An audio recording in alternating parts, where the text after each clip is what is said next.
right, hello, and welcome everyone. Before we dive right in, let's get a quick mic check. Oh, I can already hear that echo. Glad I did that. Please let me know if either my microphone or the music is either too loud or too quiet, just to make sure we go into this as best as we can with optimized audio. But happy to see a fair amount of people here in the stream. We got a good crowd today. It's too quiet. The microphone or the music? Let's see what we can do about that, folks. There we go. Well, as you can see with the text on the screen, we are reading through a script today called Ben 10 Alive. This is going to be the second script for an early draft of Race Against Time that I've read. The first one I had already made a video on, which is linked down below, called Ben 10 and the Hands of Armageddon. I got 95% done making a video on this script before on what was it, Enjoy Avenue on eBay. Really great folks over there dropped Ben 10 Alive, and I figured I absolutely have to get my hands on that. All of these pages for both scripts are scanned and will be uploaded online shortly. But I thought it would be fun if I streamed my real-time reactions. So I scanned all the pages for Ben 10 Alive. I have an outline and 1.5 scripts, interestingly enough. So I don't know exactly how it works because I try to not read what was here as much as possible so you can see my real-time reactions. But based on the preview pages, it is clear that it is a wild script, a wild story that we have here. Most notably, the thing that seemed to jump out to me and a bunch of people in the comments is there's a scene where like Eon takes Principal White's lifeless corpse and drags it around in the shape of a figure 8. And once I read that, I was like, okay, yeah, this script is absolutely wild. So we're going to read through everything today on stream. First, we're going to start with an outline. That's about 21 pages, which is basically just the general story beats of what this script is about.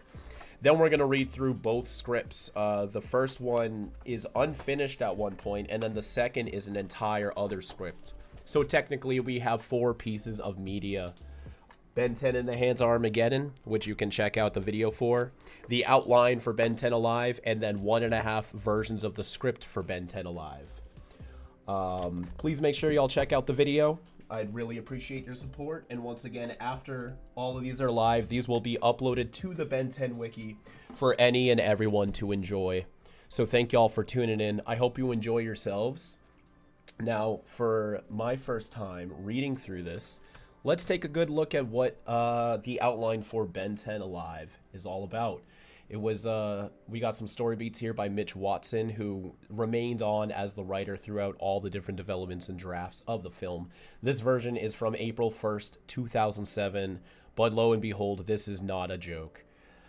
So let's get through it. I'm going to start off just reading through everything. If it seems like it's starting to drag, I can start trying to skim through it just to speed things up. But for now, we're just going to take this line by line and see where it's at. So this is one of the only pages I've already read, as it was the preview page on eBay. But for those that have not had a chance to look at it yet, let's go through it right now. So we start on a road sign at the edge of a sleepy little town. Sign reads, "Welcome to Bellwood, most normal time in the U.S." That's in the movie. That's in Hands Armageddon. That's pretty on the same. Boom, the sign detonates.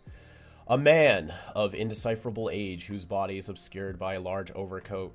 Eon comes in. Right now he is just known as Man because they have not yet revealed his identity.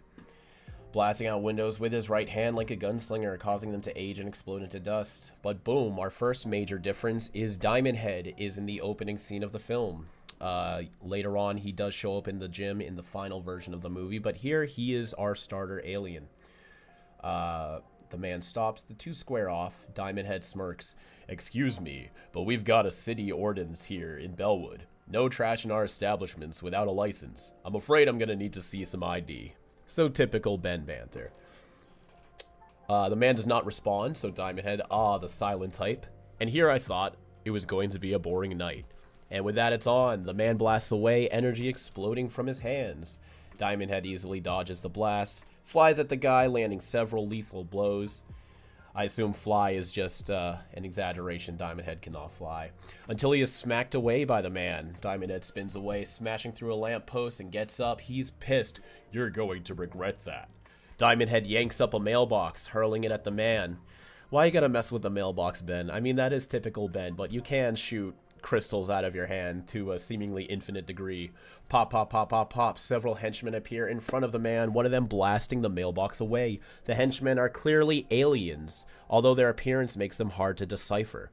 So I'm wondering how humanoid they would be if they are clearly aliens, yet still resemble the man. And also you will notice some of these are in red. Those are amendments and annotations in red.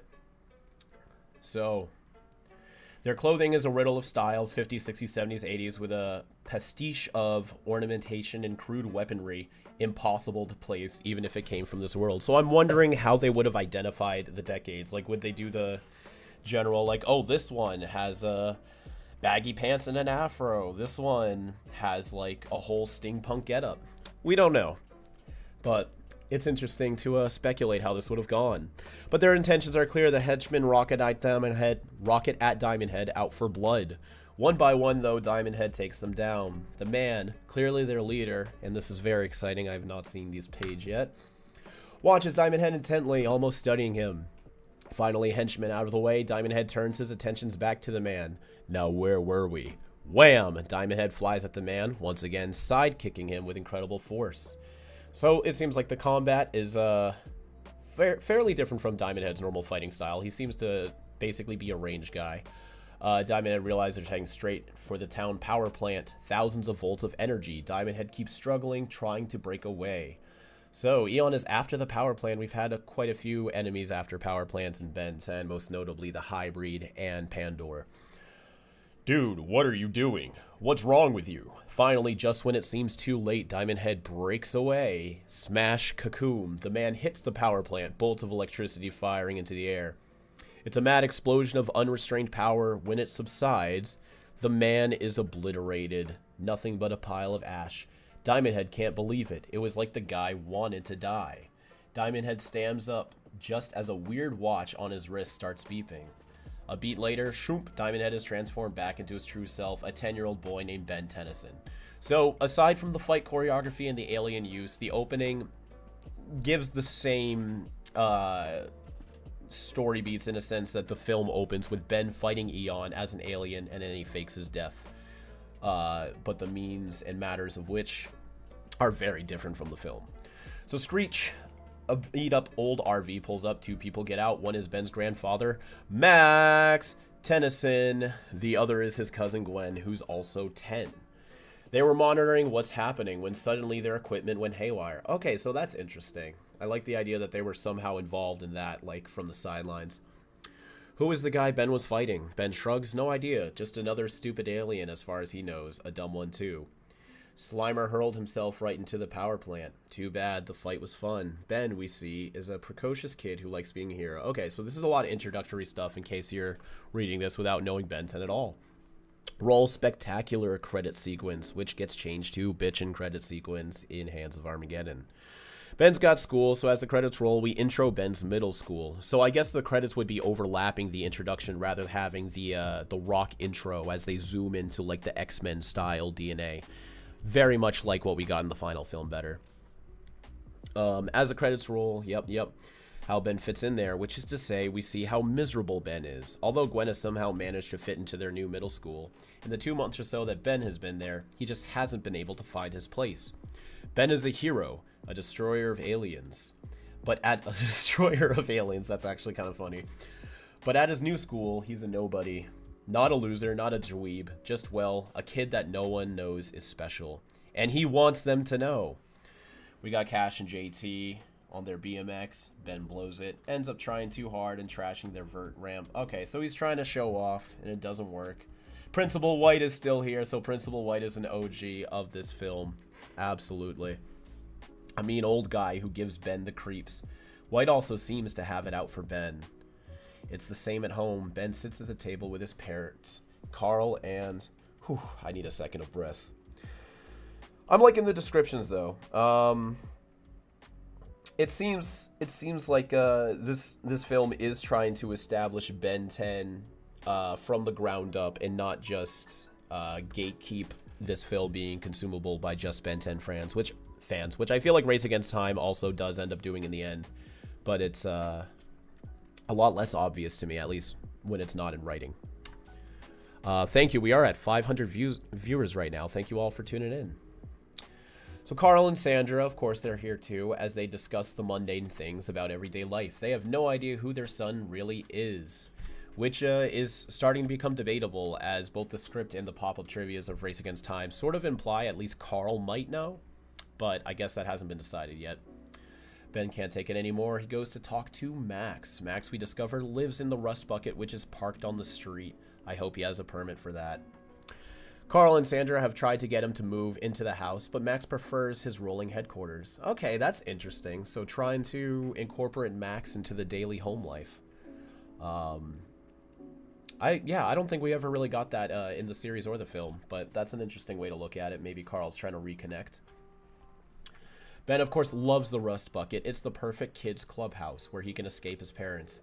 Finding Max engrossed in creating some sort of device that has to do with one of his smelly shoes. Alright. Ben tells his grandfather that he wants to go back to the action. To hunt down some aliens, to get in the shit again.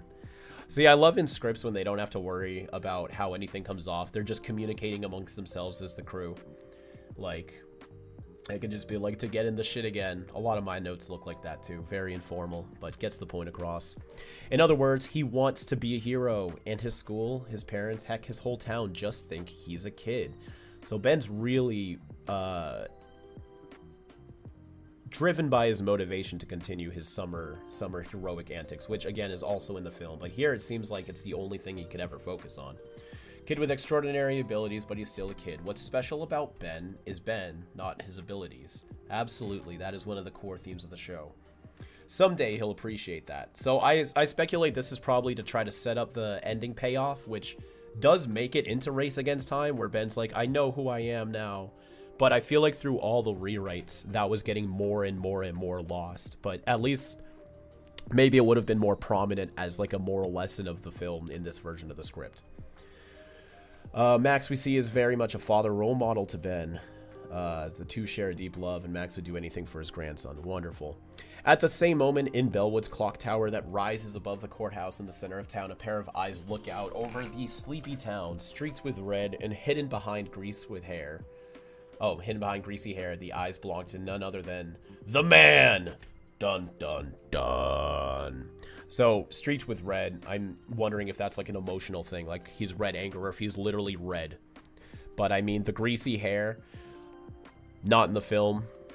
We don't ever see like Eon, like future Eon, without his helmet. We only see like younger Ben / Eon, who has like the slicked back, very smooth, like Superman style hair. The man Ben killed in the opening scene. Love it. He's alive, and as we discover... Wait, does this mean like Ben intentionally tried to kill him? I don't know. That is kind of wild, though. But it's like, yeah, Ben was really going for it, I guess. Several henchmen surround him. The silhouette of the towers, the clockwork machinery falling over their twisted faces. I'd be very interested in seeing what they were supposed to look like. I wonder if there's any concept art out there that exists. I know it was said that Alex Winter, the director, loves to use storyboards for his work, at least with the two Ben 10 films, and we did get a couple images of the Alien Swarm storyboards in some behind the scenes footage, but nothing for Race Against Time as far as I know. So there's Man. They bow in front of the man, addressing him as Eon. So the henchmen talk in this film. Interesting. Eon wants to know how their search went. Did they find the item? The henchmen tell him no, but it is only a matter of time. Eon nods, as if he expected this. Strange. This part always plays out as expected. No deviation. Yet other details, minor and significant, are completely new. Okay, so this is clearly a time loop. It was implied there was a time loop in Race Against Time, but this one they're really leaning into it. So he's even noticing like, things are different now. Like the boy and the mastering of his abilities. So I guess Eon's time loop is from a timeline where Ben is not nearly as good of a hero as he is now. He's better than before. No matter, we will get what we came for. I wonder how Ben able to increasingly become a better hero, it correlates with a time loop. Like, you'd think those two would be different things, but somehow every time the loop resets, Ben gets better, it seems. Sure. Shudder ripples through Eon's body as if he's being shocked with electricity. For a moment, his legs buckle. One of the henchmen come over to help, but Eon knocks him away. Doesn't want the help. Recovering, Eon uses his hand to create a window in the air. This is all in the film. Of another galaxy. Then we see a battalion of alien warships standing at the ready. He has carried this image of his home for centuries. Soon the image will be made real. So is this like just a photo or something? Like some type of like holographic photo? Interesting. And he will see his home again. Eon smiles, teeth like gravestones. Eon does have some pretty screwed up teeth by the end of Race Against Time. But here it sounded like he looks like very like goblin style. Like really like screwed up, twisted looking kind of dude. That could have been neat too, but I love the Daft Punk Eon.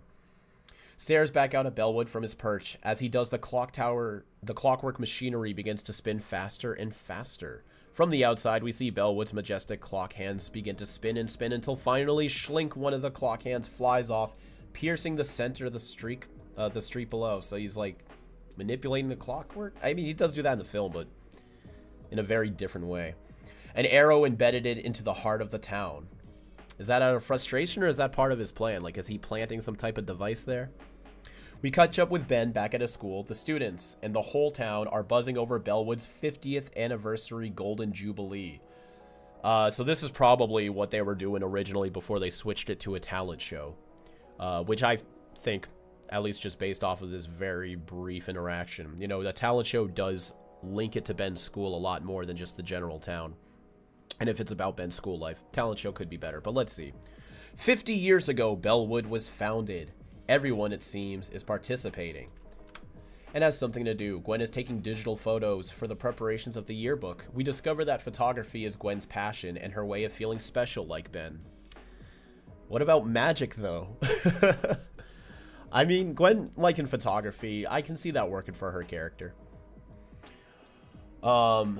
Yes, everyone has something to do. Everyone except Ben. Ben does not have a single skill that anyone needs for the celebration. Oh, womp womp. Even when he tries to make the best of the situation by literally offering to do anything.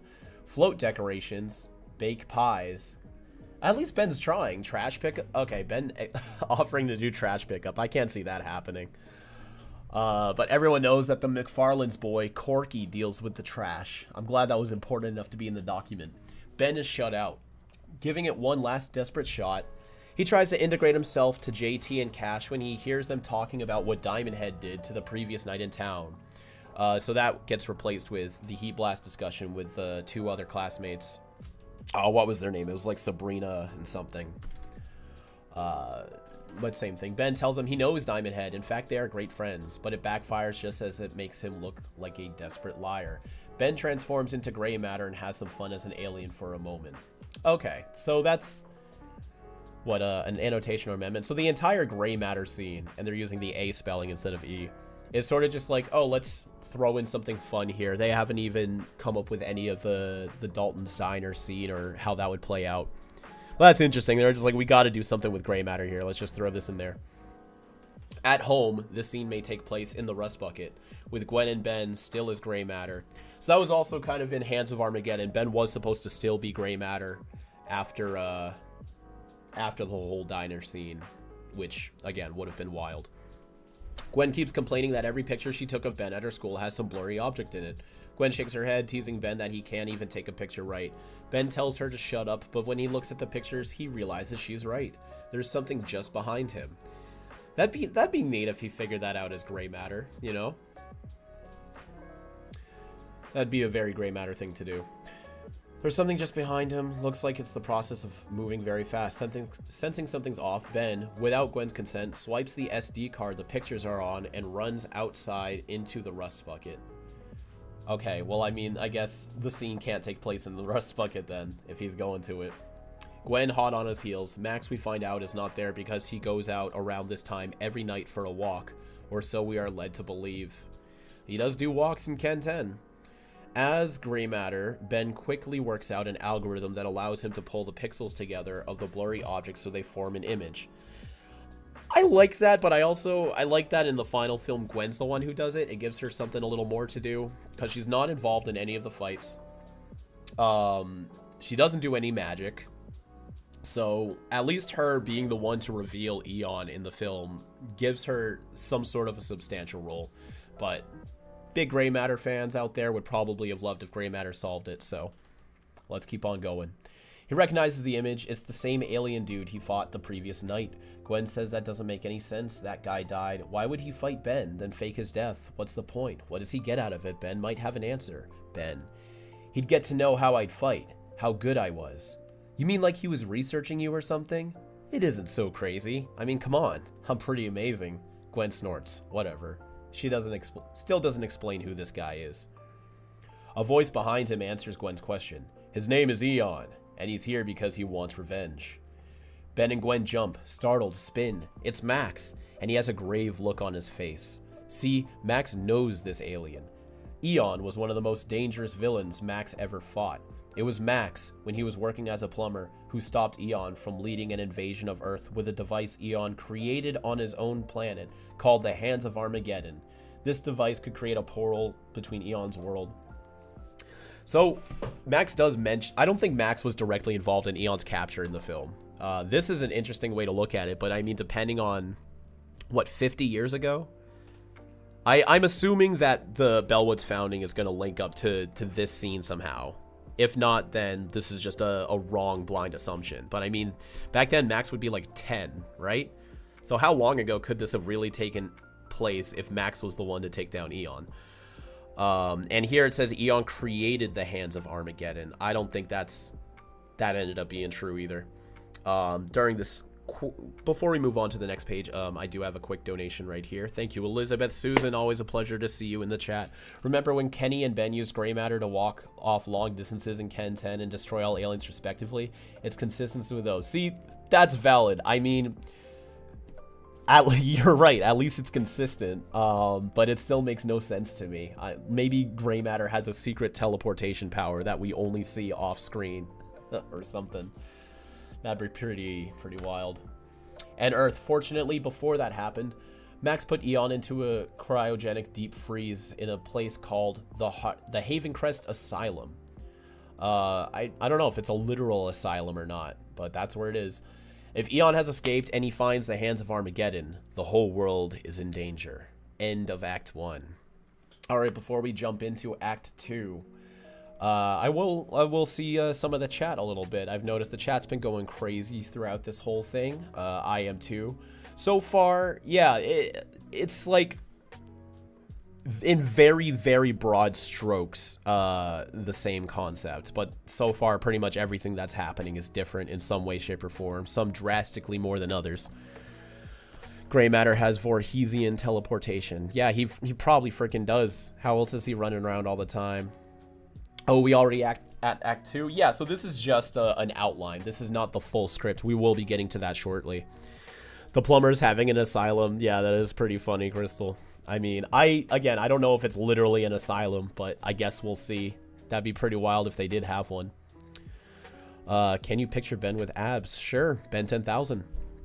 Gray matter has super speed? Sure. Yeah, everyone's on the gray matter shit right now, and I totally get it, you know. He's just moving quickly, moving crazy. Oh, so this is why you were saying by 2.5 scripts. Yeah, well, I mean, so yeah, I have the whole outline here, which is 21 pages. Then I have half a script, which ends abruptly, and then a second script. So like, after this, we'll be going over one script that ends after 52 pages. This is going to be a long stream, so buckle up, folks. Then the second script is 75 pages. So plus the outline, I think we have like 150 pages.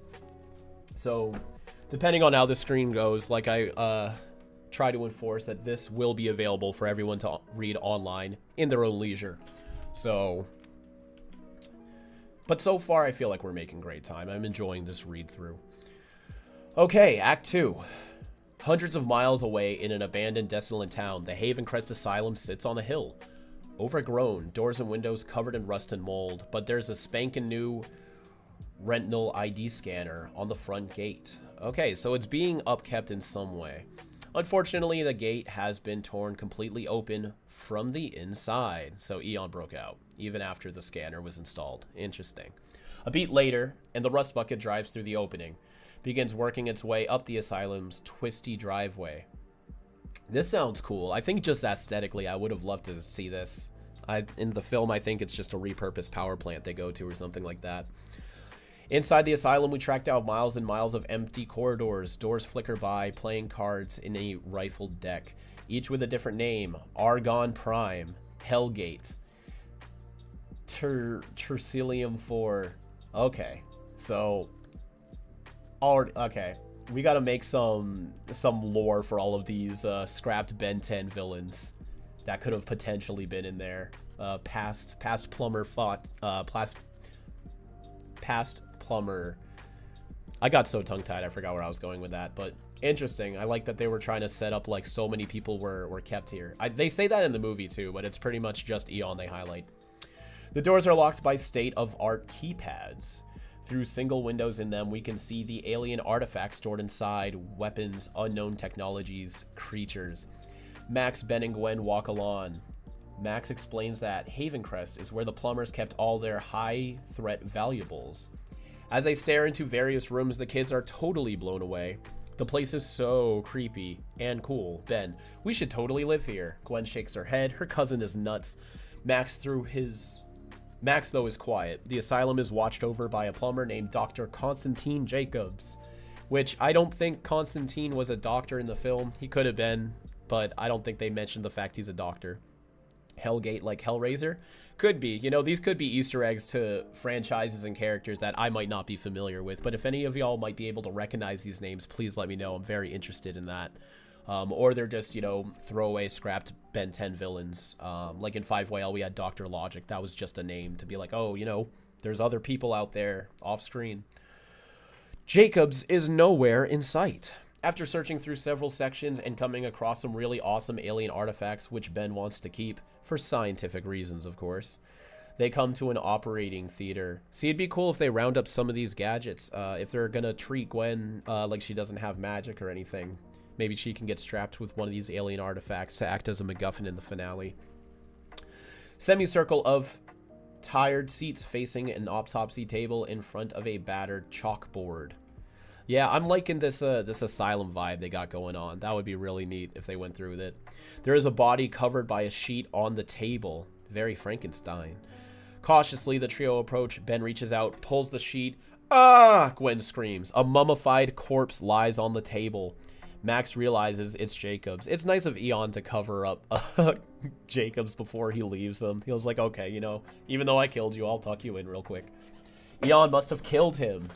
Ben, overcome with curiosity, reaches out to touch Jacob's face. The eyes explode open. I'm not dead. So, I'm not going to lie. I forgot if it was intentional or not. But it is interesting that Eon did leave Jacobs alive, even in the final film. He clearly could have killed him. So, I'm not sure why. Maybe Eon just didn't realize it. Like, he used, like, 99% of what he normally does. And that 1% left Jacobs alive. But it is very curious that Jacob survived this, and I'm very surprised if Eon did not realize. Now everyone screams. Jump back as Jacob falls on the floor. Max leaps to his aid, but Jacobs is already too far gone. Ben, finding his courage again, asks Jacobs, what happened? Jacobs, gasping, tells him he was attacked by the aliens who released Eon. Oh, so his henchmen came in and busted him out. As Max expected, they came looking for the Hands of Armageddon. Eon was under some impression it was here in the asylum. Wait, so was Eon not kept in the asylum? Then where was Eon cryogenically frozen? I could have sworn.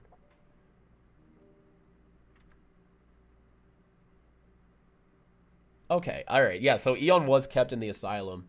And alright, so he just assumed that the Hands would also have been here. But the plumbers were smart about it and kept it in a different location. Henchman. Yep, his cloaked alien 70s, 80s, 50s disco henchman surrounded by him. Eon was under some impression it was here in the asylum, refused to believe Jacobs when he told Eon it wasn't. It was strange. Eon knew things about Jacobs and the plumbers, but everything was just slightly off. Like Eon had remembered details incorrectly. I love the idea that he's like remembering echoes of past timelines. Like, oh, in this timeline, Ben wasn't as skilled as he is now. That's an interesting thing. As a sucker for time travel, this is lit. For example, he knew about the plumber's headquarters, knew intimate details like he had been there before, yet he couldn't remember something as simple as its location. Max wants to know if Jacobs told him the location. Jacob says no, but Eon knew he was lying. That's why he aged Jacobs, turning Jacobs into a living corpse. So maybe he did it sadistically, like he aged him but left him alive just to like torture Jacobs out of the frustration. I would believe that. But Eon isn't stupid. He knows that if the hands were not at the asylum, the only other place it could be was the plumber's headquarters. Jacobs takes another gasp, tells Ben that the others that they have to find the hands, keep them away from Eon before he opens the doorway, and Jacobs falls silent. Why? Because his jaw falls off and his chest caves in with a poof of dust? Jeez. I mean, I'm not gonna lie, I feel like they might have done that if they had the budget for it, but in the final film it was of course Alex Winter covered in makeup, and with a very limited VFX budget, I don't think they'd be able to pull that off unless they like CG'd his jaw out. But yeah, I mean, this is one of those moments that I feel like, you know, that's a bit morbid for a Ben 10 film, but hell, I think it would have been cool. Ben, I think I swallowed some of him. Oh god, that's terrible. Although none of this is good news. Outside soon after, Ben is totally pumped. Why? Because this is a new adventure. A really deadly, awesome adventure. Now he can ditch school, stop feeling like he doesn't fit in. They can blow out of town fighting the bad guys like they should be. As they hop into the rust bucket, Ben can't wait to find this Eon guy in his hands of whatever. Where are they going to start? Where's the super secret location of the plumber's headquarters? Ben knows it's going to be awesome. Cut to the rust bucket rolling to a stop on a deserted street. Ben leaps out, totally pumped. Can't wait to see where they stop. Stairs. What? Okay, so now if some of y'all have noticed, I am transitioning into just literally reading the whole thing rather than trying to skim through it. There's just too many details I don't want to miss. I'm loving this. I hope y'all are enjoying this as much as I am. They're parked in front of a hardware store in Bellwood. Yes, that's right. Max has taken them to boring old Bellwood, where we see it is in the midst of decorating for the upcoming 50th anniversary, complete with banners, posters, and a stage. Like outside in the street. I hope they closed off everything for it. Max explains to Ben and Gwen that there's a few things he's never told them about the origin of the plumbers. With that, he pulls out a key, letting himself and the kids into the store. So that's interesting. So this is the earliest draft, and they opened it with the key. Then it was changed to the clicker in Hands of Armageddon. Then for the final film, they changed it back to the key. They walk into the plumbing section, stopping in front. Okay, but they actually go inside the store this time. In the film, the entrance to the store is the elevator. Max tells Ben to sit down and flush the toilet. Holy shit, they predicted Omniverse. That's wild. Using a flush toilet to enter the secret base of the Plumber HQ. That's awesome. Oh, and make sure to pull the handle up instead of down. Ben and Gwen are mystified. Had Grandpa finally lost it? They're like, wow, Grandpa, you flush upwards? What a freak. But Ben does as he's told, sits, flushes up, and everything changes. That's pretty cool, though. I like that they eventually made that connection. I honestly doubt that the Omniverse crew read this, but I also feel like it's easy to come to that conclusion. Yo, plumbers, let's do more plumber-themed things. What if they entered the HQ through a toilet? It just makes sense. I love, it's similar to, in Hands of Armageddon, when there was that scene where Eon was talking about how the Omnitrix was made to revive dead species. It's always fun to see completely separate groups of people come to the same conclusion. I think that's called parallel thinking, but I could be incorrect. But, you know, when things make sense, they just make sense. In a heartbeat, I'm getting so thirsty. This stream is sponsored by Food Club since 1947. Caffeine and sodium-free, calorie-free cranberry lime seltzer water with natural flavors. In a heartbeat, the floor drops out, revealing itself to be an elevator. Oh, the floor drops. That's scary. The trio plummet a mile or more straight down. Ben and Gwen howling in fear, surprise. Ben and Gwen, what did you do? Me? Grandpa was the one who told me to flush. Voices trail off. A gaping hole is left in the center of the hardware store. Silence. Alright, that's freaky as hell. Ah, God. Yeah, I love seltzer water. It's delish. And hydrating. Then out of the shadows, several forms appear. Eon and his henchmen. Eon steps up to the gaping hole, stares down, grinning. Clever. So, like, is the whole floor the elevator? Like, it just drops down and then... Interesting. Okay. That's pretty neat. Interior, the plumber's underground lair. Shroomp elevator lands on a cushion of compressed air. Doors open. A hidden world is revealed. In reality, it is a giant underground cave. Okay, so we got the cave style now. The cave style plumber HQ. A mix of 60-ish high-tech medieval / gothic architecture. All right, so we got the plumber's version of the Bat Cave. We have the asylum in which Dr. Constantine Jacobs works at, which now makes the name Constantine seem like it clicks more. There's a lot more emphasis on like the freaky, morbid style of this story. So I kind of like it. I don't want to misuse the term Tim Burton because, you know, that implies very extreme. But I do like the very like creepy, eerie version that they're treating Ben 10. Also, thank you, Admiral Akbar, for sending out 10 Ink Tank gift memberships. That is wonderful. I really appreciate the support. And for those receiving the memberships, I hope you enjoy all the extra content we have on our Patreon and YouTube memberships. Vast computer banks and file cabinets line with ancient stone walls. Cobblestones line the floors, disappearing in sections to reveal precipitous... Sorry, I get tongue-tied a lot. Drop straight down into darkness. Everything is lit by hanging gothic candelabras. What are those? Candelabras? Oh, just the freaky candles. You know, like the living candle from Beauty and the Beast. Picture a bunch of those. So this is probably written way before Alien Force was trying to make the plumbers a lot more high-tech, when the plumbers were still just earth-based and underground. This makes a lot more sense because this seems like very like human-centered. Not quite plumbers, but that's also because we are very biased towards the plumbers we get from Alien Force to Omniverse. But this would have been a cool take on the plumbers. A lot more rural, a lot more handmade, gothic. I like it. Elderly men walk among the computers and cabinets, some filing, others going over star charts. Ben gasped. He knows them. Hey, that's Mr. Hawkins, the postman. Mr. Hawkins has always been around, just like Principal White. And that's Mr. Deakins, who works at the bank. Aw, Mr. Deakins got cut from the final. We'll miss you, Mr. Deakins. Ben, look over there. It's Principal White! From our school. Ben and Gwen turn towards Max, questions in their eyes. What are they doing here? Max smiles.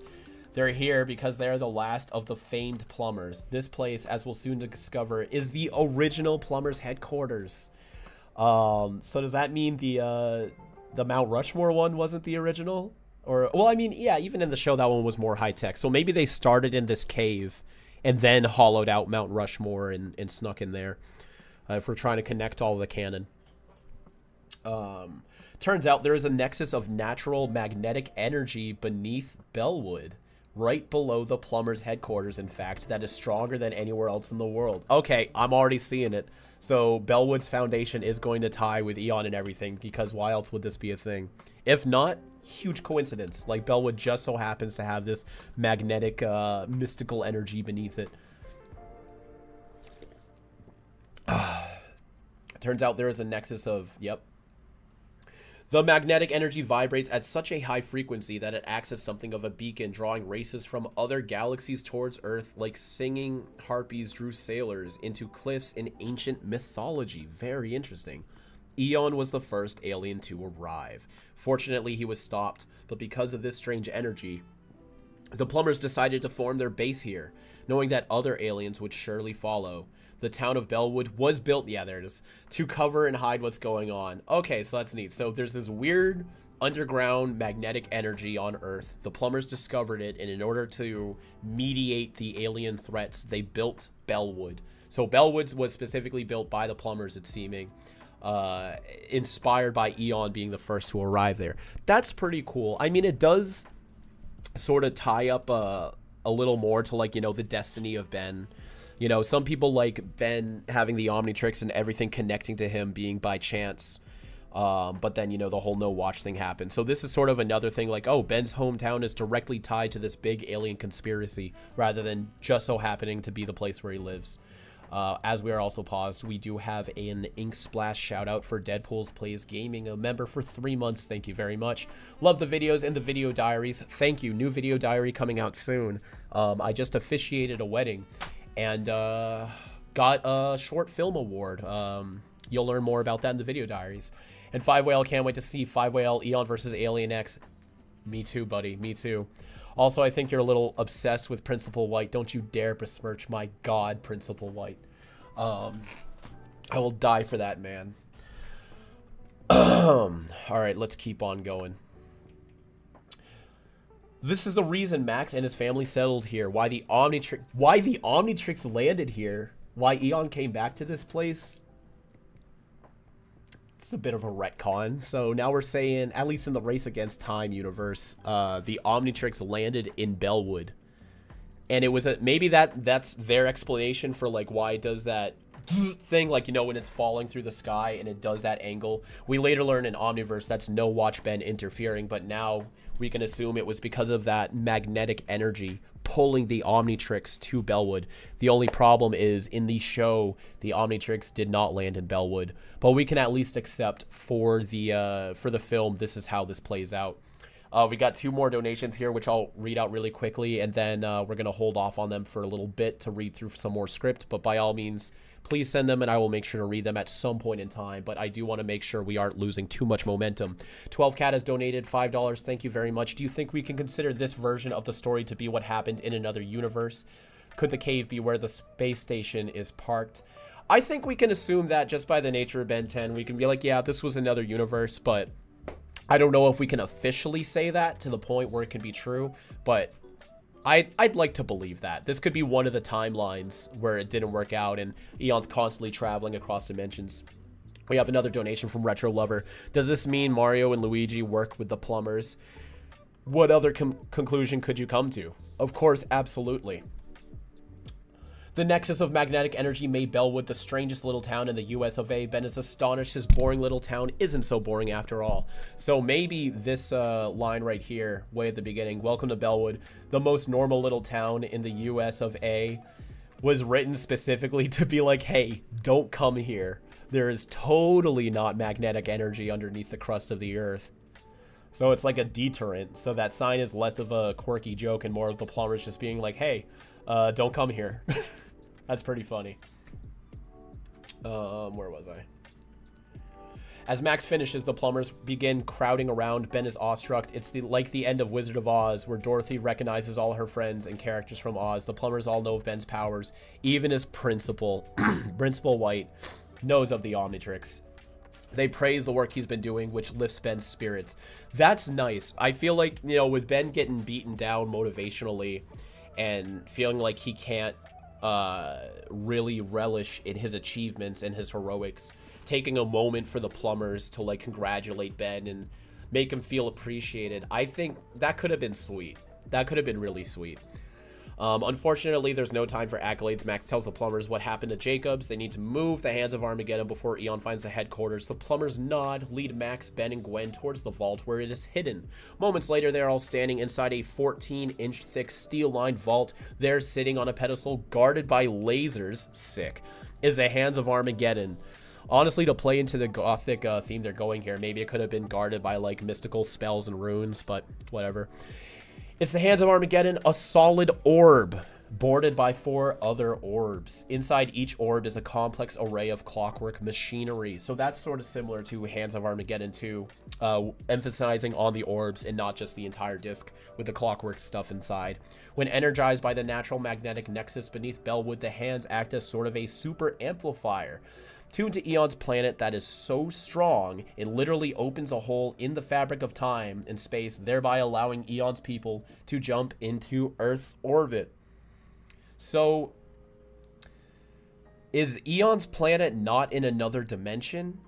and it's just across the galaxy, and this would just like make a transport, sort of like the hybrid jump gate, where it was more of a transportation than opening up through reality. But I guess we'll see. Also, keep your eyes out. Is Eon going to be an alternate Ben? Is he going to be living Omnitrix energy? Is he going to be an alien?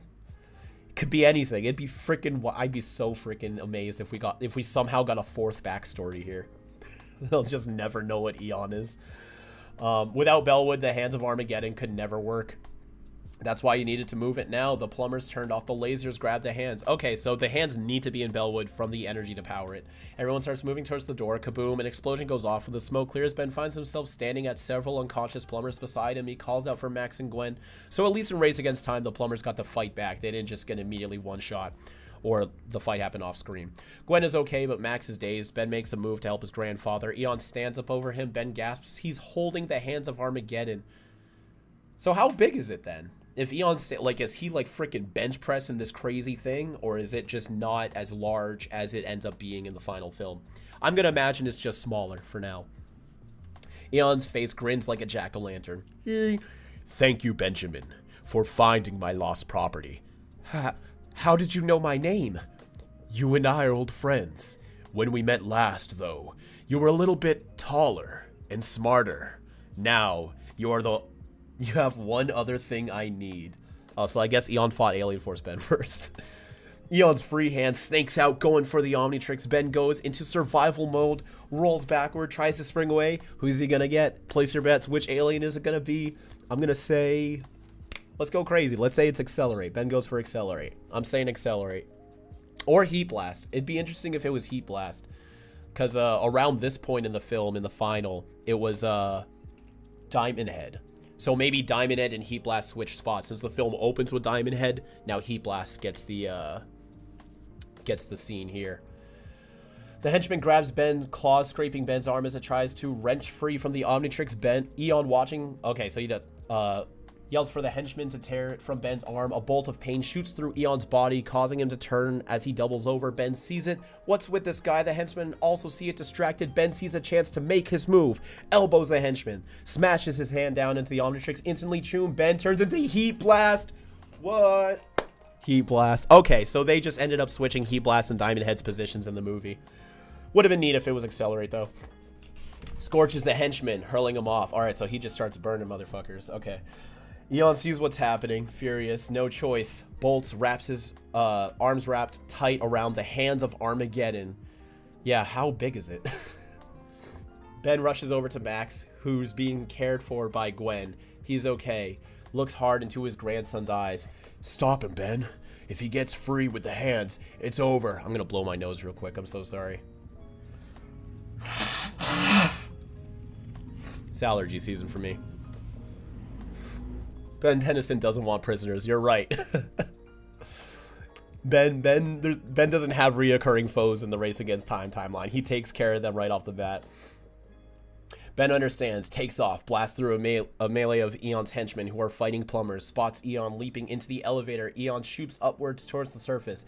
Ben isn't going to let him make it. As he blasts, Ben flies up, grabbing the bottom of the elevator. It's a wild ride. Ben trying to get a blast in at Eon. Eon firing back with bolts of energy from his hands. This is sick. Until crash. The elevator blasts up through the hardware shop. Ben is thrown free, dazed. When he finally gets to his feet, he sees Eon racing against time towards a diner parking lot. Oh, is this Doris's diner? Ben flies over, cautiously begins searching the parked cars. People in the diner rising to watch this burning figure walking among their cars. I'm loving the aesthetics of this film. Just about to give up when vroom, Eon flies out of a parking space in a muscle car. Alright, well, I guess Eon stole Kevin's car before Kevin was able to get it himself. Ben blasts after him, rides a column of flame down the road. Lots of flying for Heat Blast in this film. That would have been cool to see. Down a road until he comes right beside the muscle car. Eon swerves the car towards him. It becomes a mad chase of cat and mouse. I'm wondering why Eon is driving the car, though. Can he not fly anymore? Eon and Ben battling each other. So that'd be pretty interesting. While they dodge oncoming cars. Big highway chase scene, I guess. Ben rockets ahead, landing on a cushion of fire, creating a wall of flame blocking the muscle car. I can just imagine the VFX artist supervisor reading the script and being like, dude, no to all of this. The muscle car skids to a stop. Eon gets out. Ben stands there triumphant. He's got the alien. But oddly, Eon begins to smile, points to his wrist. You're out of time. Ick, ick, ick. The Omnitrix beeps. Oh, is that the ENCH? I'm not sure what onomatopoeia that's supposed to be. Ben looks down. No, nothing he can do. In an instant, he turns back. So similar to earlier, it seems like, you know, between Diamond Head and Heat Blast in this version of the film, the Omnitrix is always on his wrist, even in alien form.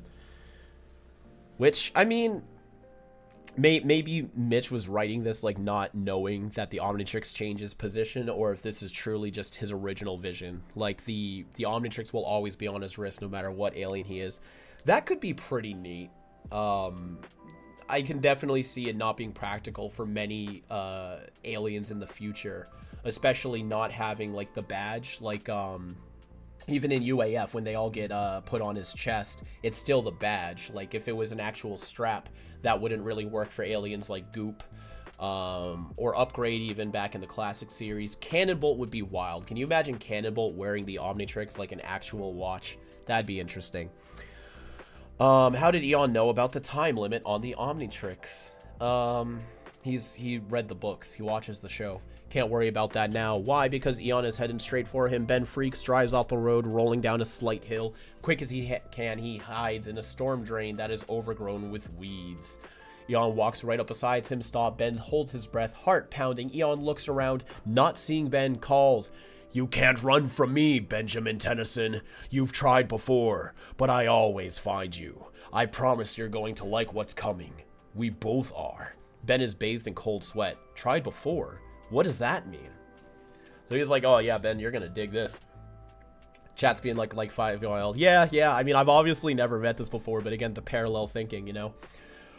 Eon takes one more look around, then continues his search. Ben doesn't move, stays hidden in that drain till he knows he's safe. Later, when Ben finally makes it home, Max is there to cover for him with Ben's parents.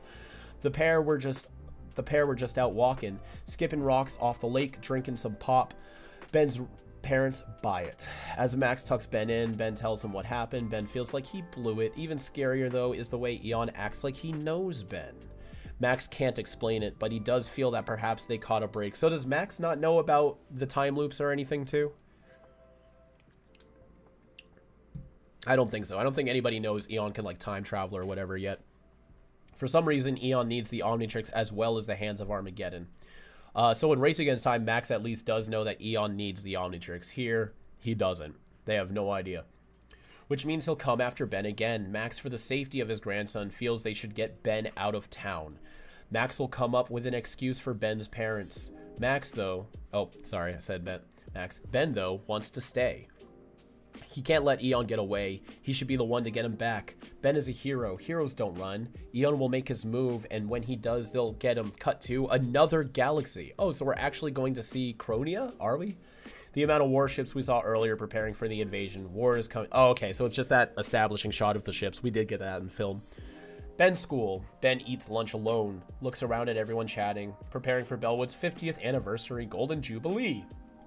No one even seems to notice him or realize all their lives are in his hands. That an alien is looking for him right now. As Ben is ready for him, Ben doesn't care. Like all good heroes, he's a lone wolf. A lone wolf dines alone. Okay, so at least he's trying to cope with his loneliness and not relish in the fact he has no friends. Poor Ben. Why doesn't Gwen sit with him? Maybe they have different lunch periods. Just then, Ben hears JT and Cash coming. As usual, they start yelling insults at him. Ben grabs his stuff, heading for the gymnasium. That'd be... I don't know why, that's just so funny to me. Like, Cash and JT just start coming up and antagonizing him. Leave him alone, buddy. Gymnasium, just as a seat in the empty bleachers. Hold on. So are we getting more than 4 aliens then? Because we had the Heat Blast scene, we had the Gray Matter scene. And then the Diamond... I assumed that the Heat Blast scene here was replacing the Diamond Head scene. But here's the gymnasium, so who's he going to get now? Is this where he gets Wild Mutt? Just taking a seat in the empty bleachers so he can finish his food when a hand grabs his shoulders. Ben jumps, startled, wheels around. It's Principal White. Thank God he's still in the movie. White, whose attitude towards Ben is totally friendly now that Ben knows he's a plumber, was just checking to make sure Ben was okay. So why did White have to be a jerk to Ben to keep his secret? Like, I don't see why White had to be mean to Ben in order for him to not know he was a plumber. I doubt Ben would have suspected he was even a plumber in the first place, but oh well. That's just the way White rolls, baby. The plumbers are all on high alert, waiting for Eon to show. Ben calms down, a little annoyed that he's being babysat. Ben said he's fine. White starts to exit, Ben sitting down again to eat. White calls out to him again. Oh, Benjamin, there's one more thing. Is this the... Also weird he's calling him Benjamin, too. It's like all adults in this film have to call Ben Benjamin. What is it? Far as he gets for that moment, White's body hurls through the air right towards him. Ben recoils, but just before White impacts, he stops, floating in midair. He's getting force choked. Ben stares out, looking at White's floating body. Spike of cold dread shoots through Ben's body. Oh, spike of cold dread shoots through Ben's body. Eon is standing in the center of the gymnasium's basketball court. Do you like my little trick, Benjamin? All I do is stop the movement of molecules around Principal White. Eon knows Principal White's name too. That's funny. Freeze them in time. A little trick I picked up in my travels. Sadly, the nature of time is such that it never stops, so it is never permanent. Are you familiar with the symbol of infinity? Not waiting for an answer, Eon drops White's unconscious body to the floor, begins moving White around, forming a figure eight. Okay, so this is the scene. So I guess White's alive? I could have sworn they called him a corpse at one point. Maybe that was Jacobs. Floating in air, floating body, basketball court. Or maybe that's in later in the script. Yeah, because I could have sworn they used the word corpse. I don't want to check. I don't want to spoil it. Because this is still the draft. This isn't the script that I'm reading yet. The outline. Eon drops White's unconscious body to the floor and begins moving right around, forming a figure eight. Its shape forms an endless loop, continually moving forward, then circling back on itself. Future becoming past, past becoming future. Over and over and over again. Wham! At that moment, White is hurled back up into the air, slamming down through a basketball hoop. Eon laughs. Touchdown. Nice. No, it's actually called a basket. Whoa! Okay, so Eon knows Principal White's name, but he doesn't know sports. That tracks. Ben is yanked off his feet, hurtles through the air till he hovers right in front of Eon. I like that Eon has telekinesis. Telekinesis is one of my favorite powers. Hurls through the air till he hovers right in front of Eon. Ben's arms are pinned to his side, unable to move, unable to get at the Omnitrix. This reminds me of that scene in Alien Extinction, where the evil Alien X has Reboot Ben, sort of doing the same thing. Eon looks Ben up and down. Such incredible abilities, yet you hide them from the world. The fools in this town only see a little boy, but you're not, Benjamin. Inside, you're a god. Does Eon know about celestial sapiens? Ben struggles, seething. Incredibly close to Eon now. Notices something scars down Eon's neck, half hidden by Eon's long hair. The scars look infected. Oh, gross, man. You gotta get get a nice shower and, take care of that, man. It also appears that something is growing out of them. Gross. Eon tries to get a closer look at Eon's face. Unfortunately, the unseen force Eon is exerting to hold Ben in the air has begun to seal around him like a vice. Words spill from Ben's mouth. This is fucking crazy. You don't know anything about me. Oh, but I do, Benjamin. I know because I've seen the god inside you. And in a moment, you'll see him too. With that, Eon begins reaching for the Omnitrix. Okay, so we're not getting another alien fight, it seems. Unless this is where he becomes Ben Eon. Ben struggles, but he still can't move. Eon's hands wrap around the watch, pulls, snap. The Omnitrix yanks free from Ben's wrist, clutched in Eon's hands. Eon steals the Omnitrix. Ben can't believe it. I can't believe it. What? This can't be happening. Who Ben is, everything Ben is tied to the Omnitrix, which is not true. But maybe, again, we're seeding into the arc of Ben is special, not just the Omnitrix. We do get a quick donation from Zaku C. Thank you very much. Kuro, when I was a kid, I thought Eon and Ben's actors were the same person. I didn't know how CG worked. And in UA, I was like, I predicted it. Though, do you think UA and OV Eon is from a timeline where the transformation controls Ben completely? I do. As for what's canon, no clue. It's still being debated right now. I imagine the wiki chat's going crazy trying to figure out what the fuck's going on too. But I like to believe that Eon is Ben who turned into a Cronian, and then Eon possessed his mind. But there was an original, just plain old, basic Cronian Eon. So there was him, and then he kept taking Ben bodies and whatnot. Pretty much exactly what I say in 5YL. That's what I believe happens in the show, but who freaking knows? Like, I have no clue if that's even right. I don't know if anybody ever will. Can't lose the Omnitrix. Suddenly, pain racks Eon's body. Worse than we've seen it up to this point. Something bulges beneath Eon's long overcoat. Oh? Something that looks alive. Eon's hand instinctively goes to it. Oh, come on. Don't do this, man. Welcome to Ink Drop, Steve, dude, man. At the same time, because Eon's defenses are down, breaks his invisible bonds. Without missing a beat, Ben kicks the watch out of Eon's hand, lands, dives for the Omnitrix. Eon tries to stop him, but the alien is still in pain from Ben's 10-year-old feet power. Not fast enough. Ben snatches up the watch. Okay, so he gets it right back. I thought Eon was about to put on the frickin' Omnitrix. That would have been sick. He's about to go hero when a pile of kids burst into the gym. Oh yeah, I forgot they were in the gym. Eon escapes and Ben is left standing there, looking guilty. Outside, Ben storms from the school. JT and Cash see it. Go, fuck off, dude. Leave him alone.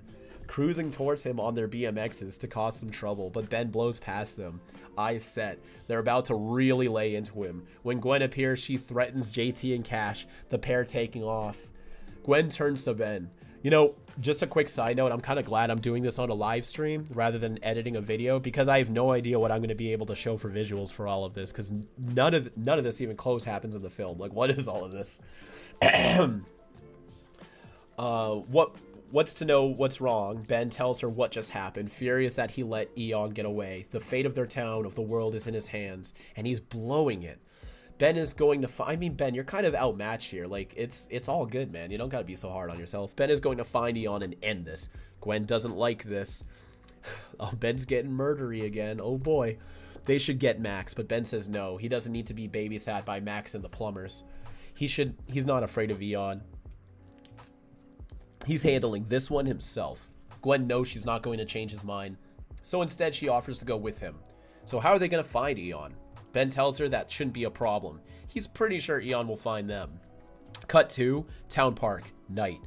Ben and Gwen wait on a pair of swings. This is, yeah, just the outside park thing, except instead of a picnic table, it swings. Gwen is clearly annoyed. They've been out there for hours. This was a dumb plan, and it's getting dumber by the minute. Ben, though, is being stubborn. He's not leaving. Are we still in Act 2? Yeah. Excuse me. I don't think I saw, like, an end of Act 2 thing. Because we did see an end of Act 1. Is this all? Okay, alright. I did miss that. My bad. No. No, this still is Act 2. Okay. Yeah, we're still in Act 2. Holy crap. So where's Act 3? It's a long act. Clouding his judgment. Moments later, Ben and Gwen are startled by sounds. It probably ends right now. I think we're about to get to Act 3. Ben leaps up, about to change when they realize the sound was just a guy taking out some garbage. Suddenly, screech, squealing tires. Ben and Gwen look out. Oh no. Will this be put on the wiki after the stream? Well, if only there was some very informative text right below me that could answer that question. It's Max in the rust bucket. Max comes barreling out, telling the pair he's been looking all over. Principal White is in the hospital. Oh no. So he can't do his heroic entrance right at the end. Okay, here's Act 3. Because Principal White is the reason that all the plumbers get freed in the films. So if Principal White's in the hospital, is he out? Is this it for him? That sucks. The plumbers have been frantic. What do Ben and Gwen think they're doing? Gwen caves, tells Max it was all Ben's idea. When Ben tells Max what they're doing, Max fumes. Ben holds his ground, tells Max he wants Eon to come after him. He's ready. Are you sure about that, buddy? He literally just took off your watch.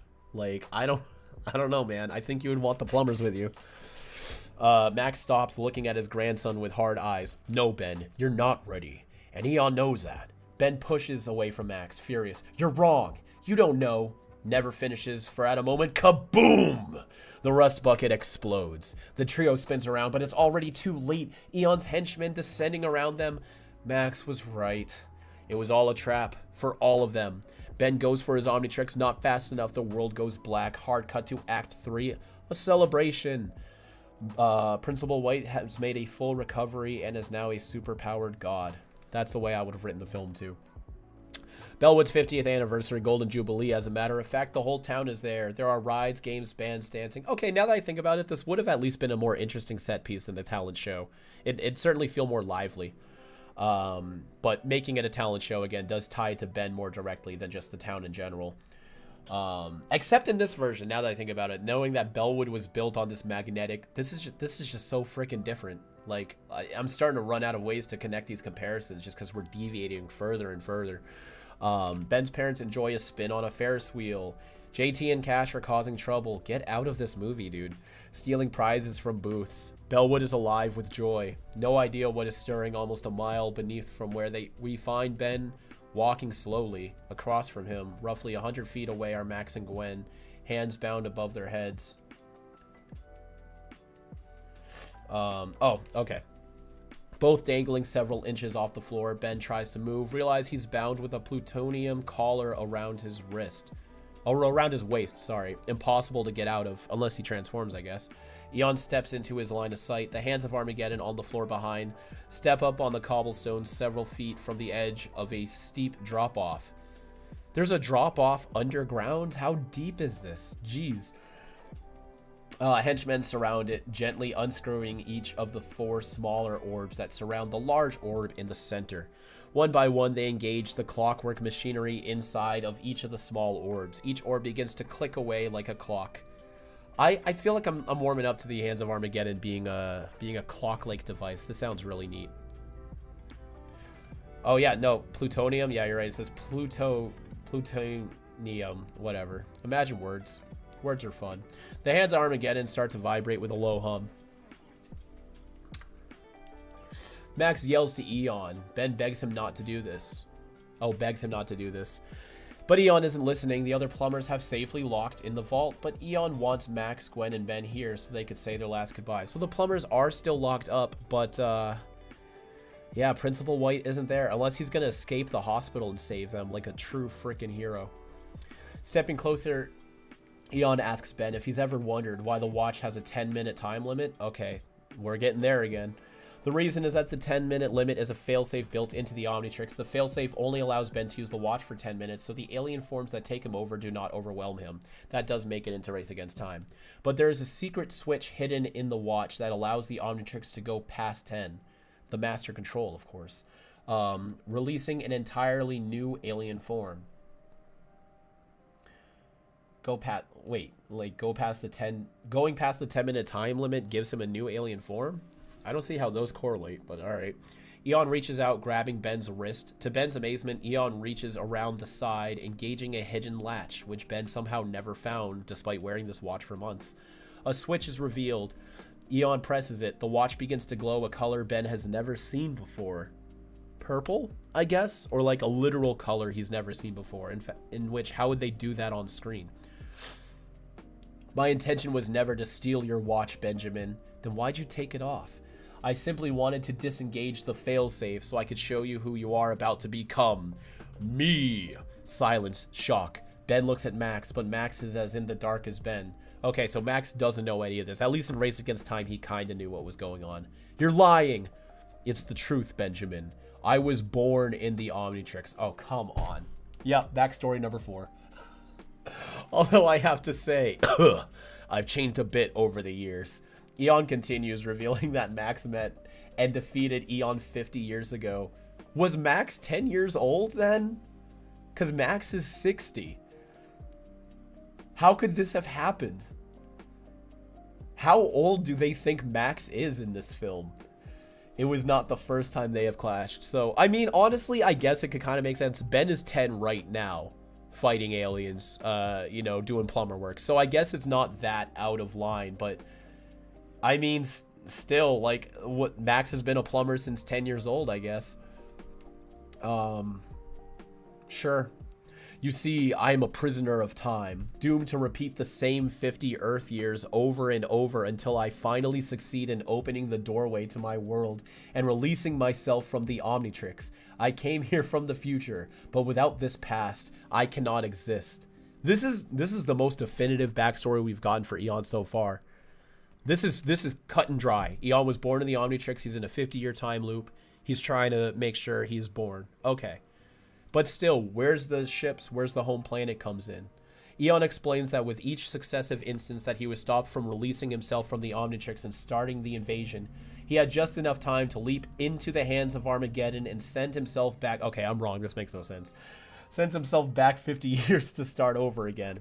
Each time he comes back, there were slight variations. Different plumbers, different locations of the hands of Armageddon, different bends. Okay, this is super interesting though, but yeah, this is wild.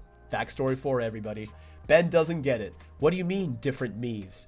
All timescapes are different. In some, you're very similar to the way you are now. In others, you're taller, shorter, a different race. Sometimes you're even a girl. Ben looks at Gwen, eyes narrow. No way. I was never a girl. That'd be cool to see. I mean, we did get Gwen 10, but that's a different character. If we saw like a different gendered Ben, that'd be neat. Eon explains, though, that time jumping has taken a toll on his body. So is Eon going back in time the reason reality is shifting and different? Or is he just going from universe to universe to universe to universe to universe? I'm not sure. It's sounding to me like they're trying to imply that Eon going back in time changes things, almost like a Flashpoint sort of thing, if any of y'all are DC fans out there. I don't know. I think it would make more sense if he's just going to different universes each time and not realizing it. But hey, Flashpoint Ben 10, here we go, folks. Eon is changing the world. He's changing genders. He's changing people, different plumbers entirely. Very interesting, very fascinating. I'm dying, Benjamin, but when I am reborn, it will be as if no time has passed at all. I'll just be as when I first emerged from the Omnitrix. Unfortunately, if I'm to be born, Benjamin Tennyson must die. Gwen, no! Ben is speechless, frozen with disbelief. This was Eon's plan all along. Can't end this way. Ben thrashes, tries to break free, but Ben is held fast. Sad eyes find Max. Max stares back, helpless, unable to get free. Ben, don't worry. We're gonna get you. All he gets out. Eon slams his hand down on the Omnitrix. Ben screams, choom, a flash of light. When it clears, Ben has turned into Eon. Although not the Eon we've seen throughout the movie, this Eon is a handsome, almost human-looking alien with short hair and razor-sharp features. So he's not... Okay, yeah, so in the film, he literally looks like a human. I'm wondering what the differences would be. Another shameless 5YL plug. I at least tried to give Cronians, like, neon skin. Like, very, like, absolutely non-human skin colors to try to make them look more alien. But I'm wondering what they would have done to try to make him look not entirely human. But Ben Man's here, everybody. We have another donation from Crystal. Thanks, Crystal. If I had to guess, Ben became Eon through the watch once ago, now stuck in a time loop to serve the Cronian race, and continues the cycle by changing Ben again every time he fails or grows old. That could make sense. I could see that lining up. I think that might be the way it has to go. And membership for 3 months, Yori Tennyson Hayakura, with how big FiOL has gotten over the years. I really got to thank you for giving us small writers that our stories can be big too. Thank you very much. I appreciate the support. And you know what? If you keep trying, you know, it's pretty standard advice, honestly, but it really does work. You just keep trying and keep pushing. That's all you really can do. Ben has turned into Eon. Yup. Across the room, Max yells to his grandson. Ben, can you hear me? Ben? Ben calls back, voice shaky and weak. Grandpa, I'm scared. I feel like I'm drowning. This section is developing. The climax won't be exactly as it reads here, though this is very close. All right. Ben gasps for air, head teeting out. Okay, so just to be clear, this literally says this might not even be the way it is. So I don't want to start hearing any debates about what's going to happen from this point forward being decidedly canon or not. They're straight up saying no. This is not canon. So as long as we're all in agreement, let's keep going. Ben keeps gasping for air, head teetering on his shoulders as if Ben is passing out. Gwen, panic, asks Max what's happening. Max tells Eon's alien consciousness is overwhelming Ben. Once it takes Ben over, he'll be gone forever. So I am wondering what would have been the final version of this script go forward, but I'm loving all of this. The gothic horror, the morbidness of it. The evil, this is really scratching my edgy itch. The evil Eon steps up to Ben, reaches out to touch Ben's face, hand shaking. A tear drips from Eon's half-hidden eye. After so long, thank you, Benjamin. Your sacrifice will not be forgotten. This is fucking epic. Eon reaches out, pulling down a lever beside Ben. Clang. That word collar snaps open. Eon gives Ben one last look, collapses onto the floor, chest heaving. As he does, we see streamers of energy leaving Eon's old ravaged body and flowing into Ben Eon's new reborn body. Gwen screams towards her cousin. Ben, get away from him. Ben? There was actually a scene just like this that I wrote for 5 Whale that I cut. I wanted to show Eon possessing a Ben body, but I didn't want to draw it. I was like, too much effort. But this is friggin' sick. Ben Eon, who is up to this point has looked pass out, slowly raises his head, turns towards Gwen. For a moment, Gwen thinks Ben's actually back. But then, Ben Eon looks down at his hands, his body, a smile curling across Ben Eon's face. I've done it. I'm free. Suddenly, ka-cram, cram, cram. The vault door blows. Plumbers burst into the room. Okay, so the plumbers free themselves. Oh man, Principal White didn't get his shining moment. Weapons in hand, firing, lasers burst, explode across the ground, taking out several henchmen. Ben Eon howls, "Open the doorway now! I'll deal with the plumbers." Ben Eon flies towards the plumbers. Meanwhile, several henchmen twist off the top of the center orb on the hands of Armageddon. Starts the clockwork machinery inside. The hands begin to vibrate even faster. A dimensional rift begins to open in the air above them.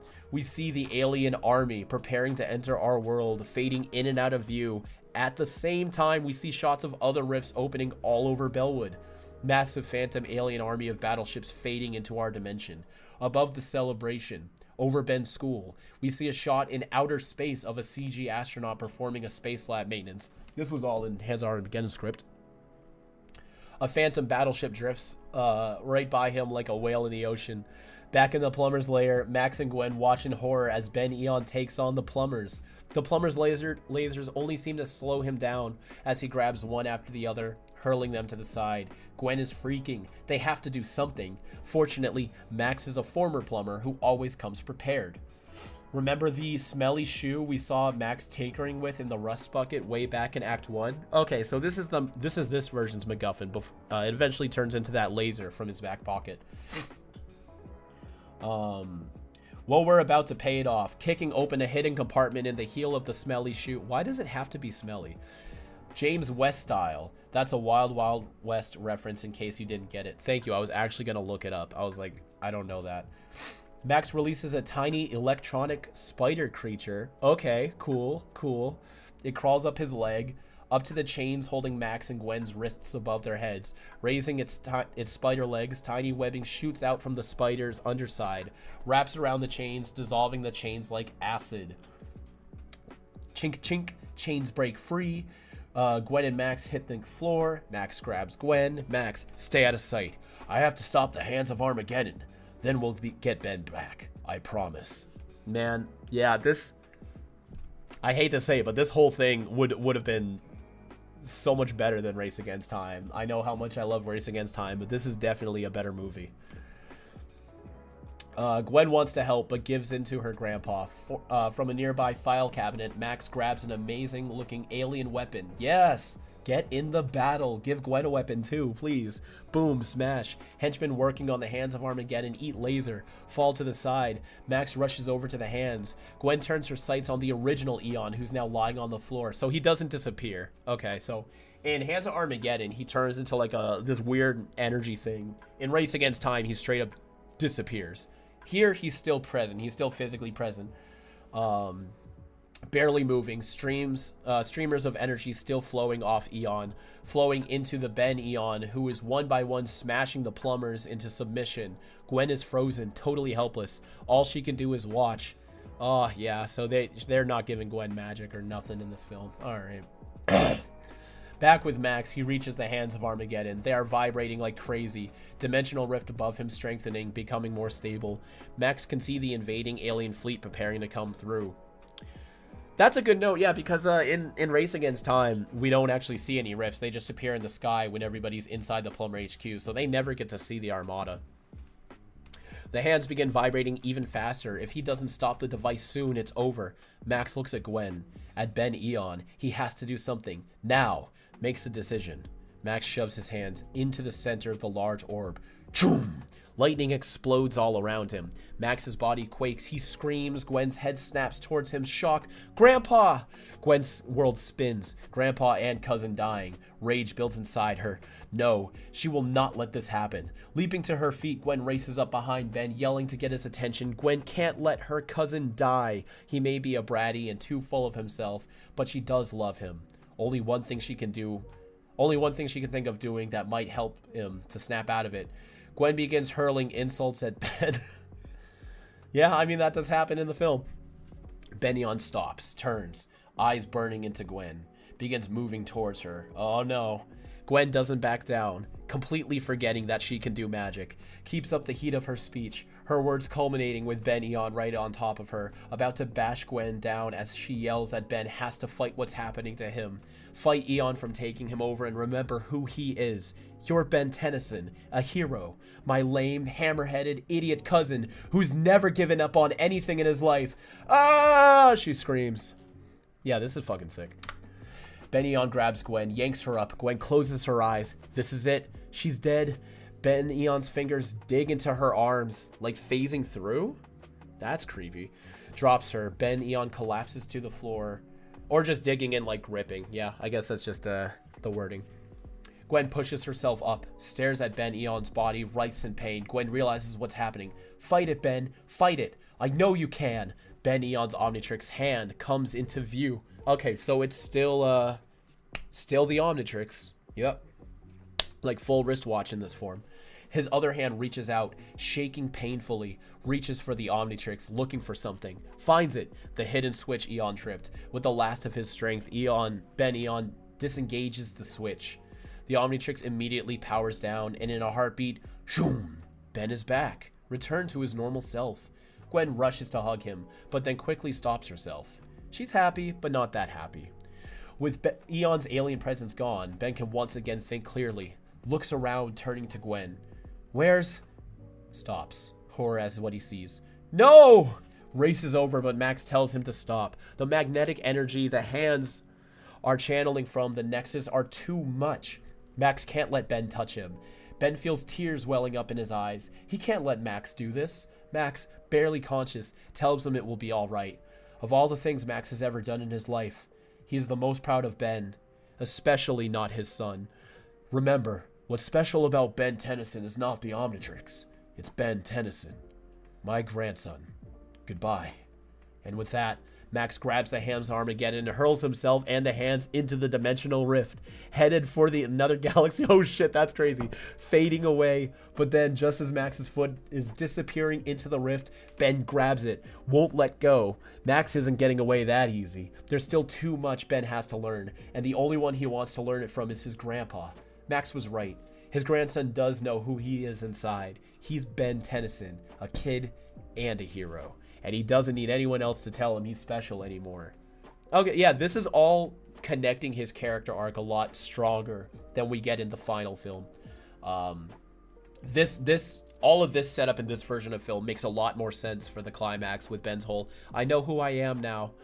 It's a shame we lost so much of Ben's like personal arc in the final film.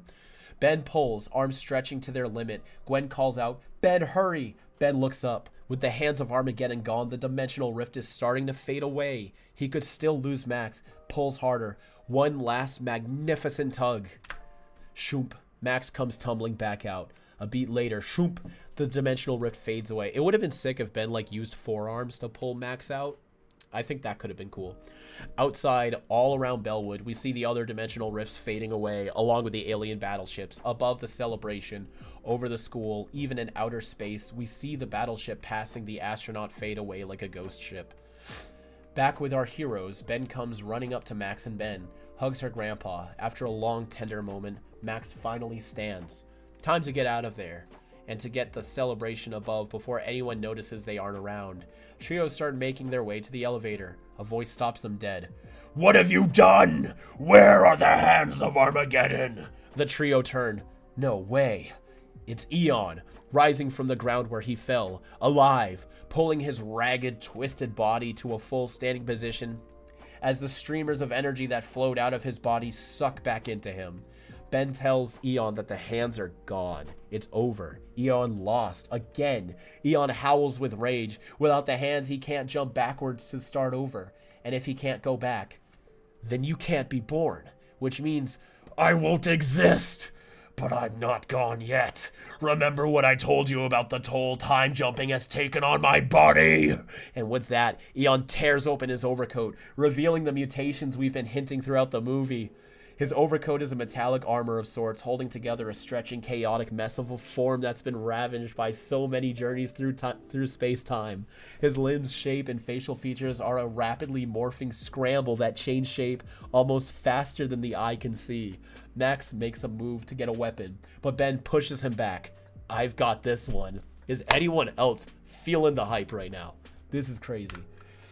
Smashes his hand down on the Omnitrix. There's a flash as he turns into Wildmutt. Alright, fine. Squares off against Eon. Ben. A world... Oh, wait. Is Ben talking as Wildmutt? He turns into Wildmutt, then has a line. A world invasion is one thing, but you messed with my... What? My grandpa. My stupid cousin. And, oh, I'm sorry. He's Wildmutt right now, so... Yeah, I don't know. I can't do Wildmutt's voice, but yeah, I guess Wildmutt can talk in this movie. My stupid cousin and my not as boring as I thought town. Your time's up, ugly. Exterior, Bellwood Main Street establishing. Everyone is enjoying themselves, singing, dancing, riding rides. They're just about to announce the winner of the Miss Bellwood contest when, crash, Ben and Eon blast up through the stage. Screams, panic. People jump for cover as Ben and Eon battle it out. Ben pummels Eon across Main Street until finally Eon falls to the ground.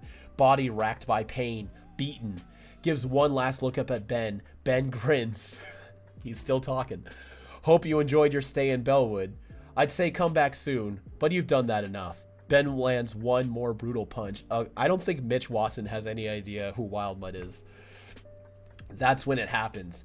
Eon's body begins to twist and morph, to stretch horribly, pulling itself into a never-ending infinity symbol. It all comes full circle.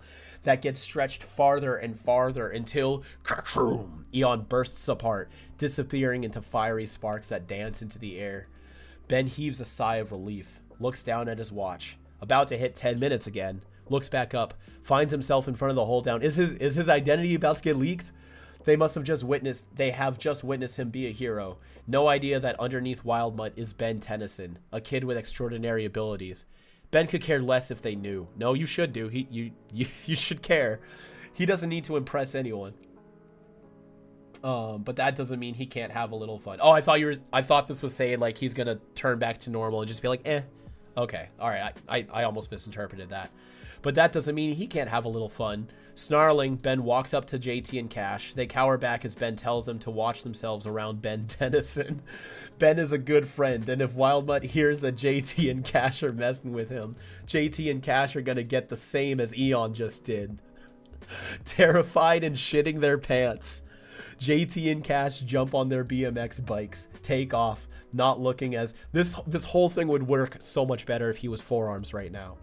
As they run smack into a cotton candy stand, getting covered in goo. Ben smiles, but then the watch starts beeping. Ben takes off, reappearing a beat later from around a building as his old self. A second after Max and Gwen appear from the hardware store, which is still basically rubble from the fight earlier. Together, the three find Ben's parents. Ben's parents are jumping with excitement. Did Ben, Max, and Gwen see those aliens? It was amazing. They've never seen anything like... Wow, I guess we missed all the fun. The trio look at each other and smile. Iris out. Okay, so that was the outline for Ben 10 Alive. We still have 1.5 scripts to go through. But so far, let's take a little recap what's going on. A lot of major changes. The order of the aliens, you know, Diamond Head and Heat Blast being switched. Almost every fight scene actually is entirely different. Plumber's base is super different. Eon's whole story and motivation is different. Yeah, I knew based off of like the 4 pages I read from this was going to be super different. I couldn't have predicted this, and I'm not like, yeah, I'm not going to lie. Like I said, this is so much more thrilling, I guess. Like, who knows if they went through with this, it would have been better, but it's because it's still an outline, you know. I don't know how this would have turned out if they super went this direction, especially Wildmutt talking. That's they would have had to correct that. They would have had to change that. But other than that, this would have been great. This would have been amazing. I do think I enjoyed it much more than Race Against Time proper, except for you know, Wildmutt talking, Principal White not getting his final thing. It is absolutely more morbid than what we got. I don't know if that's truly because of the content. Both Ben 10 and many shows on Cartoon Network have done some pretty creepy, eerie stuff. Like that one episode of Billy and Mandy where someone was getting like reverse born or something. That was kind of crazy. There has been a lot of like on-screen deaths in Ben 10. So I don't know if they nixed all of the weird like mutated morbid Eon stuff because of the content, or if it was just a VFX thing. But either way, it was certainly very, very far from what we officially got. Have you seen Flapjack? Yeah, Flapjack had some pretty wild stuff too. Although, well, I guess like Billy and Mandy too. Those two are a little bit more humor-based, so maybe they can get away with it by blanketing the morbidness with the humor. This seems very straightforward. Like, folks are getting murked. Eon's this weird, gross creature. It's something. This version sounds significantly more expensive. Yes, absolutely. Like I said, I imagine a lot of this was cut just because of practicality. I don't know if it's simply because of the content. I like to imagine if they had a huge budget, they probably would have been more inclined to keep this stuff in. I would have loved the medieval gothic plumber HQ a lot more than just the power plant warehouse we get. I would have loved to see like the weird mutations with Eon and everything. Maybe I'm just still a big fan of like the Daft Punk helmet and black cloak aesthetic and the purple lines on him. I still think that looks super cool.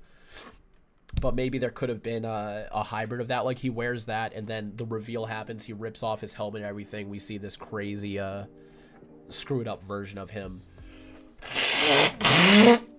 Thank you. So this took 21 pages, took about an hour and a half to read, and this was just an outline. Now we have a 50-page script and a 75-page script, so over 100 more pages to get through. I'm just going to see where this goes. I'm going to try to get a good timestamp at this so I can put it in the description afterwards, but 134. Let's just dive right in. Why not? So this is version 1. So this script is incomplete. I will give y'all the warning. Whatever we're about to read now has no conclusion, but it will at least still give us a good look into what this film could have been. And then after that is a full script. So we still got a lot to do. If y'all are unable to stick around, this stream will still be available on the channel. I'm going to keep it up for rewatchability. It will also be linked in the Ben 10s and the Hands of Armageddon script. And as it says on screen, the all of this will be available on the Ben 10 wiki for y'all to look at your leisure. But for now, let's continue having some fun reading this together for the first time. So, Peaceful Bellwood. So I'm still gonna read. I'm just gonna read the whole thing. Whatever. Quiet in the distance, lights twinkle from a nearby town. A road sign catches our attention. Welcome to Bellwood, the most normal little town in USA. Yep. Sign detonates into a million splintered pieces. Now we are seeing some notes right here, right now through a highlighter. I don't know if that means they're cutting stuff, because also right here we do see he is floating. That is highlighted. Maybe this is an effects note Oh, you know what? That makes total sense because, like I said in the video, if y'all haven't seen it, the video on Ben 10 and the Hands Armageddon, everything, all of these scripts and drafts were owned by John C. Hartigan, the creator of Ultimate Effects, who did the special effects for this film. So I imagine a lot of these notes are more geared towards the practicality of visual effects because that's what John would have had to focus on. And one final note I want to say is you'll notice there is a flap, if you can ever so slightly see it. Oops, right here. Yeah, with some of these pages were dog-eared, as they're called it, where it was folded down. When I first started scanning these pages, I was unfolding them so that they're flat. But after a while, I was wondering, like, I wonder if they were folded on purpose as notes for John. So I stopped folding them. But you can faintly see which ones were folded. So was John the one who sold them to you? No, unfortunately, John actually passed away in November of last year, which I think is why these scripts were put up for purchase on eBay. That was by Enjoy Avenue. They have a link in the video description. So I imagine due to John's unfortunate passing, that did lead to them somehow landing in my possession. So at least if we're going to look for some type of shining light, we're all able to experience this together. But, you know, big shout outs to John. Thank you for doing the VFX on Ben 10 Race Against Time. One of my favorite films of all time. Eon. I'm not going to read all that stuff there, though. Two-lane main drag. Adorable little shops on either side. Polky's Market, Miller's Hardware, Beltram Burgers and Shakes. A giant clock tower sits atop Bellwood City Hall, keeping their watch over the town. In the center of the road, the figure appears. Clearly a man, young, body hidden by the overcoat, handsome face. Oh, so he looks handsome here, too. Okay.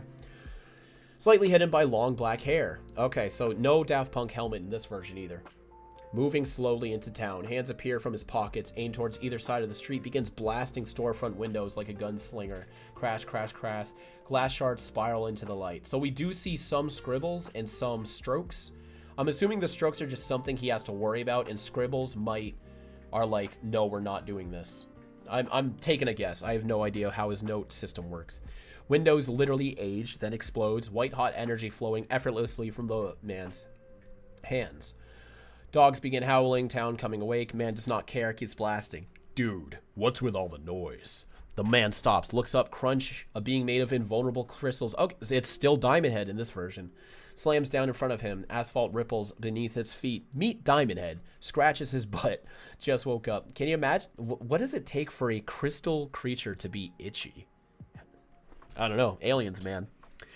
People are trying to sleep, guy. I was just nodding off into a great dream. The man doesn't speak, just looks Diamond Head up and down. Diamond Head groans, yawning again. This is the part where you tell me your name, what your evil intentions are, yada yada. You have done this before, right? Very similar to Heat Blast's final dialogue in the film. Okay, I'll start. I'm Diamond Head. Wham, Diamond Head pistons a fist into the man's chest. Smashed man flies backward into a lamppost. And you were just leaving. Diamond Head storms towards him. Time to finish the job. Choom energy flies from the man's hands. Takes Diamond Head in the chest to flex, but the force sends him through the storefront of Dalton's Pharmacy and Gifts. Poss Sparks. Something. Diamond Head pulls himself out from under a mountain of candy, unhurt. That's funny. Pops something from his mouth, chews. Caramel. Hey, no name. You want some? Wham, a mailbox clocks Diamond Head. He shakes it off. Okay, that's funny. So in the outline, Diamond Head hits Eon with a mailbox. In this script, Eon hits Diamond Head with a mailbox. So, there's always some mailbox action. Come get your letters. U.S. Postal Service coming at you in the face. Diamond Head lifts the mailbox with incredible strength. He squashes the mailbox into a ball. Rears back, hurls straight at the man. Oddly, the man doesn't move. Does this guy want to get creamed? Then Diamond Head gets his answer. Pop, pop, pop, pop, pop. 5 humanoid beings appear in front of the man, forming a wall. So Eon's using his henchmen as a defense. That's kind of mean. In unison, they pull out alien weapons. Okay. Blasting the mailbox to bits. Diamond Head steps from the storefront, grins. This just got a whole lot more interesting. Raises his diamond-encrusted hands. They morph into razor-sharp spikes. Rockets towards the new arrivals. There's 5, each like the man, has features that are all hard to make out. Heads covered by black hoods. All we can really see are their eyes. They glow green, and each appear to have more than 2. Okay, so we've had 3 passes at the henchmen. The original pass in that script, where they all represent different eras. We have these ones who have multiple glowing green eyes and weapons. And then in the final film, we have the brown-cloaked ninjas. Using hyper-stylized martial arts, Diamond Head and the hooded beings begin to lay into each other. Smack, hitch, plunge, hurl, hooded bodies fly. And watching it all is the man, studying Diamond Head, watching as the indestructible hero destroys the hooded men who protect him, until only Diamond Head is left standing. He turns towards the man, clearly pumped from the fight. That was awesome. Fortunately for you, I saved the best for last. Ah! Slam! The man tackles Diamond Head with incredible force, lifts Diamond Head off his feet, the man holding on to him. Pair go airborne, flying backward. Diamond Head's arms are pinned by the man. Our hero looks back, shock. They are headed straight for the Bellwood water and power plant. Dude, what are you doing? Let go. In a second, we're both gonna be crispy critters. That's both, as in you too. Man doesn't respond. Arms like a vice around Diamond Head. Diamond Head struggles, looks back. 50 yards in closing, Diamond Head can hear the Transformers' arcing power. Taste of ozone in the air. Has to do something now. I don't know what your problem is, but this is where I get off. Diamond Head twists, pulls his knees out of his chest, kicks the man away. Diamond Head instantly falls to the ground. Just enough time to look back up as Cocoon. The man hits the Transformer. Electricity and sparks explode into the night. Lights of Bellwood go out one by one. Pile of ash hits the ground. All that's left of the man. Alright, so he keeps on dying. Diamond Head steps out of the ash. Long, curious look. Gross. Suddenly, beep, beep, beep, looks down. Beeping is coming from a glowing symbol on Diamond Head's chest. Okay, so now they know that the Omnitrix badge goes on his chest and it's not his wrist. Glow increases, consuming his body, filling the screen. When it clears... I assume that's a typo. You know, I'm so prone to that too myself. When it clears, Diamond Head is gone. It's in his place stands a 10-year-old boy named Ben Tennyson. Wavy brown hair, fine, slight features, wearing pajamas. And a strange watch on his wrist with the same symbol, Diamond Head, on his chest. A watch better known as the Omnitrix, a rickety old GMC motorhome, nicknamed the Rust Bucket, turns onto the street, brakes creak, exhaust sputters, doors pop open, Ben turns, 2 people leap out. One is Max Tennyson. Ben's grandfather, 60-ish, but in better shape than most 30-year-olds, tall, full head of salt and pepper hair, calm, sage eyes. The other is Ben's cousin Gwen, also 10 years old, short red hair, pretty but not girly. Gwen can kick some ass when she wants, like Ben's. Let's see if she actually kicks some ass in this script, though. Come on. Calm, like Ben's right now. Way to go, doofus. You just blacked out the town. Ben, are you alright? I'm fine, Grandpa. Slimy dude I was fighting isn't, though. Eyes turn towards the pile of ash. Gwen steps over to it. Gust of wind blows on some of her clothes. Ew, it got on me. Wheels towards Ben, pissed. You're supposed to wait for Grandpa and me before you go alien, remember? I figured you needed to get your ugly sleep. Gwen gets in Ben's face, looks him up and down, snorts. Nice pajamas. Bring your baby blanket too? Funny, I thought you had that up your butt. Max steps in between them, breaking it up. Stop it, you two. We need to get clear before the sheriff shows. Gwen's right. Ben, you should have waited. I know, but you couldn't wait. Ben looks down. Yup, that's the answer. Ben suddenly remembers something, looking around. Grandpa, there were some other uglies with him. Maybe you should wait until I'm powered up again so I can search. No, young man. You and Omnitrix are done for the night. I don't know why I'm going southern now. I need to get you back in bed. Now I can't stop before your parents wake up. Besides, you got school tomorrow. Aw, man. It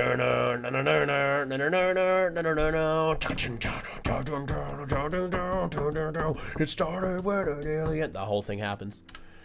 Tooling through the oak tree lined streets of Bellwood on his huffy bicycle, backpack on, taking in the sights. There's Mr. Hawkins, the postman, integral to the plot. Waves to Ben. Fire Chief Whittington in his red rescue pickup, crossing guard Appleby ushers kids safely across the road. So there is a crossing guard in the movie. I wonder if she was supposed to be a more prominent plumber. Just another perfect day in the suburban paradise. Exterior middle school day. Immaculate green grass, ranch-style bungalows, laid in a U-shape, quad in the center, tin roof. Several banners have been hung around the front of the school. Help Budwood celebrate his 50th anniversary Jubilee. Sign up in the gym. Okay, so it's still the Jubilee. Now, we did get confirmation that Max is 60-ish. And we are saying 50th anniversary. If we're going with Max took out Eon, he did that at 10 years old and was a plumber since 10 years old in this continuity. The more I think about it, I'm kind of all for it. I feel like it's interesting. I kind of like it. But I mean, I kind of have a feeling this was written without that math involved, because like, are they intentionally making Max take out Eon when he's 10? Let's keep going. At the side of the school, Ben pulls up on his bike into the bike rack, smiles to some other kids locking their bikes nearby. They barely acknowledge him taking off. Ben shrugs, whatever, starts locking his own bike. Two girls, Stephanie and Candace. Okay, so they're here now instead of Cash and JT. Both 11, leaning against a nearby wall to catch his attention. No, you're wrong. My mom said it was Diamond Head who caused the power outage. Diamond Head? The superhero in Bellwood? No way. Ben perks up, inserting himself into the conversation. Actually, I heard it was Diamond Head too. He's pretty cool, isn't he? The girls glance sideways at him, back to each other. Immediately, they start walking away. Leave Ben standing there, sour. Around the front of the school, Gwen walks across the front grass, heading towards class, books in hand, adjusting her hair, much prettier than the previous night, clearly self-conscious. Aw, Gwen, you got this shit. Ben appears beside her. Hey, cuz, can I borrow a pen? Gwen immediately stiffens, hands him one. You need to start bringing your own, Ben. Forgot. Did you study for that Lincoln test in Mr. Harrison's class? Ben yanks some pages from her binder. Gwen quickly yanks them back. Yes, I did, and no, you can't have my notes. We're not on a mission, Ben. I don't have to take care of you at school. Take care of me? Question, who turned the big bad dude into ash last night? Answer, Diamond Head. Ben's face falls. This stinks. Gwen gets a wicked little smile. And he's back in the Omnitrix. Sorry, cuz, you're just plain old Ben Tennyson here. And I love that. Toodles. Gwen saunters off with her notes. Ben glares. Yeah, well, no problem. I don't need your notes. I got the school wired. Slam 2. So some of this dialogue is shaping itself to be Race Against Time. I feel like we're slowly chipping away and morphing our way there.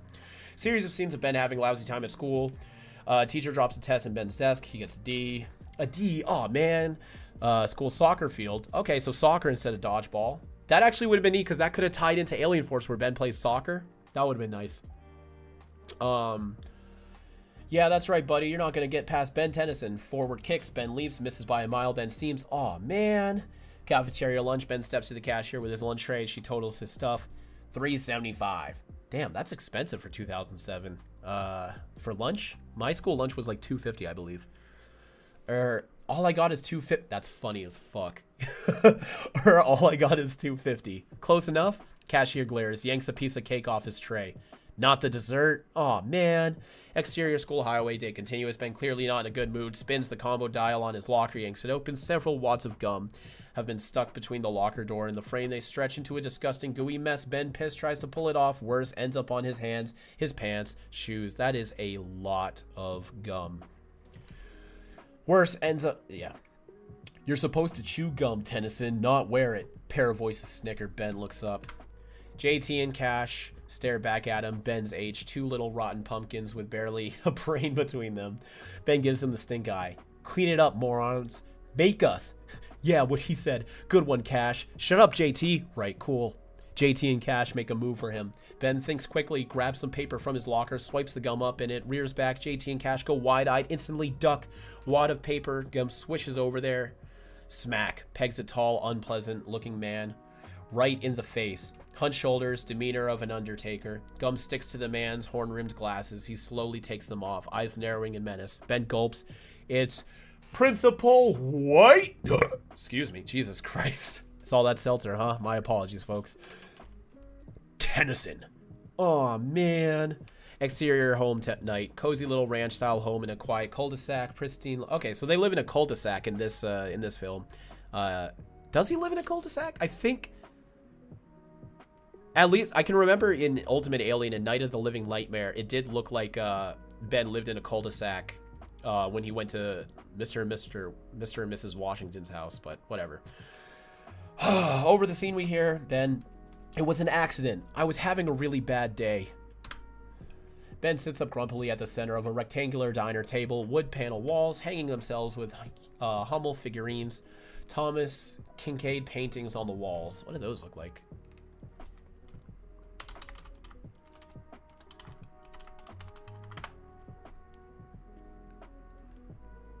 Oh, okay. Those are pretty nice. Yeah, that's definitely like what you'd expect for that kind of for paintings hanging up in a nice little upper class suburban home. Bad days are not an excuse, Ben. You could have blinded Principal White. It was just gum. That's how it starts, Ben. That's how it starts. Oh yeah, this little note here, Sandra 36. This was all in Heads Armageddon too. Oh, Carl has a different appearance. Is more on the myopic side. I'm glad I didn't skip this. Horn-rimmed glasses, like Principal White, I guess. Tousled brown hair like Ben, a straight arrow. Interesting. So Carl's had 3 different descriptive looks. This one, then the hippie John Lennon one in Hands of Armageddon, and then his final appearance, which is just Don McManus in Race Against Time. He takes a bite of the food. Sweetheart, this paella is fantastic. Is it paella? Paella? Whatever. Why, thank you, Carl. I put extra ketchup in it for you. Ben rolls his eyes, watches his parents both blithely eating, looks down at his own plate, barely touched. Can I go now? Ben, listen, your mother and I understand that new schools can be different. Oh, difficult, sorry. I'm starting to lose my reading comprehension abilities more and more. And scary. I hate new environments. They're so different, right, Carl? I'm not scared of my school. Sandra and Carl don't quite seem like the personalities we end up getting in the film. Point is, pal, it's your job to get along. Kids are like horses. They won't accept you if your saddle don't fit. Gwen seems to be doing fine. Yeah, these are totally different characters. Gwen's evil. Sandra gets up to clear the dishes. Gives her son a big squishy hug. I'm sure when the other kids at school get to know my little Benji, they'll love you just like we do. Ben squirms out of his mother's embrace, pushes away from the table. Gotta get out of there. Want to toss the ball around a little later, partner? No. Okay, then. Yeah, totally different characters. Exterior Tennyson home night. Wolf Ben shoves the door shut behind himself, stomps across the wet grass, heading for the rust bucket. Okay, so this scene takes place at night. Rust bucket continuous, hunched over a workbench. Max works on what looks like an electronic Black Widow spider. Okay, so in this draft, we actually get to see the spider. In the outline, we just saw it was a shoe. Solders a final wire. Spider leaps to life. Spider rears back, shoots webbing, encasing a nearby pencil. Pencil dissolves into mush. Max grins. Nice. Okay, cool. Max has got a robo spider in this version, too. Wham! Motorhome doors flies open. Ben storms in. Where are your keys? Max spins around. Spider, startled, scurries into the cabinet. What, Ben? Why do you need my keys? Because we're leaving. I gave school a try, didn't work. Time to hunt some aliens. Plops down to the passenger seat, puts on a seatbelt, arms crossed waiting. Well, come on, Grandpa. If we go now, we can miss all the traffic. True, because it is nighttime now. Max chuckles. We get the feeling he's seen this side of his grandson before. Reaches into a mini fridge, pulling out a Tupperware container. Holds it out to Ben. Squirrel jerky? Calms the nerves. Ew, no. You know I don't like weird food. Ben shrugs, pulls out a piece. Oh, Max shrugs, pulls out a piece, chewing. Sits across from Ben. So, you're going to tell me what happened before we leave? Everybody at school, mom and dad, heck, the whole town has no idea who I am. They think I'm just a little kid. You are a little kid. Oh man, not you two. Let me finish. You're a little kid with extraordinary abilities, but you're still a kid. Ben throws off his seatbelt, pushing the back of the motorhome, stares down at the Omnitrix on his wrist. What good is the Omnitrix if I don't use it? Max steps over to his grandson, turns Ben around to face him. Comforting hands find Ben's shoulders. What's special about Ben Tennyson is Ben Tennyson, not who he becomes when he uses the Omnitrix. Someday, you're going to appreciate that. Downtown Bellwood night, moonlight bathes the town, stretched and metallic, stars sprinkled in the sky like crushed sapphires. The Bellwood clock tower is standing silently, watching over the town, second hand clicking away at time, tick, tick, tick, tick, tick. Interior clock tower continuous, whirling clockwork machinery. A man moves among it, shadows of numbers falling across him. That'd be a really cool visual. Man moving among it, stares out at Bellwood through the translucent watch face, turns. It's the man Ben fought from the previous night, alive. Did you find it? Figures appear from the darkness, same hooded humanoid men from before. Let's call them the henchmen.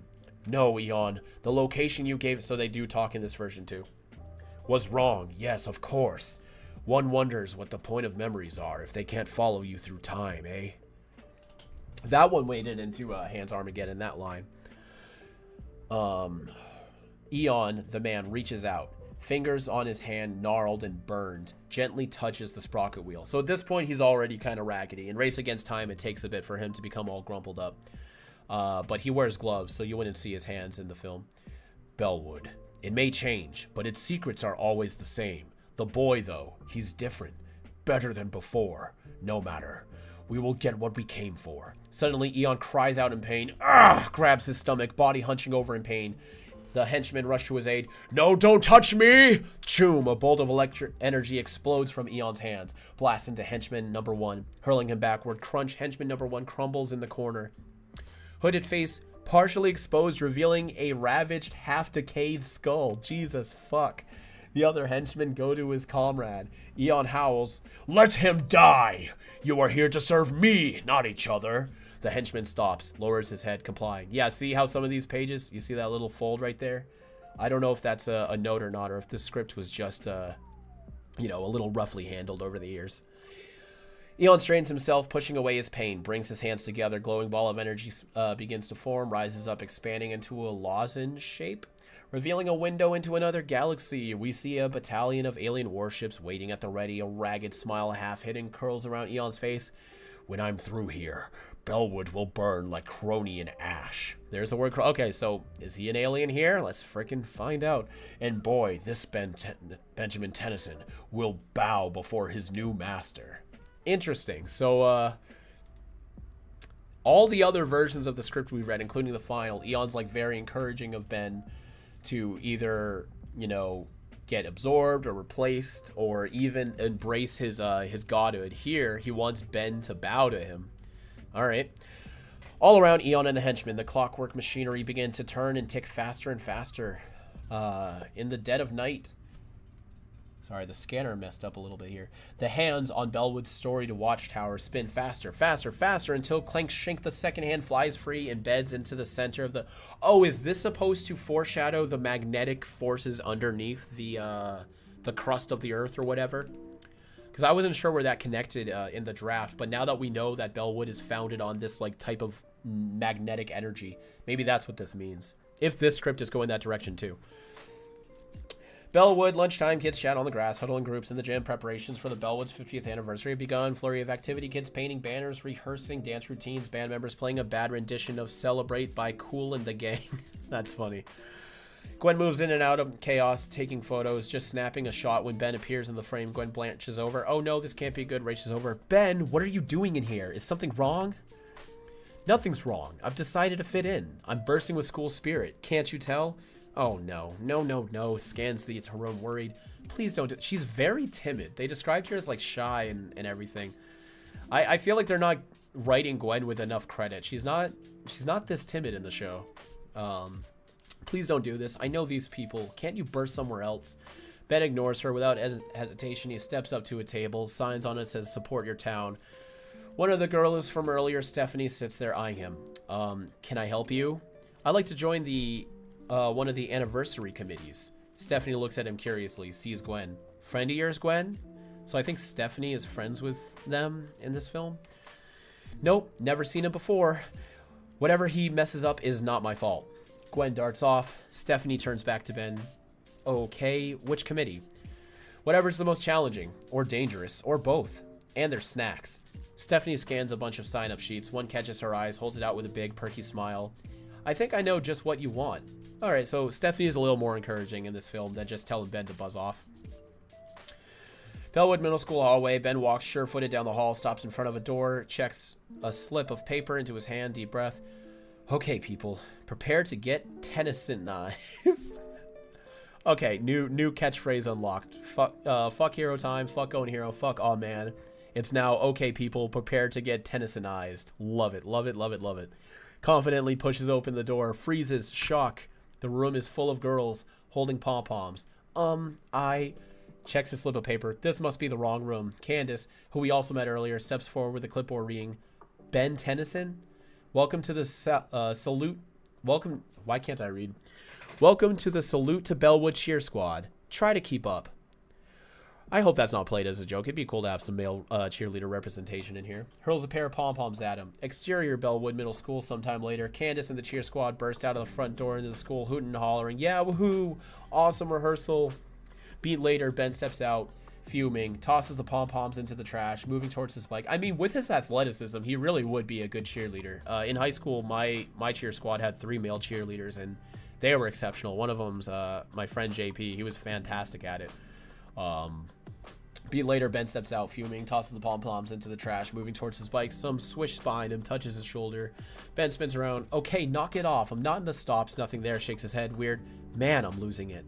So that must be Eon watching him, like stalking him around. But yeah, Ben is super strong, super athletic. He really would make a fantastic cheerleader. Bellwood main drag day. Fairly busy for a weekday. Ben pulls his bike up in front of Dalton's Pharmacy and Gifts. So Mrs. Dalton doesn't have a diner here. It's a pharmacy. The front window has been boarded up from the previous night's fight. Interior, Dalton's Pharmacy and Gifts continue as Ben lumbers in, still upset from his day, walks across the store to find a wall of bulk candy and jars, takes a baggie, fills it to the brim with sugary comfort. Mrs. Dalton, 50-ish, the store's owner. I hope they don't say Mrs. Dalton was involved in capturing Eon 50 years ago, too. She'd be a freaking baby. That's a lot of candy, Ben. I've had a rough day, Mrs. Dalton. I need it. Ben reaches into his pocket for some money, pulls out a handful of lint, marble, army man, size. Perfect. That's okay, sweetie. I'll just put it on your tab. Just be careful riding home on your bike with all that sugar in you. I will. By the way, sorry about your window. What do you have to be sorry about, dear? Oh, she's playing him. She knows that he's an alien, or alien transforming little child. I forget it. Exterior, Dalton's Pharmacy and Gifts. Moments later, Ben sits like a lump on a bench outside. Scans the town over as he gobbles candy. 50th anniversary signs all over. Bellwood, brah. Because his mouth's full. Might as well be in prison. At least that would be more interesting. I like how they changed it to null void in the film. Might as well be in prison. That's funny. Yeah, null void is much more Ben 10 of a line. Continues stuffing his face. Abruptly stops. Eyes landing on something interesting. Belgium's Burgers and Shakes. Directly across the street through the window. Stephanie, Candace, Cheer Squad girls, as well as Cash and JT sitting at various tables. Eating, laughing. Yeah, making Mrs. Dalton's shop and the diner the same location in the final film is much more effective. Ben's eyes narrow, grin forming on his face, tosses the bag of candy aside. Mrs. Dalton gave that shit to you for free for the time, Ben. You're gonna throw that up, man. Whatever. Exterior, Beltram's Burgers and Shakes, back parking lot. Ben appears stealthily from around the corner, steps up to the back entrance, looks around clear, holds out the Omnitrix, pressing a side button. The round face of the device rises. Ben twists it. Different pictures of aliens flash by. So Ben's going to go alien before he even sees them here. Now they'll see who I really... Oh, so he's just going to dox himself right now. And look, he stops on a tiny grayish alien. So he's intentionally going gray matter here. Not forearms. Something swishes behind him. Same feeling of being touched as before. So that's Eon stalking him. Ben spins. No one there. Shrugs it off, slamming his hand down to the Omnitrix. Flash, bursts of light sparks. When it clears, a tiny little creature's revealed. Gray matter. Payback time. Okay, so gray matter was an intentional transformation here. Inside, because of his size, gray matter slips easily into the restaurant, zips behind the front counter, crawls up behind a syrup bottle, peers out. Kids are oblivious to his presence, having a good time. Perfect. Gray matter looks around the restaurant. What to do? Instantly spots several things. Hot dog spinner, rotisserie, soda fountain, rotating pie display. Gray matter scampers to a power box. Shoop. Restaurant goes dark. Jukebox falls silent. Hey, what's up? Lights! The kids are screaming. Gray matter immediately gets to work. Using his insane intelligence, gray matter runs between the different machines he spotted, rewires their insides fast as lightning, shoots back to the power box, grins. Here we go! Shoop. Power bursts on, and the moment it does, the restaurant goes insane. This kind of works better, actually, now that I think about it, with them not being the same location, because I always felt bad for Mrs. Dalton that Ben trashed her restaurant, and then later on she's just okay with it. Here, it's not her responsibility, so maybe it works. I don't know. Oh, but there is a Mr. Beltram. Hot dog spinner, rotisserie spins like whirling dervish. Hot dogs fly out. Kids are freaking out. Soda machine explodes. Mr. Beltram, 54, the owner, dies behind the register as a pie explodes on his head. Okay, so somebody's still getting screwed over here, at least on screen. Stephanie and Candace take hot dogs to the face. Ugh, gross, there's hot dogs in my hair. JT and Cash laugh at the girls. Nice wieners. In your heads. Wiener heads. Garg. Splash. They are doused by soda, smacked by pies, then pelted by hot dogs for a finale. Gray matter, leaping with glee, runs towards the grill, grabs a spatula, hurls burgers into the melee, finds bowls of eggs, tomatoes, lettuce, throws them. Kids, and run. Okay, sometimes there are typos. Sometimes I'm like, I feel like I'm getting tripped up, and then sometimes it's like kids and run for their lives towards the door. This one isn't me. This one really is just typed kind of strangely. Let's get out of here. Exterior burgers and shakes continue as doors burst open. Kids stumbling over themselves to get out. Food covered in food. People walking along the street turn. Can't believe what they're seeing. What's going on? No one notices as a tiny little gray creature darts between their legs, making his getaway, rushing into the street. Gray matter hops onto the back of a trash truck going by. That's how he gets back. That's how he gets back. He hitches a ride. Mom and Dad were right. It does feel good to fit in. Exterior Tennyson home, late afternoon. Room, garbage truck, tools, down Bend Street. Gray matter hops off right next to the rust bucket, happily jumps in an open window on the motorhome. Gwen is at the back, hunched over Max's computer, very focused, downloading pictures from her camera. Gray matter slides silently up behind her. What you doing? Ah! Leaps back, falls out of her chair. Gray matter howls. That was awesome. You totally screamed like a girl. I am a girl. Whap. She hurls a pillow at Gray matter, knocking him off screen. Grumpily retakes her seat. Can you leave now, please? I need to get my photos ready for tomorrow. Photos? Did you take any of me? Gray matter leaps right in front of her, scrolling through her photos on the computer with lightning speed. Ben, move. Wait, why are you all alien? I was treating some friends to lunch. Hey, here we go. A lot of this is very different too. Because even in Ben 10 in the Hands of Armageddon, a lot of the dialogue was the same when he was Gray matter instead of being Ben. Here, this is very different in terms of dialogue, but it is still the rust bucket photo scene. Gray matter stops on the picture of Gwen took of Ben in the gym, cocks his head confused. How come it's all blurry behind me? It's not blurry, jerk. Let me see. Gwen pushes him out of the way, stares. Huh? On the computer screen, sure enough, there is a lozenge-shaped blur behind him. Am I saying that right? Lozenge? Weird. What is that? Gwen scans forward through the pictures. None of them have the blur. Then she reaches a few with Ben in the background. Ben making a snarky face on the playground. In each photo of Ben, the blur is present. Can you focus on it? No, not with this software. If we had some of Grandpa's souped up stuff.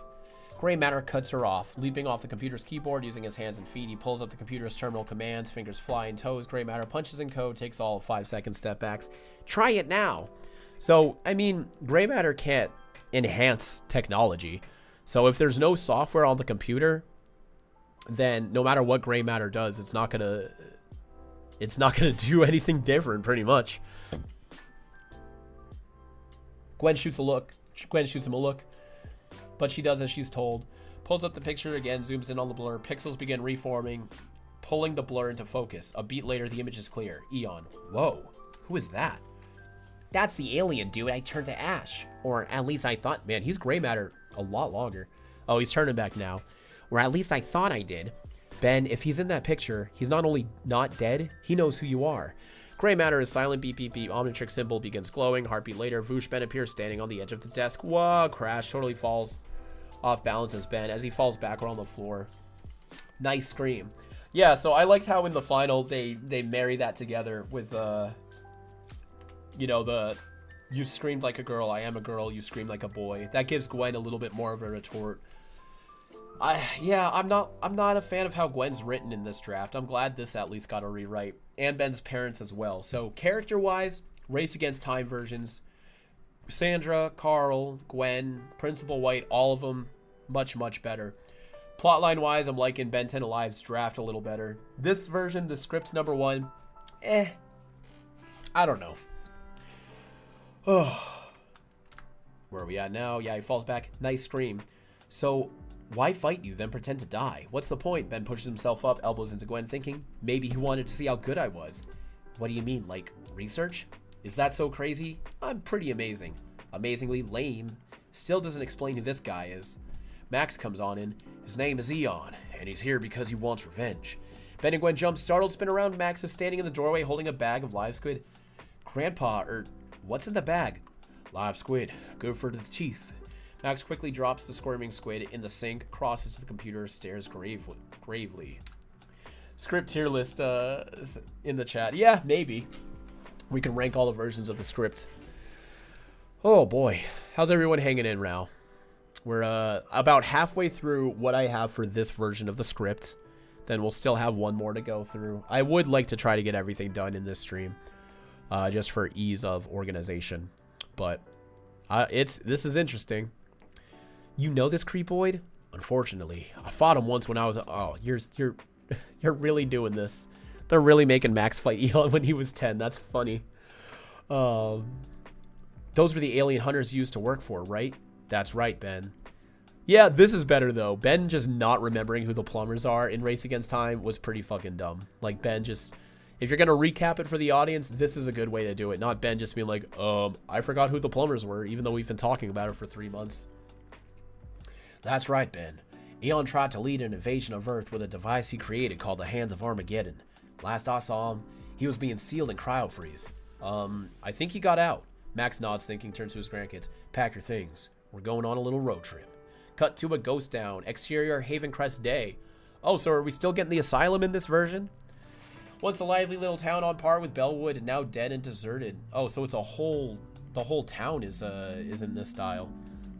Screen doors flapping in the wind, animals foraging for food. Yeah, they definitely would have been able to. This involves an entirely different town set. That's super expensive for the budget. A rundown hospital sits staring down at the town through boarded windows. Twisty driveway, cracked and broken. Rusted hurricane fence surrounding it. Think Danvers State Hospital. Spooky, abandoned, except for a brand new retina scanner on the front gate.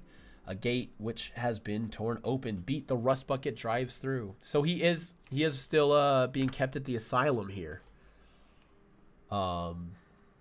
Neat. Yeah, I like the asylum aesthetic. Max maneuvers up the treacherous road. Ben and Gwen push their faces against the windshield, taking in the asylum. This place is creepy. Yeah, but it's cool. Can we spend the night, Grandpa? Sorry, Ben. But if what I suspect has happened, we're already running out of time. The rust bucket drives past an engraved stone sign covered in vines. It reads, Havencrest Lieutenant Asylum, no trespassing. Okay, yeah, so they're doing the full-on asylum in this version.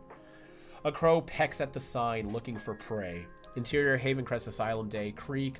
I'm starting to feel bad. It seems like there was so much vision and so much passion put into the aesthetics of the original versions of this. I guarantee most of this was lost to budget. That sucks. I would have loved to see this vision brought to life.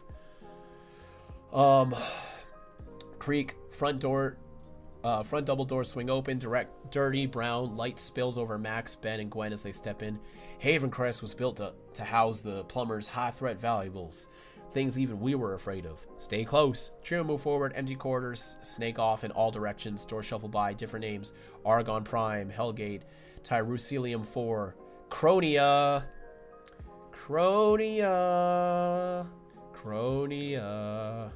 Just keep that in mind. Each door has a small viewing window. Ben rushes over, peering through them. Eyes go wide at what he sees. Glowing spheres behind inch-thick glass. Armor from unknown alien worlds. That would be really cool. Weapons, preserved creatures. This place is awesome. Can I take some of this stuff home? Gwen shakes her head. Idiot. Turns to Grandpa. Why can't he, though?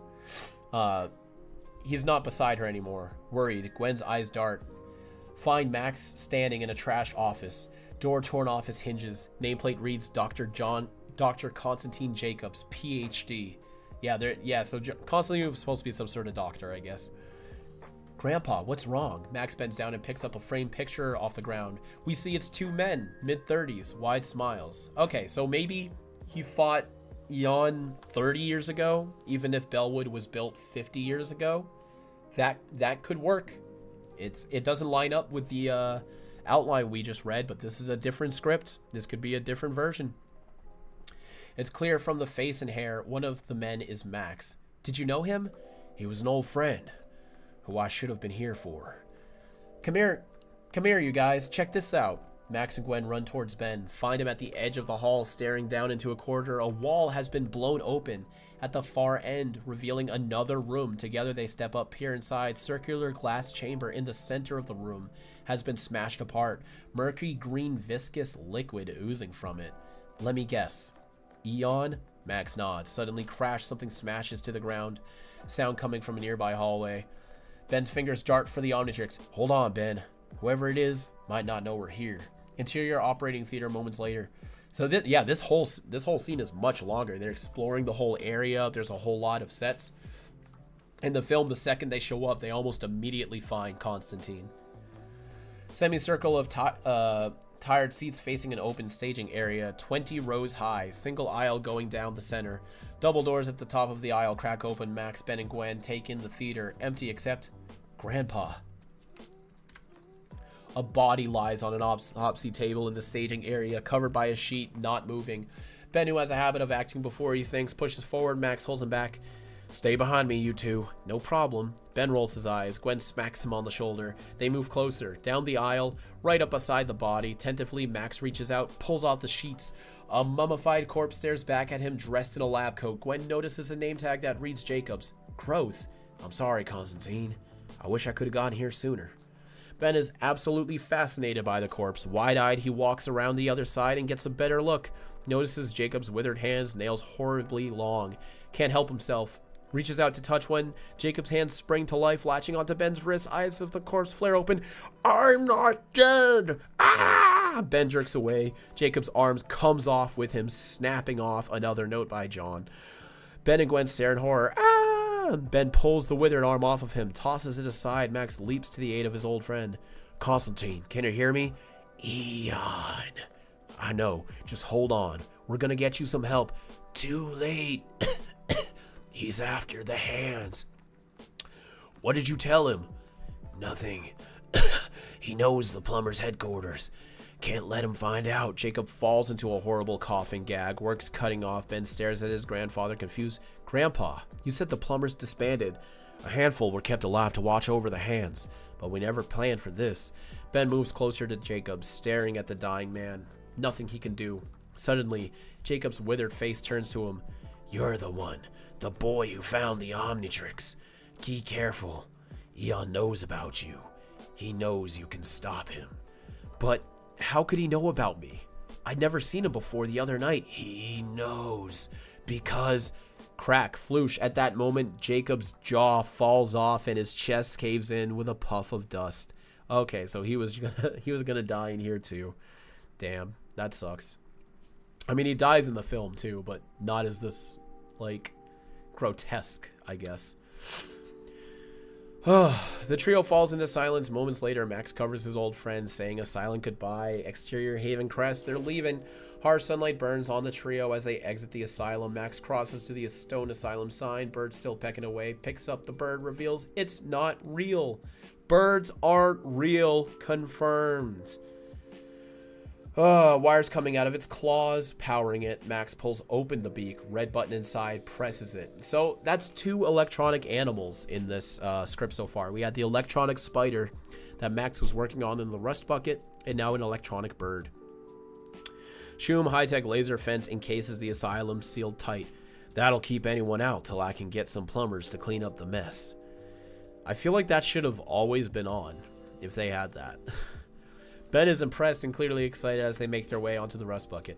Well, I guess that means I won't be going back to school. Here we go. Come on, am I wrong? We gotta find this Eon dude in the hands of whatever. Armageddon? It means the end of the world? You'd know that if you went to class. Ben blows her off. Max starts up the motorhome. The kids strap themselves in. I think we should start off with this super secret plumber's headquarters, Grandpa. Rust bucket pulls away. Ben's excitement grows. I bet it's in some awesome location. Totally hidden and surrounded by traps. Am I right? Rust bucket pulls up to the location, stops. Ben and Gwen stare out. Gwen answers Ben's location. This doesn't look like a super secret location. Ben leaps out, looks up, incredulous. A hardware store? In Bellwood? Widen to reveal, sure enough, Max has driven them right up to the door of Miller's Hardware. Is this a joke? This is a joke. Haha, not funny. Max leaps out of the rust bucket, smiles, pulls out a set of keys. Come on. Dark moonlight seemingly through the window. Wait, hold on. It was night at the asylum, right? And then earlier, harsh sunlight. So I guess it took all day to drive back to Bellwood from here? I don't know. You think Grandpa's okay? What if seeing his friend die really freaked him out? Cut it, lame-o. There's nothing wrong with him. I hope. interesting. So they're leaning into Max's relationship with Constantine a lot more, with the picture frame and Ben and Gwen reflecting on it. Kids round a corner, find Max standing in front of bathroom fixture section. Ben, come over here and sit here. Max points. Ben gawks. His grandpa is pointing to a toilet. But I already went before we left the asylum. That's not why I want you to sit. Ben looks at Gwen. What's going on here? Ben has no idea. Pushes her cousin forward. Tentatively, Ben sits. Should I do anything? Flush, and make sure to push the handle up, not down. Okay, they have officially entered the Twilight Zone. But what can Ben do? One last look at Gwen. Flushes. Everything changes. Blink of an eye. Floor completely drops away. Elevator walls shoot up around Ben, Gwen, and Max as they shoot straight down. Needless to say, the kids wig. Ben, what did you do? Me, Grandpa's the one who told me to flush. Shroom, they're gone, leaving a massive hole in the bathroom fixtures section of the hardware store. Silence, the figures move out of the shadows. It is Eon and his henchmen. They've seen the whole thing. Eon steps up to the hole, stares down the chasm. Clever. I would have never guessed. Really? All these time loops and you never found the plumber HQ? Well, in the outline they did say it kept changing locations. So I guess Eon has to retrack down the plumber HQ through every single timeline. Oh man, I think I'm gonna be sick. Max appearing, not pussed by the whole thing, pulls out a little baggie filled with green sticks, holds it out. Cricket Katana helps the motion sickness. Gwen turns greener. Grandpa, what's happening? You wanted to see the plumber's super secret headquarters. What'd you think? We were just gonna knock on the front door? Ka-thunk. Elevator stops on a dime. Ben and Gwen clunk to the floor. Max steps over the wall. A keypad flips out in front of him. Max punches a code. Laser scanner spits out, moving up and down his body. Computerized female. Okay, there's a talking computer. Welcome back, Mr. Tennyson. It has been too long. Thanks, Shirley. Everyone here? They're waiting for you in the hangar. Alright, plumbers have an AI assistant named Shirley. Cool. Schlink. Elevator doors slide open. Ben and Gwen step out into an amazing new environment. It's the plumber's headquarters. It's a mix of 60-ish high-tech and medieval Gothic architecture. Okay, so that transferred over from the outline. Old IBM data processing mainframes with magnetic tape spools hum quietly. File cabinets raise against the stone walls. Cobblestones lie on the floor. A massive vault door hangs open, leading who knows where. Huge Gothic... Oh, those are the friggin' candle things again. Dangle from an unseen ceiling. Ben and Gwen jet forward, eyes soaking everything up. This has been underneath Bellwood the whole time? No, they just put it in last week. That exchange is in the final film. That's kind of funny. Cavernous concave, roughly the length of a football field. Sides lined here and therefore by living rock. Hangar door opens at the far end. Sound of metal and chains as it rises. Max walks in. Ben, Gwen, I'd like you to meet the last of the legendary plumbers. Ben and Gwen appear behind him, stare out astonished. You'll no doubt recognize some of them. No way. On the plumbers, men and women in their 50s and 60s. Look at that. They have women plumbers now. Well, they had Dalton, but I don't think they mentioned... Wait, did they mention Dalton in the outline? Being a plumber? I don't remember. It's been like 2.5 hours already. As we pan across their faces, there is something vaguely familiar about many of them. Ben and Gwen fill us in. That's Mr. Hawkins, the postman, and Mrs. Dalton from the pharmacy, and Principal White. Principal White, Undertaker, demeanor gone, gives Ben a crooked smile. Sorry about the detention the other day, Ben. Didn't want to blow my cover. I am officially confused. Ditto. Ben turns to his father. Max bends down to meet his face. Comforting, fathering look on his face. Why didn't you tell us? For your safety. When you found the Omnitrix and discovered his powers, you continued to fight we'd begun. We felt that was burden enough, but now you need to know the full truth. Max turns towards Principal White. White nods. The plumber's part. White walks to the back of the hangar, revealing a massive covered object. Hits several buttons on a panel. Sheets on the object. Lifts. A spacecraft. Wow, comes into view. Sweet. We get to see a spacecraft. Half embedded in the ground. Top ripped open, exposing the ship's torn guts. That's kind of cool. So would that have been Eon's ship? We would have seen Eon's spaceship. Whoa, cool. Does it work? Not since it crashed here 50 years ago. 50 years ago. Max is 60? Photo with Constantine Jacobs at 30. Ship crash 50 years ago. Bellwood 50th anniversary. The timelines, man, the timelines. Max waits for the kids to follow along with the plumbers. They walk carefully into the craft. Inside the craft, dead consoles with unreadable alien words spill around the group. Odd-shaped chairs lie crushed and misshapen. Max steps into the front of a large golden orb bordered by 4 smaller identical orbs. Is that the Hands Armageddon? Eon built it to create a time rift in space. So Eon built the hands in this version of the script too. A hole that would allow his world to attack Earth without any warning. So Bellwood, all of this was created to protect that? Wow. Guess Bellwood isn't as boring as I thought it was. Why didn't you just destroy it? We tried, sweetie, but we were only able to destroy the hand's power source, Eon's ship. Eon's ship is the power source in this? What about okay. So Race Against Time, he needed the Omnitrix to power the Hands of Armageddon. First draft we just read a couple hours ago. It was powered by the magnetic force that Bellwood was built on top of. Now the hands were powered by Eon's ship. God, Eon. Eon. I don't even know what to say anymore. Gwen looks around at the destroyed craft. It's obvious now that the craft's torn open is the result of a blast that came within. We've devoted our lives to making sure the hands were never used for their original purpose. But it's been 50 years since we fought Eon. We're too old and too few now. Ben looks around, realizes all the plumbers are staring at him. Understands. Sounds like you need someone to save the world. A hero. Like me. A hero like me. It is me you're talking about, right? Because if it is, you got no problems. I'm ready. I won't let you guys down. Of course, I probably should be excused from doing any homework. Ben, this is serious. Ink, ink, ink. Siren explodes out on the hangar, worried looks on all the faces. Mr. Hawkins rushes over to a console, pushes buttons, images appear on the screen. Eon and 5 henchmen. Mr. Hawkins' head torques towards the hangar doors. Lordy, they're right outside. Kaboom! Hangar doors blow open, debris ping-pongs around the room. Plumbers, Max, Ben, Gwen all hurled off their feet. Ben, dizzy, pushes himself up, looks to the side. No! Grandpa! Max isn't moving. Oh no, Max got fucked up. Max dives to his side, pushes debris off. Gwen appears, helping him. Is he alright? Of course he is. Grandpa, open your eyes. Body stirs. Max's eyes flicker open, blurry. Ben, Gwen, protect the hands. Across the hangar.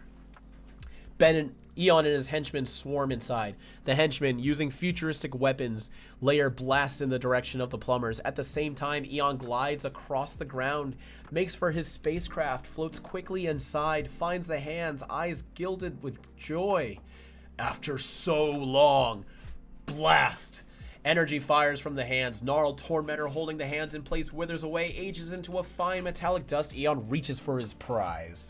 Back with the plumbers, Choom Flash pinned down by the henchmen. Principal White, Mrs. Dalton, and Fire Chief Whittington worked their way over to a locker. Throw it open.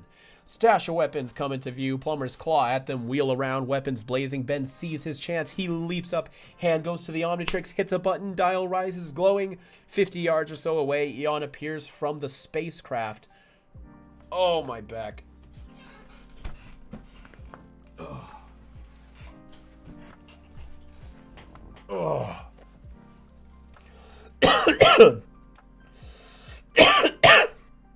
I feel myself aging just reading this. Eon's powers are affecting me. He doesn't want me to find out his 5th backstory. He's trying to age me out before the stream ends. The hands clutch tight to his chest, eyes track. Seeing Ben is about to go alien, his henchmen are not realizing. Get that boy before he turns! 2 henchmen spin towards Ben. 1 henchman adjusts the dial of his weapons. Fires. Pack blasts off energy, hits Ben. Rockets him back into the hangar wall, crumbles, shaken. Henchmen are on him instantly. Ben attempts to smack his hands down on the Omnitrix to turn. Not so fast. Yanked up, arms held tight across the room. Eon howls. We need the Omnitrix! Then, ugh! Bolt of pain doubles him over, struggles, pushes pain away, moving towards the door. Henchmen claw for the Omnitrix. Fingers... Okay, so all the henchmen are coming at Ben right now. That's kind of crazy. Carl, why are you not using your special table, the one from the ad? That one is in my downstairs office, which currently does not have any of this equipment with me. The webcam, the microphone, my receiver. You know, I still have to continue building the office downstairs. Did I run out of music? How long have we been going? Jeepers creepers. Should I have some dramatic music going? Let's see if I can get a dramatic music playlist going.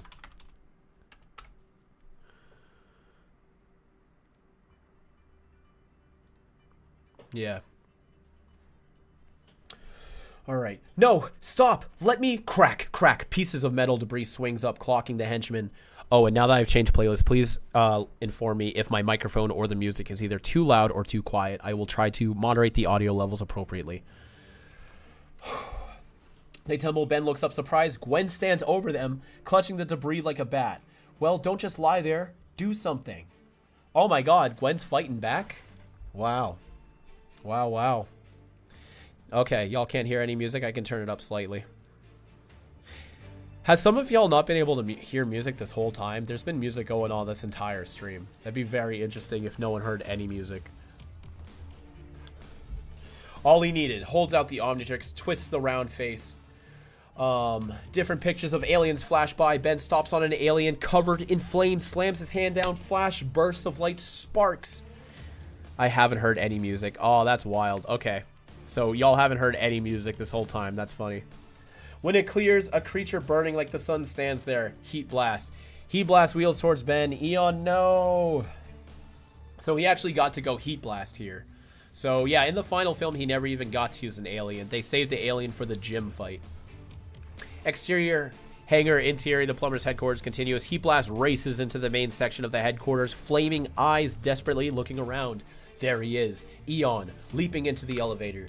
Flames shooting up from his heels. Heat blast flies forwards, door shut, elevator rises. Heat blast isn't giving up. Summons a ball of flame with both of his hands, melting the elevator door. Molten metal drips away. Heat blast steps into the elevator shaft, looks up, elevator streaming towards the surface. Eon leans against the door, clutching the hands, alone with no one watching. He seems almost frail.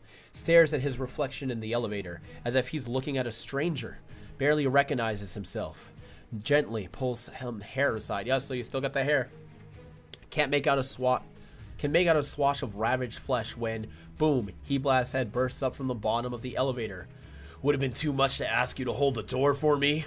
Eon jumps, startled, but only for a second. Choom energy fires from his free hand at Heat Blast.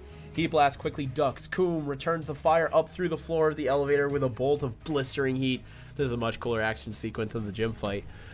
The shootout is on. Choom, coom, choom, choom, choom, choom, choom. Eon and Heat Blast fire at each other. Blasts of energy and fire rip through the elevator floor, making it look like Swiss cheese.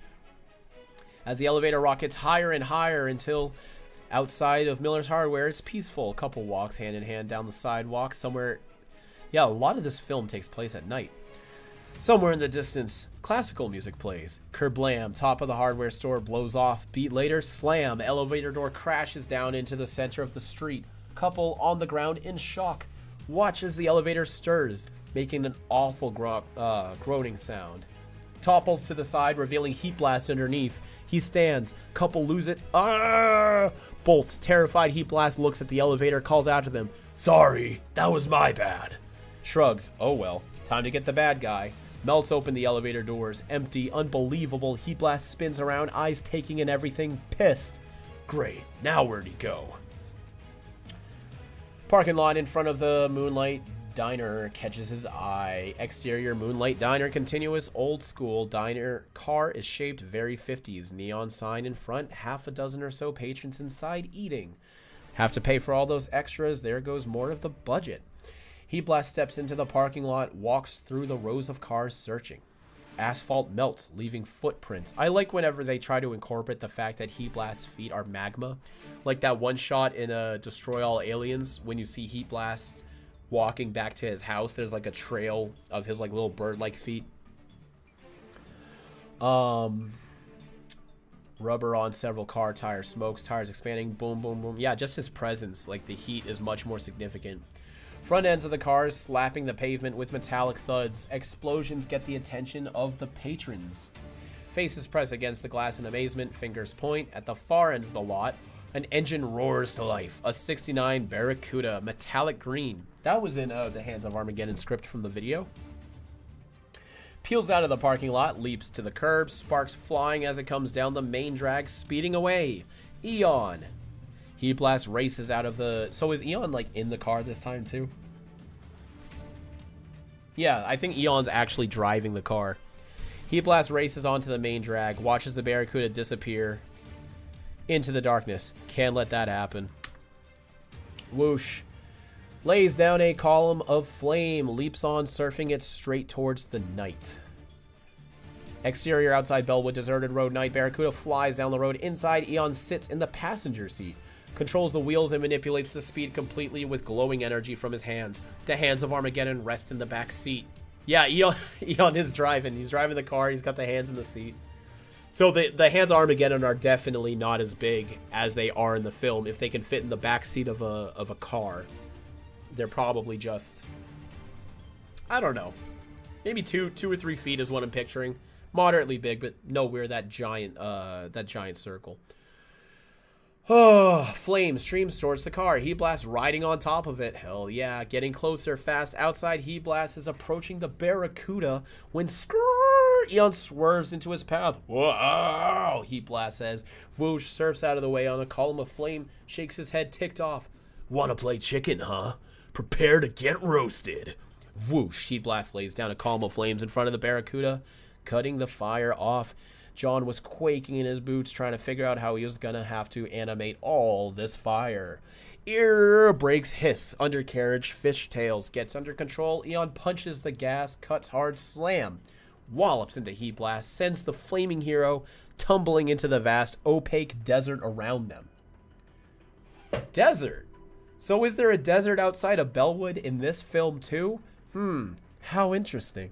Heat Blast. Oh, I wonder if that was like more parallel thinking. Heat Blast, disappears. Inside the Barracuda, Eon looks through the windshield. Out the passenger. I don't know why, but the idea of Eon driving the car is too funny. Him controlling the car through his powers in the film is a better solution. At least that's that. I just feel like him driving the car is ridiculous. Where are you? Gets his answer. Slam. Flame punches down into the hood of the car. Heat Blast right behind him. Crunch leans down, grinning through the windshield at the alien. Hi, miss me? Suddenly, blasting horn. Eon whips around, jaw drops. Oh boy.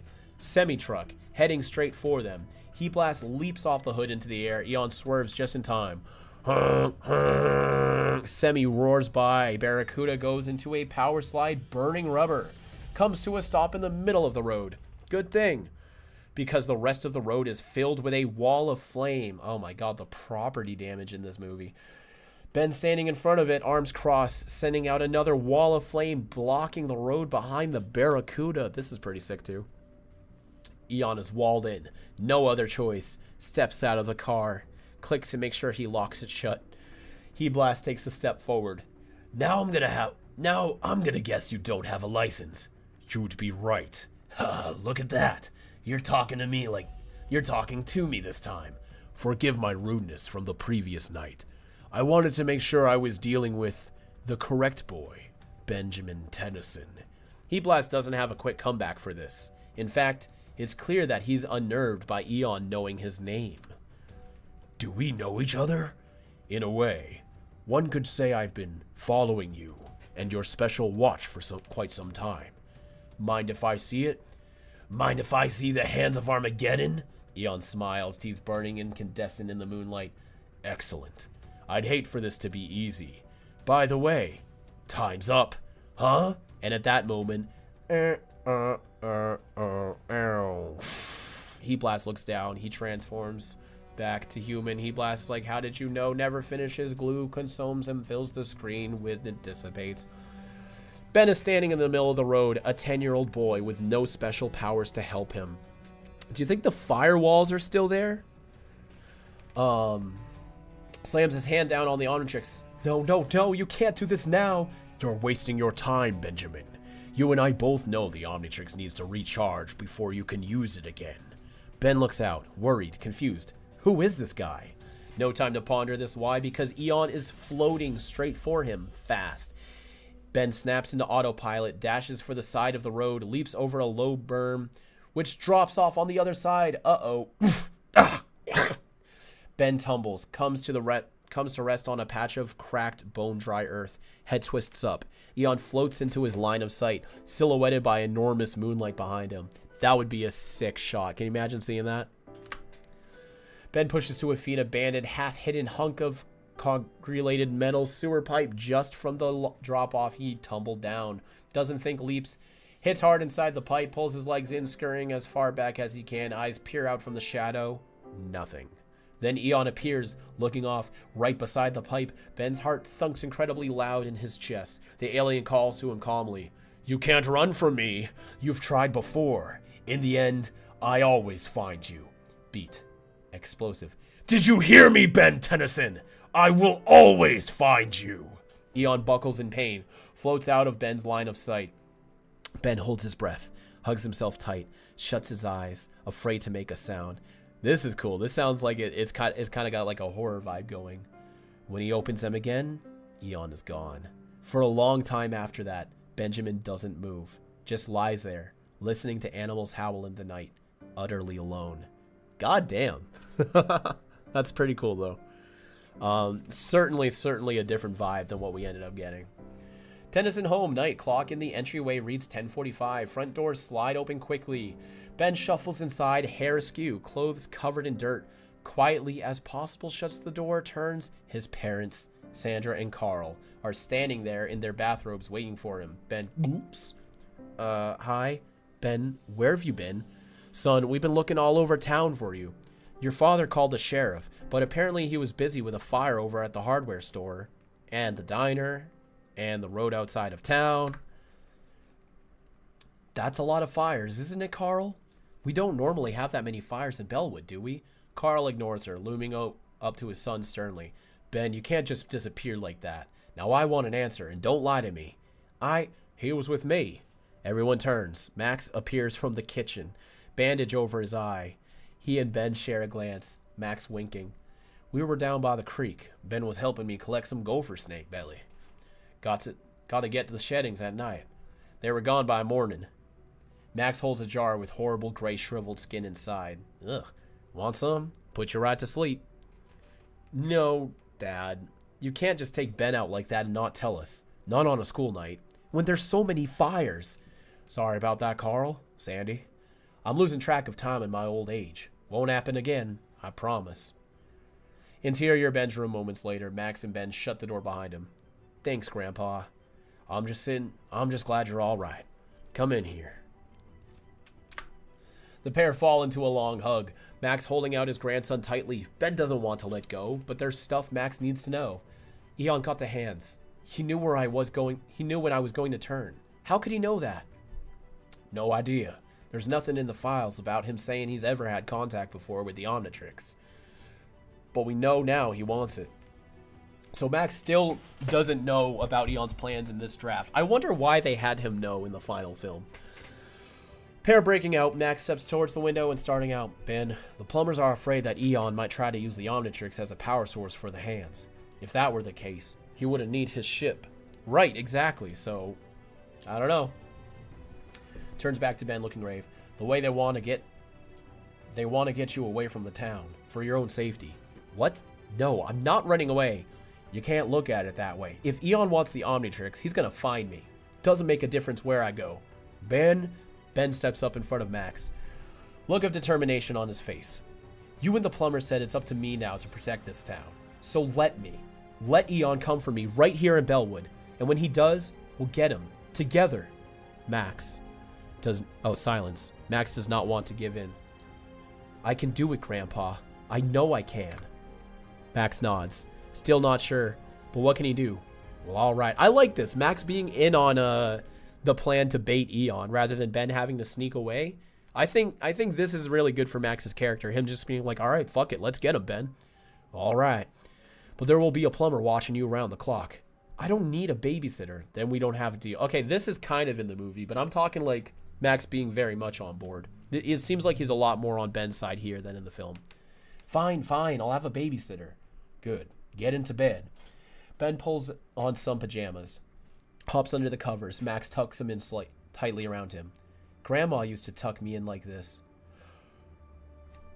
Ben knew his grandma in this movie? Oh, that sucks. That she's gone, I mean, not that he knew her. Yeah, so he had that moment with her where he remembers grandma tucking him in. That's interesting. Your grandmother was always worried about you. Kept watch like a mother hen. Max finishes, takes in his grandson. Never been so proud. Still, a hint of regret in his eyes. I didn't want this life for you, Ben. I shielded your father from it, your grandma before she passed. Most people never had to see what goes behind the curtain. You never got that choice. Pushes a cowlick of hair from Ben's face. Gently kisses his forehead. I'll never let anything happen to you, Ben. Good, because I'd never let anything happen to you, Grandpa. Moments later, Max clicks off the lights. Smash 2. Another galaxy. The battalion of warships we saw from earlier has grown. Doubled in size. Gunmetal gray leviathans blocking out the stars. More appear by the second. War is coming. Smash 2. Exterior Bellwood Middle School. Quad lunchtime. Kids laughing and enjoying themselves, eating, studying, tossing a frisbee. A group decorates a papier-mâché bell with the words "Ring in Bellwood's 50th year." Okay, so Bellwood being aimed after a literal bell was also thought of for this movie, except in Omniverse it is a wooden bell, Bellwood. Ring in Bellwood's 50th Jubilee written across it in Skittles. That's cute. Cheer Squad is working on their routine. Band is still trying to learn to celebrate. And watching it, far from the action, all alone, is Ben, back against a stucco wall, nibbling a burrito. The burrito was in the white draft of the Hands of Armageddon script. And we do see a blue page that substituted it. Somehow I accidentally got one or two of the same page in this thing. Usually they swap out the pages when they replace them. Eyes scanning for any sign of something amiss. A figure leaps in front of him. Ben jerks back, startled, drops his burrito on the ground with a face lowers in front of him. Any sign of Eon? It was Gwen. No, and he's not going to show up if he knows we're waiting. Get out of here. But instead of leaving, Ben plops down beside him. Sorry, Grandpa told me to keep an eye on you. Yeah, you and every other plumber in town. Ben's POV on a facilities man tending to a baseball diamond. He superstitiously watches Ben. We got Mr. Ingalls, the facilities guy, Mr. Jennings from the phone company, even old lady Carlisle and her cats. I might as well be wearing... I'm skipping all these because it's obvious. I might as well be wearing a cowbell and running around screaming, "Come and get me." Cowbell. Nice. Now I know what I'm going to get you for your birthday. Thought you were supposed to be getting ready for the big Bellwood Jubilee tonight. She smiles, pulls out her fastidiously prepared lunch. I told my girlfriend some boys have been picking on my poor, weak, uncoordinated cousin. So Natch, I had to protect him. Holds up a Tupperware bowl. Fruit? Ben looks. The bowl is filled with perfectly diced cubes of fruit, each with a toothpick in him. He scowls. Ben ignores her, reaches over for his burrito. Splat. 2 pairs of feet run over the burrito. Oh, is it these motherfuckers? Yeah. Splashing the greasy contents all over Ben. Feet stops, revealing that they belong to JT and Cash. They howl with laughter. Hey, Tennyson. You're not supposed to wear your food. You're not supposed to wear your food. You're supposed to eat it. Yeah, eat it. Good one, Cash. Cash glared at him, noticing that JT is picking the burrito off his shoe. Without thinking, is about to eat it. That's disgusting. Dude, what are you doing? That was on your shoe. Only for a second.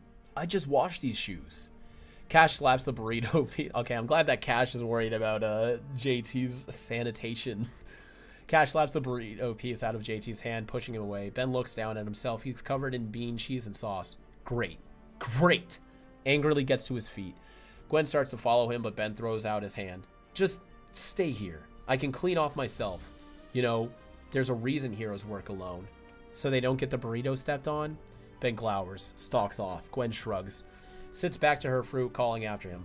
By the way, when did you become a hero? Interior boys' bathroom. That line doesn't work, though. Because if this is the same continuity as Soto, the whole, you are a hero even if you can't go hero line, you know, this is kind of contradictory. Interior boys' bathroom. Moments later, Ben, thoroughly pissed, washes the burrito off himself. Water, paper towels. When he's done, he actually looks worse. Ugh. Exterior. Whoosh, Ben stalks out of the bathroom. Hall is empty. Thank goodness. crosses over to a water fountain, drinks. Something swishes behind him. Ben spins. Hall is still empty. Hush. Might have been his imagination. I like to think like Eon's like purposefully like scurrying around just to try to mess with Ben. And like he gets behind the wall and he's like, he almost saw me.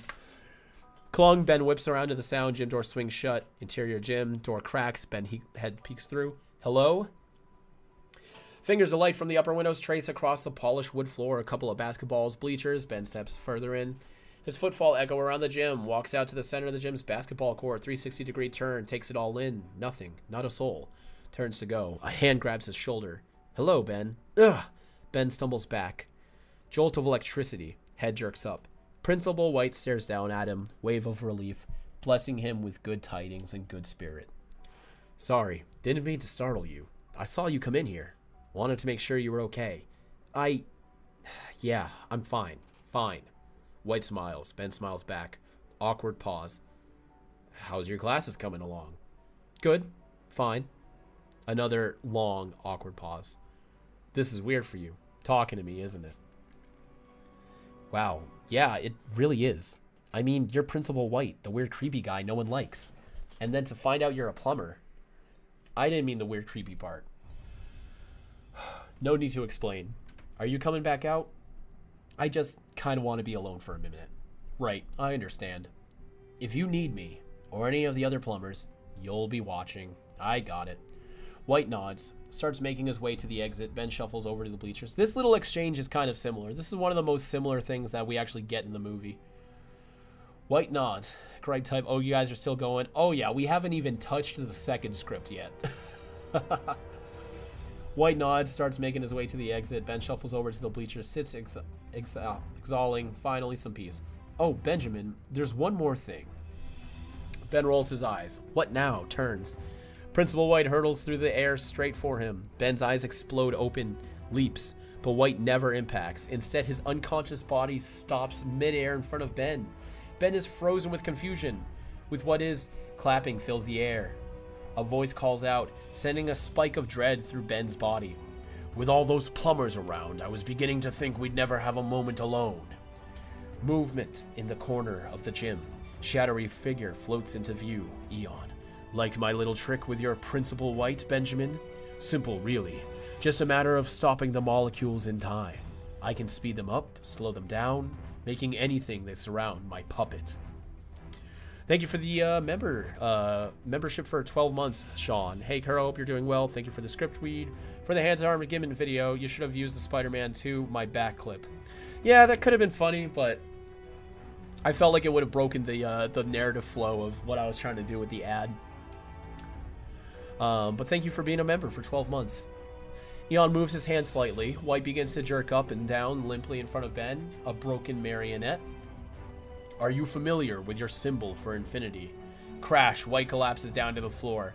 Ben leaps to his aid, but before he can reach the principal, White's lifeless body... Okay, this is where it is, where it's like, is White dead? White's lifeless body pulls away from him, begins moving in a figure 8 pattern across the gym floor. The infinity symbol is an endless loop, continually moving forward, then curling back on itself.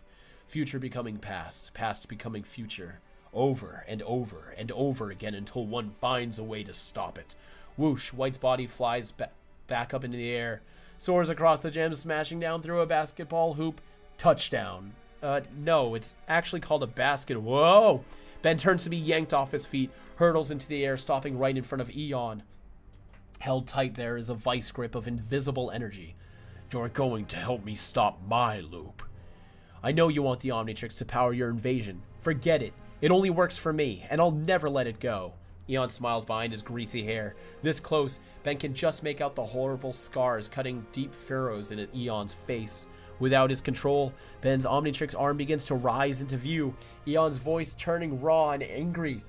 You don't even know what you possess. Such incredible abilities, yet you hide them from the world. The fools in this town see a little boy. But you're not, Benjamin. Inside, you're a god, like me. I know who I am. Do you really? Or are you waiting to find out? Shlink! The button on the side of the Omnitrix engages. Round face of the device rises. Ben watches, dread washing over his face as the round face begins to rotate. Silhouettes of alien forms ticking by. What are you doing? Showing you your future, Benjamin Tennyson. Ugh! Pain ripples through Eon's body. For a brief moment, his powers falter. Invisible force squeezing Ben, slacking. Giving Ben one chance. Wham! Ben kicks out. Legs take Eon in the chest. Something squishy there. Alive. Eon twirling backwards through the air. Ben tumbles to the ground. Free. Scurries up. Eon is already on his feet, squaring off against Ben. What did I tell you, Benjamin? You can't run away from me. Not anymore. Who says I'm running? Ben raises his hand, about to slam it down on the Omnitrix and go alien when... Rumble, rumble. Doors to the gym start to open. Ben's head spins towards the doors, quickly back to Eon. The alien is gone. Schlump, gaggle of kids stream in wearing their gym clothes, chattering, laughing. Going absolutely silent when they see Ben and the unconscious Principal White hanging from the basketball hoop. Oh my god, they're gonna think Ben did that. That's it. That's the movie. No, so yeah, I have, like I've said, for those of y'all just tuning in now, I've had 3 things packaged together. The outline, the 21-page outline for Ben 10 Alive, the first incompleted script edition of this, and now finally a full 75-page script. We're just getting started, baby. Now, I have been going for just about 3 hours. I am going to take a quick intermission for about 5 minutes. I'm going to go grab a snack from the kitchen or something, wash my hands and all of that. But I'm still here. I would love to read through this script. Please stay tuned. I am having so much fun going through this. I love seeing everybody's reactions in the chat. I apologize. I am not calling out too many chat messages, but I did not want to break momentum from the script reading. So please stick around for after this brief intermission.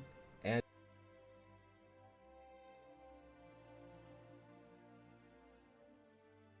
sorry, I hit mute too early. And then we will continue with the script read-through of Ben 10 Alive momentarily. I'll see y'all in a couple of minutes.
Okay. What is up, friendaroos? For those of y'all that stuck around after the intermission, thank you very much for your patience. For those of you that have tuned out, I hope you're watching this in the recording as this remains online. So right here, we have the full script for Ben 10 Alive, allegedly. So I'm not sure if this is yet another version of the script, or if somehow I just got 2 copies and one is incomplete. I'm going to go a couple pages in, read it as how I was reading everything else. And if it seems like this is literally just the same script, then I'm just going to skip ahead and we're going to keep reading as normal. But if there are some differences, even from the version we just read, I will slow down and we can take it as we go. But now, for the 3rd time, or technically the 4th time, after Ben 10 in the Hands of Armageddon, Ben 10 Alive outline, and the last script we won. Now on this one, for the 4th time, let's look at another window into the alternate reality of Ben 10 Race Against Time. You know what would actually be most effective is if I literally looked at the script I just read, because I do have a physical copy, and just start comparing some of the pages, and we can see if this really is just a second copy. Yeah, so this version doesn't have any of John C. Hardigan's highlights. You know, the version we just read does have the highlights and the notes. So far, it's looking just about the same. Diamond Head, people trying to sleep. Just had a great dream. Man doesn't speak.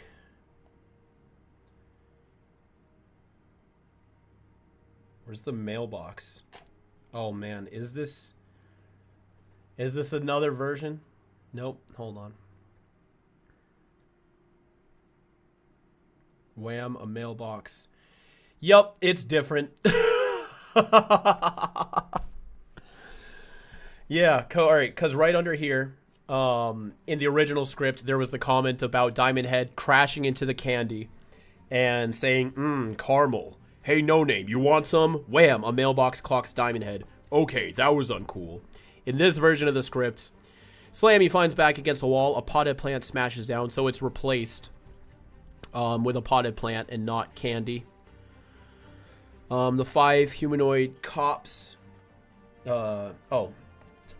No, the cops are there, sorry. I'm trying, yeah, it's a little confusing trying to read 2 scripts at once. I'm still just going to try to do the highlights if I can. Yeah, no. I'm just going to have to read through the whole thing. It's too different already. Buckle the fuck up, folks. Here we go again. I'm just going to pick it up from here, though. Ahem. The man raises his hand to fire at the bystanders. Okay, let me back up a little bit. I'm not going to lie. And you were just leaving. Diamond Head storms towards him. Time to finish the job. Choom, time spheres, fire from the man's hands. Oh, we now have the word time spheres. That's new. Oh, boy. Diamond Head is stopped cold, literally frozen in time. His body begins to reverse backwards, away from the man. Yeah, this is super different. Diamond Head fights hard against the force, although this did happen in the Hands of Armageddon edition, except with Heat Blast being stopped frozen in time and rewinding backwards. Slam, he flies back into the wall. A potted plant smashes down on him from the window box above, the flower sitting perfectly on top of his head. Okay, this is not a good look. Woo! 2 squad cars arrive. Cops jump out. Diamond Head hoists himself up and starts towards the cops. I can explain, officers. Pop, pop, pop, pop, pop. 5 humanoid beings appear from nowhere. Attack Diamond Head and the cops. There's 5. Each, like the man, has features that are hard to make out. Heads covered by black hoods. Using hyper-stylized martial arts, Diamond Head and the cops and the hooded beings lay into each other. Slash, kick, punch, hurl. Hooded bodies fly. Cops fly. More bystanders appear. The man raises his hand to fire at the bystanders and Diamond Head snaps to action. Why don't you keep your hands to yourself? Woof! Diamond Head creates a tall ring of crystal containing himself and the villains and blocking everyone else out. Turns to face the man. Let's call this a night, shall we? The robed fighters attack Diamond Head in a flurry. Diamond Head fends them off, and watching it all is the man studying Diamond Head, watching as the indestructible hero destroys the hooded men who protect him, until only Diamond Head is left standing. He turns towards the man, Clearly pumped from the fight. Yeah, it is interesting that there are bystanders here. Puts more people in danger. I guess it ups the stakes in that regard. That was awesome. Fortunately for you, I've saved the best for last. Slam. The man tackles Diamond Head with incredible force. Lifts Diamond Head off his feet, the man holding on to him. Pair go airborne, flying backward. Diamond Head's arms are pinned by the man. Our hero looks back. Shock. They are headed straight for the Bellwood water and power plant. Dude, what are you doing? Let's go. In a second, we're both gonna be crispy critters. That's both, as in you too. That line is the same. Man doesn't respond. Arms like a vice around Diamond Head. Struggling. I don't know what your problem is. That's the same. Diamond Head twists, pulls his knees to his chest, blasts a wall of spiked crystals from his chest that sends the man flying backwards. Yeah, I'm glad he's using his crystals more. Diamond Head instantly falls to the ground, just enough time to look back up. Kaboom! The man hits a transformer. Electricity and sparks explode into the night. Lights of Bellwood go out, one by one. Diamond Head watches this. They're totally gonna blame me for that. Suddenly, beep, beep, beep, beep. That's the Omnitrix. Looks down. Beekman is coming from a glowing symbol on Diamond Head's chest. Glowing increases, consuming his body, filling the screen. When it clears, Diamond Head is gone. His place stands a 10-year-old boy named Ben 10. Wavy brown hair, fine slight features, wearing pajamas, strange watch on his wrist. Same symbol as Diamond Head is the Omnitrix. Motorhome pops up. Gwen and 10 are here. Way to go, dweeb. You fucking idiot. Ben, are you alright? I'm fine, Grandpa. Slimy dude I was fighting isn't either. Reacts to there being nothing left of him rather than ash pile. You were supposed to wait for Grandpa and me to go before you go alien, remember? A lot of this is the same. Up your butt. I know, but you couldn't wait. Grandpa, other uglies. You got school tomorrow. Aw, man. Bitch, an open credit sequence. Tooling through an oak tree. He's on his bike. He's going to school. I'm going to skim where I can until I find some super duper duper differences. But on the off chance I miss any, again, like I see on screen, all of this will be available online soon. I just wanted to make sure I can display it first before I could. They're in Bellwood Middle School. Signs up in the theater. He pulls up on his bike. The bike rack, smiles to some other kids. No, you're wrong. Okay, the whole Stephanie and Candace scene. Around the shot up front of the school, Gwen stands there out of the entrance taking pictures. For the yearbook, what do you got something against my face? You really want me to answer that? These lines are new. In the last one, it kind of just started with the pen. So it's just extending the scene longer. What happened to the one I gave you yesterday? Lost it, Ben Yanks. Blah, blah, blah. Yes, I did. You can't have my notes. We're on a mission. This is all the same from the last script I just read. Well done for going through all this. Thank you very much, Tron. I am doing my best here. No problem. I don't need your notes. I got the school wired. Montage. 375. That's fucking wild. You're supposed to chew your gum, Tennyson, not wear it. Clean it up, morons. Ben gulps. It's Principal White! He's here. Tennyson, aw man, cozy little craftsman. It was an accident, having a really bad day. Having dinner with his parents. Now we have the Lennon change. Okay, so between those two versions, we had the change from his last appearance. Now he's got the John Lennon appearance before we finally get to Don McManus. And we understand that, Ben. No one here wants you to bottle your feelings. Too many emotional volcanoes in this world already. But you could have blinded Principal White. It was just gum. What your mom is saying is you need to find a better outlet than violence. It's all choices, Ben. Hey, sweetheart, did you put sage in this hummus? Found it growing in the wild? Okay, yeah, so this is a lot of this is in the movie. Can I go now? I want to go hang out with Grandpa. What? We were hoping you were making some friends on your own.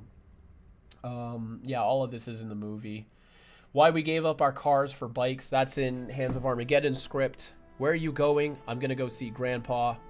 And once again, folks, once we get to the gym scene, I will be reading everything word for word. I am just trying to speed up the process a teeny weeny bit. Can I get more hummus? Sure, sweetheart. We got to make sure that Carl wants his second helping of hummus. Hunched over in the workbench. Works on what looks like a wrench. So now we've officially nixed the spider. We went from the smelly shoe to showing the robot spider early to now it's the laser wrench. Goodbye, spider. It was nice knowing ya. We see the Maxwell Tennyson Plumber of the Year plaque. Wham! Motorhorn home doors fly open. Oh, it emphasizes Mac's tool belt in the photo, by the way. Where are your keys? Why do you need my keys? Because we're leaving. We gotta beat traffic. Max Chuckles. The squirrel jerky. Tell me what happens. Everyone at school hates me.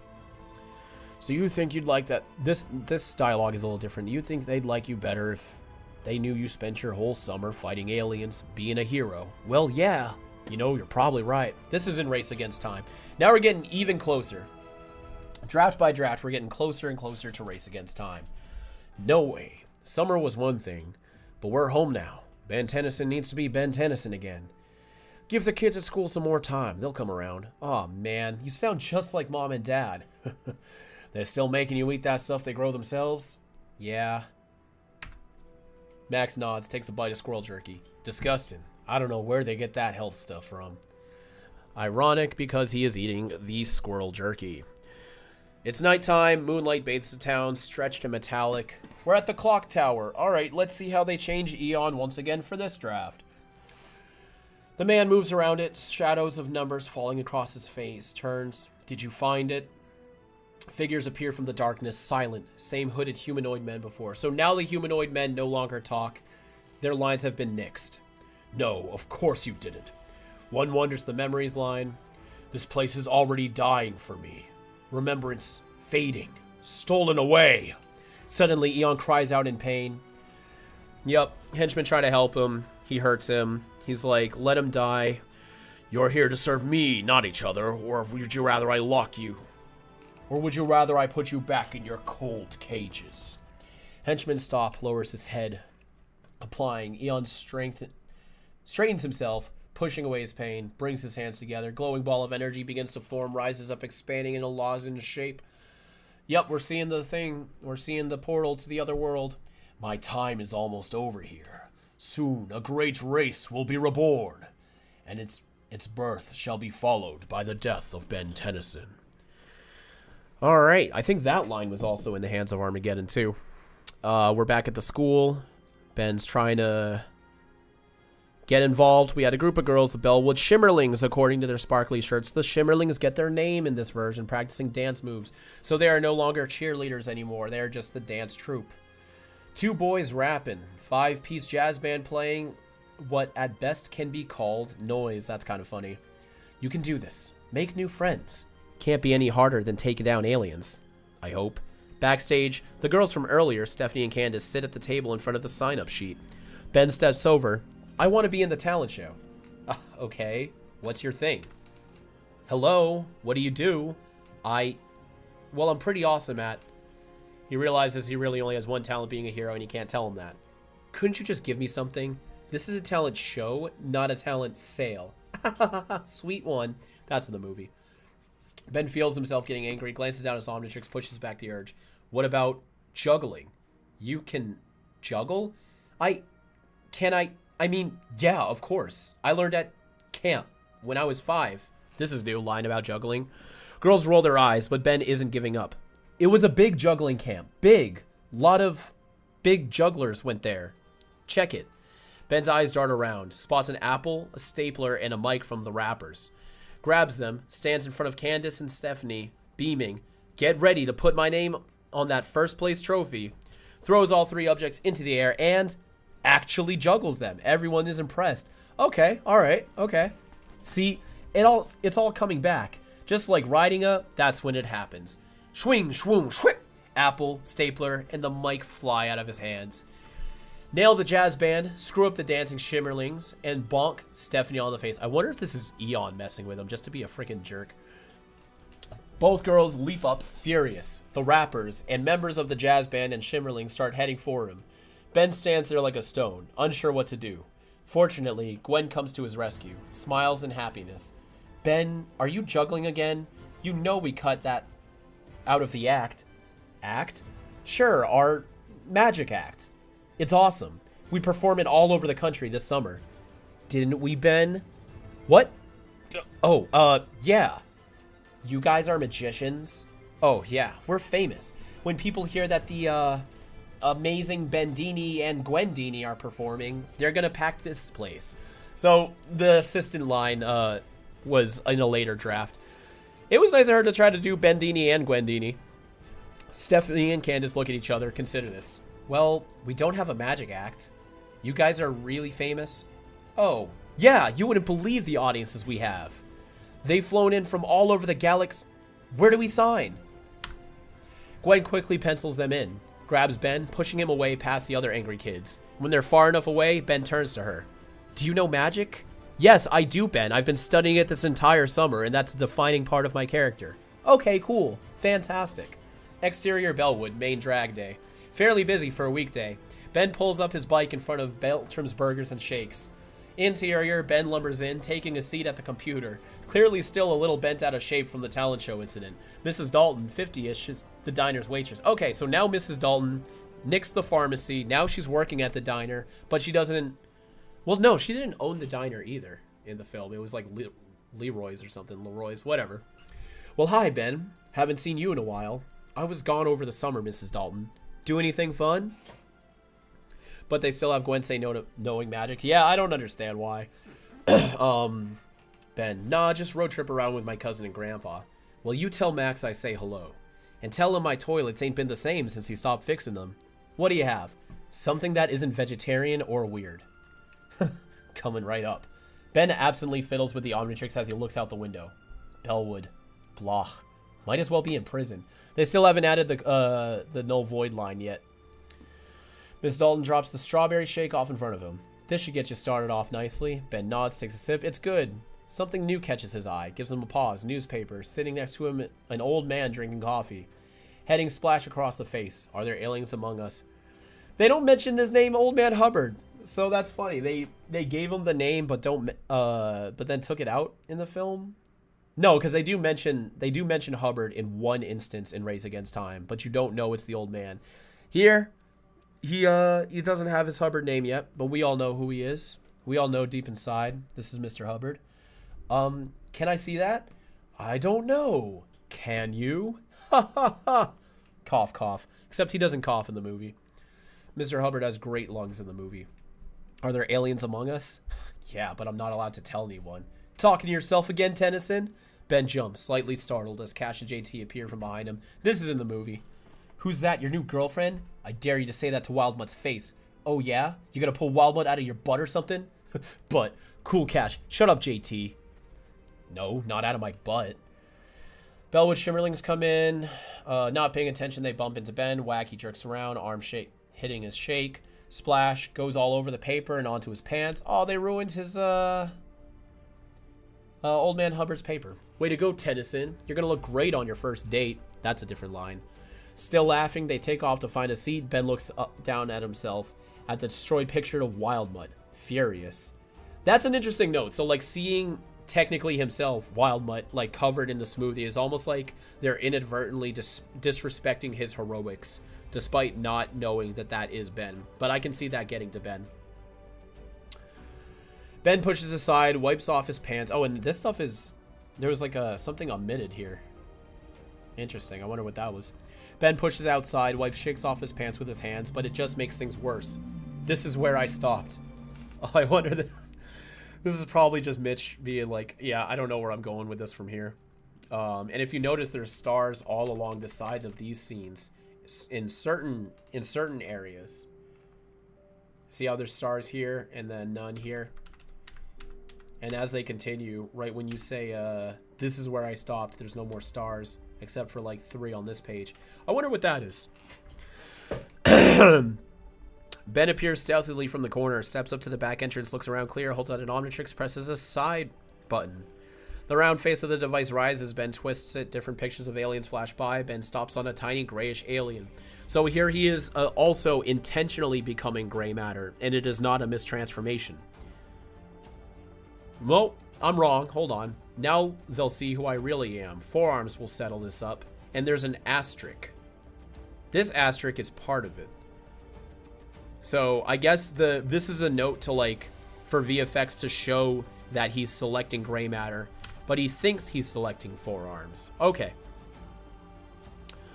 Something swishes behind Ben. Same feeling of being touched as before. Ben spins, no one's there, shrugs it off. That's Eon stalking him. Not in the movie. Flash, burst of light sparks. When it clears, a tiny little creature is revealed. Gray matter. Oh man. The whole soda scene. Gray matter's rigging everything up. Here we go. Restaurant explodes. All this crazy stuff is going on. Mr. Beltram is shown, the owner. There's the wiener joke. Haha, nice wieners in your heads. Splash, they're doused by soda. Let's get out of here. Gray Matter hitches a ride on the garbage truck, heading back over to the rust bucket. What you doing? Ah, that was awesome. You totally screamed like a girl. I am a girl. Gwen doesn't get her lick back. This is all from the first thing. Treating my friends to lunch. All the blurry photos. Tries to focus on it. Gray Matter makes it work. Who's that? That's the alien dude. I turned to ash. Or at least I thought I did.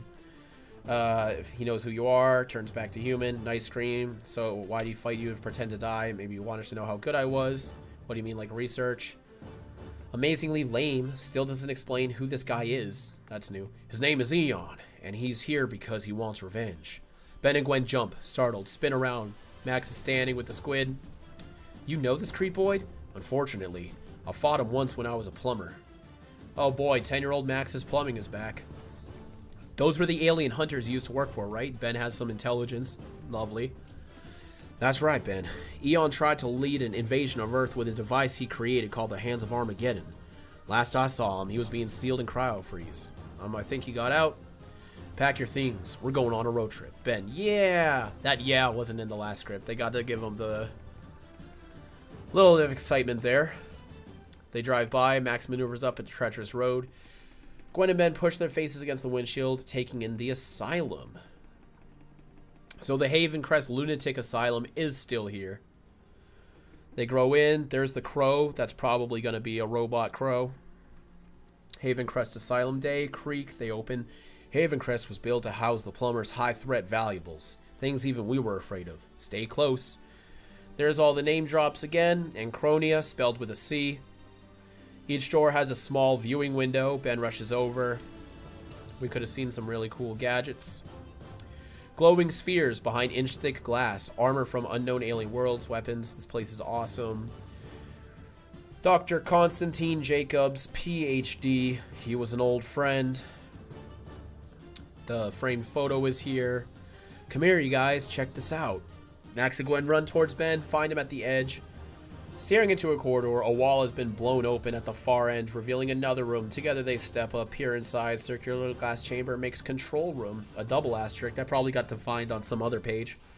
In the center of the room has been smashed apart, murky green viscous fluid oozing out of it. Let me guess, Eon? Max nods, suddenly crash. Hold on, Ben. Whoever it is might not know we're here. This is all about the same. Body on the autopsy table. Mummified corpse of Jacobs. He's not dead. They rip off the arm. Constantine, can you hear me? We did all of this the first time around. This is still all the same. His jaw falls off and he turns to dust. Ew.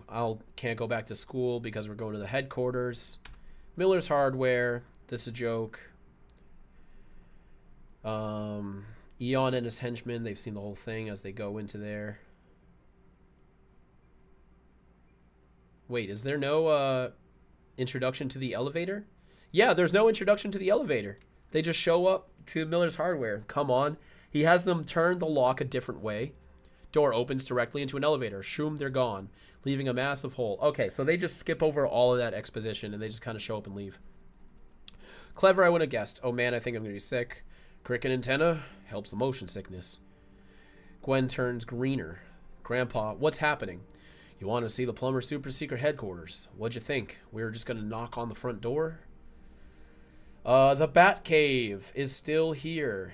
The Gothic Bat Cave. This has been underground the whole time. You're god spankily diddly doodly right, Ben, Gwen says.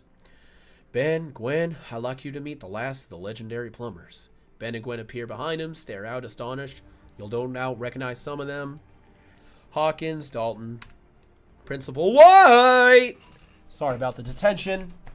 Didn't tell us because the Omnitrix. Alright, Max turns the plumber's part. White walks over to the back of the hangar, revealing a massive covered object. Hits several buttons to a panel. Sheet of the object lifts. Large golden orb boarded by 4 smaller identical orbs. So Eon's ship has been cut from this version of the script. It is no longer placed within the script. It does not seem to be a relevant factor. Is that the hands of Armageddon? A hole that will allow his world to attack Earth without fixing any warning. Fix clarity.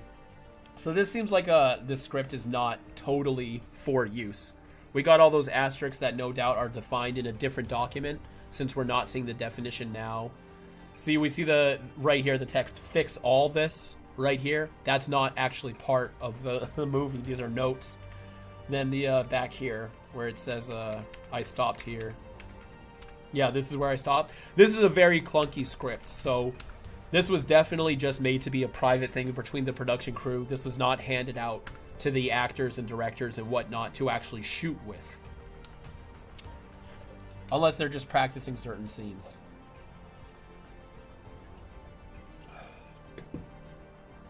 It's been 50 years since we fought Eon. You gotta be fucking kidding me. Yeah, okay, so officially in this whole timeline, Max has been a plumber since he was 10. That's the only way this will work. Siren exposing the hangar. The henchmen show up. Big fight, big fight. After so long, back with the plumbers. This is closer to the Hands of Armageddon draft. This part here, where the henchman comes in and Eon glides around. Choom Flash pinched by the henchman. Principal White, Mrs. Dalton, Fire Chief Whittington definitely fight the henchman with hand-to-hand combat. Ben sees his chance, leaps up, hand goes to the Omnitrix, hits a button, dial raises, glowing 50 yards or so away. Eon goes, two henchmen spin towards Ben. One henchman hurls Ben back into the hangar wall, crumbles, shaken. Henchman on him instantly. Just to point this out in the chat, they probably thought Max was older. See, I would have believed that if they didn't describe him as 60 on the pages. Like, they literally say... I don't want to scroll back again.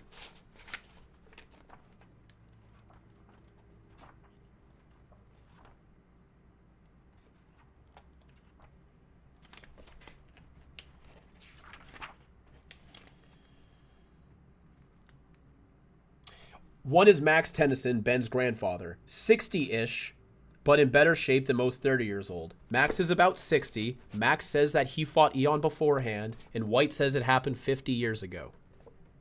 It's just the math ain't mathin' unless they really did want Max to be 10 when he fought Eon. That's just how it works. Eon howls. We need the Omnitrix! Bolt of Pain doubles him over, struggles, pushes the pain away, moving towards the door. Henchmen claw for the Omnitrix, fingers gnarled and scarred. Ben struggles, strains to get away. No, stop, let me... Pieces of metal debris swing in, clocking the henchmen. They tumble. Ben looks up, surprised. It's Gwen. Yeah, I would have loved for Gwen to have done more stuff in the movie. Well, don't just lie there. Go hero. Sure, now you want me to. All he needed. Holds out the Omnitrix, twists the round face. Different pictures of aliens flash by. Ben stops on an alien covered in flames. Slam. Bursts of light and sparks. When it clears, it's fucking Heat Blast. Heat Blast wheels towards Eon. No. The alien is gone. So now he's chasing him down. Heat Blast races into the main section of the headquarters. Flaming eyes. This is all about the same that we just read through earlier. I think we're almost caught up. We're getting there. It was what? The gym scene that we left off on? Hold on. No, I'm wrong. This is different. Interior, Old Man Hubbard's house, night. New stuff. This is not in anything we've read before. Close in on. Air duct vent in the carpeted floor. Beside it is a TV is playing a fishing show. Poof! Heat Blast pops through the floor, looks up. Hubbard is standing over him in his living room, hands gripping a plumber weapon. That's funny. Heat Blast looks, so I guess Hubbard lived above the elevator, it seems. That must be how it worked. Yeah. So in this version, Old Man Hubbard lived directly above the hardware store / plumber's headquarters. And Ben knows who he is. Old Man Hubbard, you're a plumber too? Not missing a beat. Bet your cotton socks I am. Now hustle your flaming tail out of here. Word is the fella you're looking for just headed south on Main. Right. I'm on it. Exterior street, Bellwood, night. Heat Blast steps into frame, eyes taking in everything on the street. Pissed. Alleyway. In front of the Rialto words. In front of the freaking cinema. A shape ducks down the alley. Unmistakably Eon. A movie's just getting out. Patrons look with awe as heat blast tears past them into the alley. Yeah, Hubbard scene is new. This cinema scene's new. Heat blast makes his way down the dark lane. No sign of life anywhere. At the far end of the alleyway, an engine roars to life. Okay, here comes the Barracuda. Peels out. Leaps the curb. Eon rolls up. Sunglasses peeled down on one hand. Giving him the finger guns with the other one. What's diddly up, my son? He blasts race onto the main drag, watches the Barracuda disappear into the darkness. Can't let that happen. Rolls up a fireball and hurls it at the car. He misses the ball and explodes on a building. Darn it, my curveball never fails. So did he actually miss, or did Eon redirect the ball? Outside Bellwood, Barracuda flies down the road. Inside, Eon sits in the passenger seat, controlling the wheel, and manipulates the speed completely with glowing energy from his hands. Okay, even if he was gonna control the car with his powers, why does he have to sit in the passenger seat? I don't know. Doesn't really matter, but that's interesting to me. Light flickers in the rear view mirror. Eon stares. Flame streaming around a corner towards the car. Heat blast riding on top of it, getting closer, fast. Outside, Heat blast is just approaching the Barracuda when Eon swerves onto its path. Whoa, whoa, whoa, whoa. Foosh swerves out of the way on the column of flames, veers around the car, coming for him. Inside the Barracuda, Eon looks through the windshield, out the passenger window. Nothing but empty street out there. Where are you? Am I out of music here? Oh no, it's just a really long pause between tracks. Gets his answer. Hold on, I lost my spot when I zoomed in. Gets his answer. Slam. Flame punches down on the hood of the car. Heat blasts right behind it. Crunch. Leaning down, grinning through the windshield at the alien. Hi, miss me? Suddenly, blasting horn. Eon whips around, jaw drops. Oh boy, semi-truck. This happened last time. Semi roars by Barracuda. Because the rest of the road is filled with wall of flame. Yup, this is in the last screen. Eon's walled in, no other choice. He gets out of the car. He doesn't have the license. Time's up, huh? Back to human. No, no, no, no, no. You can't do this now. You're wasting your time, Benjamin. You and I both know the Omnitrix needs to recharge before you can use again. ... No, it doesn't? What do you mean? I'd love to see where these asterisks line up. I feel like there's another document that that attaches that would explain all of this. Ben looks out, worried, confused. Who is this guy? No time to ponder this. Why? Because Eon is floating straight for him. Fast. Ben snaps into autopilot, dashes for the side of the road, leaps over the low berm, which drives off the other side. Uh-oh. Ben tumbles. Eon floats into his line of sight, silhouetted by an enormous moon. There he is. He's hunting him down. You can't run from me, Benjamin. Yup, this was all in the last version. Ben's like quaking in his boots, hiding for a while. Super horrific. Now Sandra and Carl, this scene, although now that they have different personalities, I wonder how this plays out. His parents, Sandra and Carl, is standing up there in their bathrobes waiting for him. Ben gulps. Lose Max from this? What does the asterisks mean? Please tell me. That's so interesting. Hi. Ben, where have you been? Son, we've been looking all over town for you. Your father called the sheriff. Fires everywhere. You can't just disappear like that. He was with me. Oh, this is like a note, like maybe we don't have Max in this scene. Because Max isn't in the scene in the final version. So they're probably just like, yeah, take Max out of this scene and just let it be about his parents. So many fires. I'm glad you're all right. Eon got the hands. He knew where I was going to turn. How could he know that?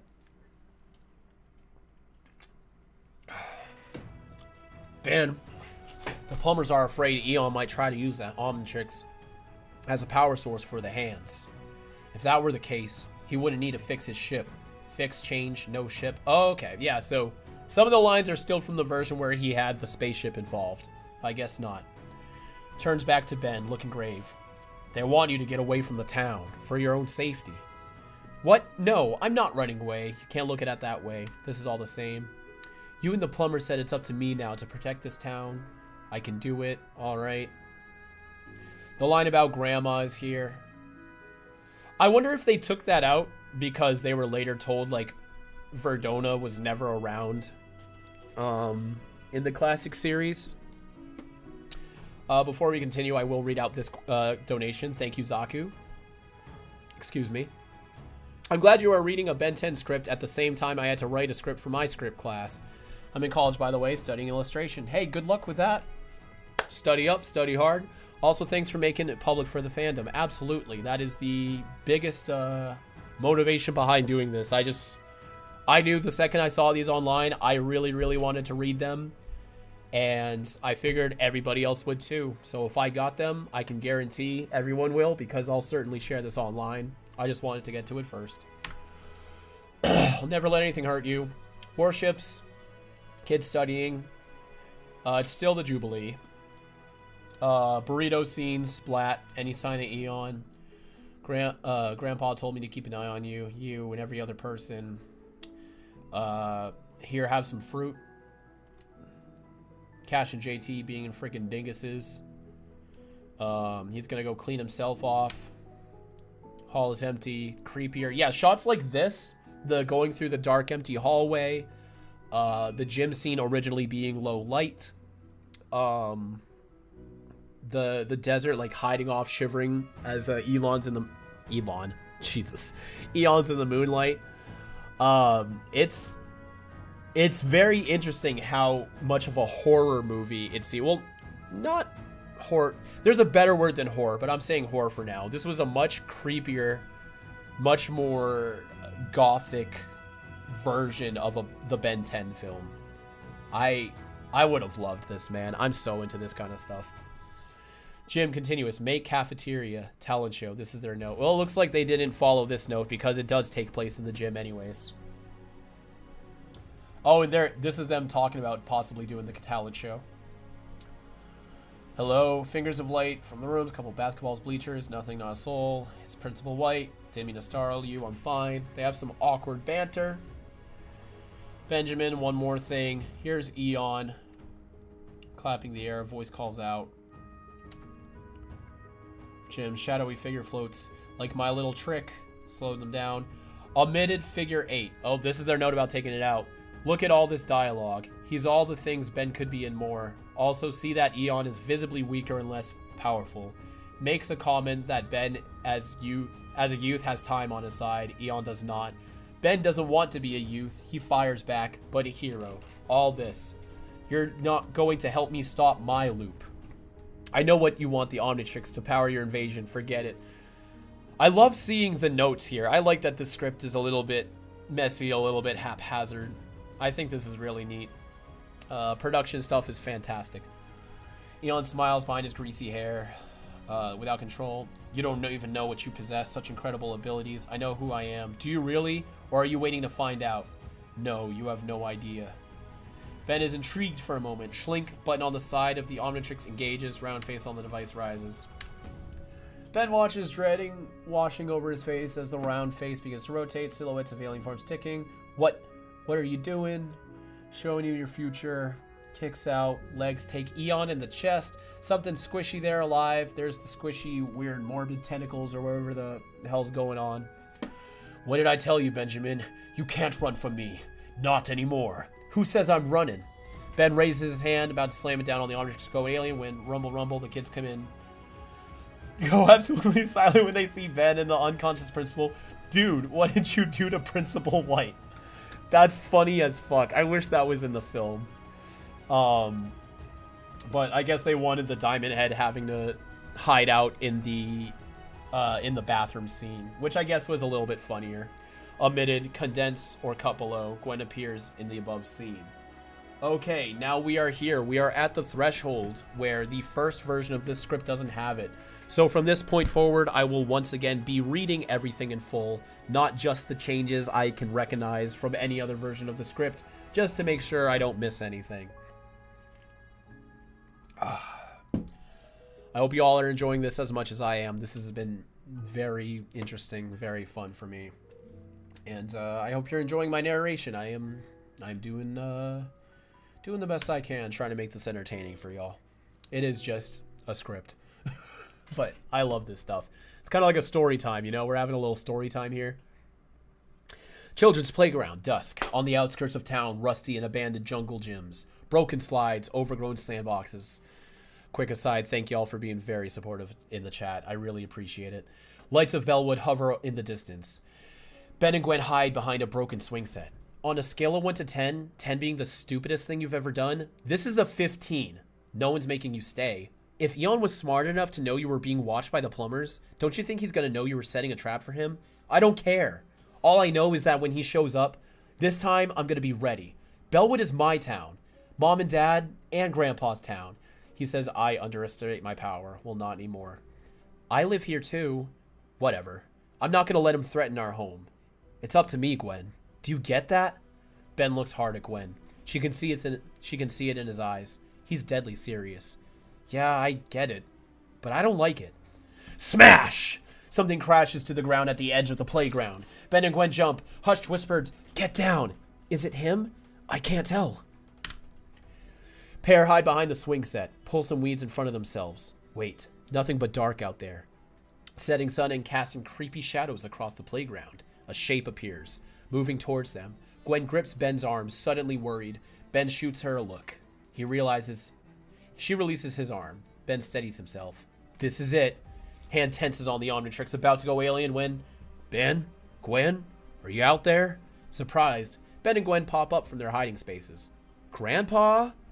Max steps from the shadows, immediately beelines for them. He is not happy. How did you know we were here? It was the only place in Bellwood I hadn't checked. It was Ben's idea. He was setting a trap for Eon. Ben glares at his cousin. Traitor. Max grabs their arms, leading them back to the rust bucket, which parked at the edge of the park. Do you realize how dangerous, how foolish that is? Why? He wasn't going to come after me with all the plumbers around. Grandpa, I can do it. I'm ready. No, Ben, you're not. Not yet. Max gives Ben a withering stare. It's clear this is not a game for him. And Eon knows that. Angry, Ben pulls away. You're wrong. Ben, did you ever stop to think that getting you alone is precisely what Eon wants? On cue, kaboom! The rust bucket explodes in a huge ball of flame.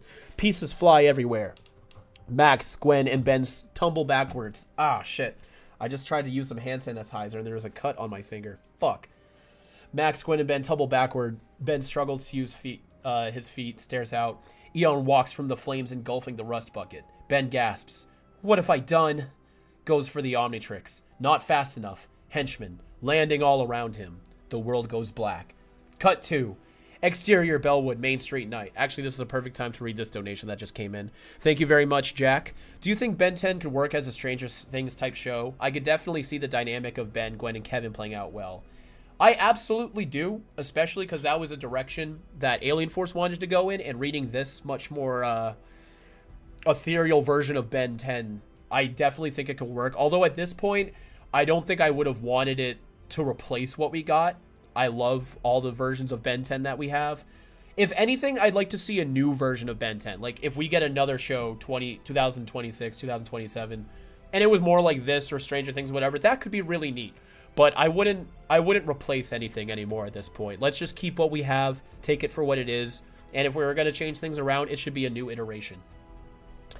But the celebration is going on in Bellwood. It's happy times again, folks. Here we go. Bellwood's 50th anniversary Golden Jubilee. Banner with these exact words strung across Main Street. Despite the fact that several of Bellwood's businesses, namely the power plant, the hardware store, and several storefront windows are either boarded up or surrounded by police tape, everyone is having a grand time. That's funny. Oh, but at least they're still going, you know? They're like, hey, we'll celebrate even if our town is trashed. And the whole town is there. There are rides, games, bands, dancing. The budget is through the fucking roof. Ben's parents enjoy a spin on the Ferris wheel. JT and Cash are causing trouble, stealing prizes from the booths. Bellwood is alive with joy, but only on the surface. Interior Plumber's headquarters continuous. Slowly, we track through the Plumber's headquarters. Clear very quickly. There has been a recent fight. Computers and hunks of floor smolder from laser blasts. Small fires burn the corners. Massive vault door that we last saw open is now closed. From behind it, we hear the pounding of the voices of the plumbers. Hey, anybody, we're in here, help!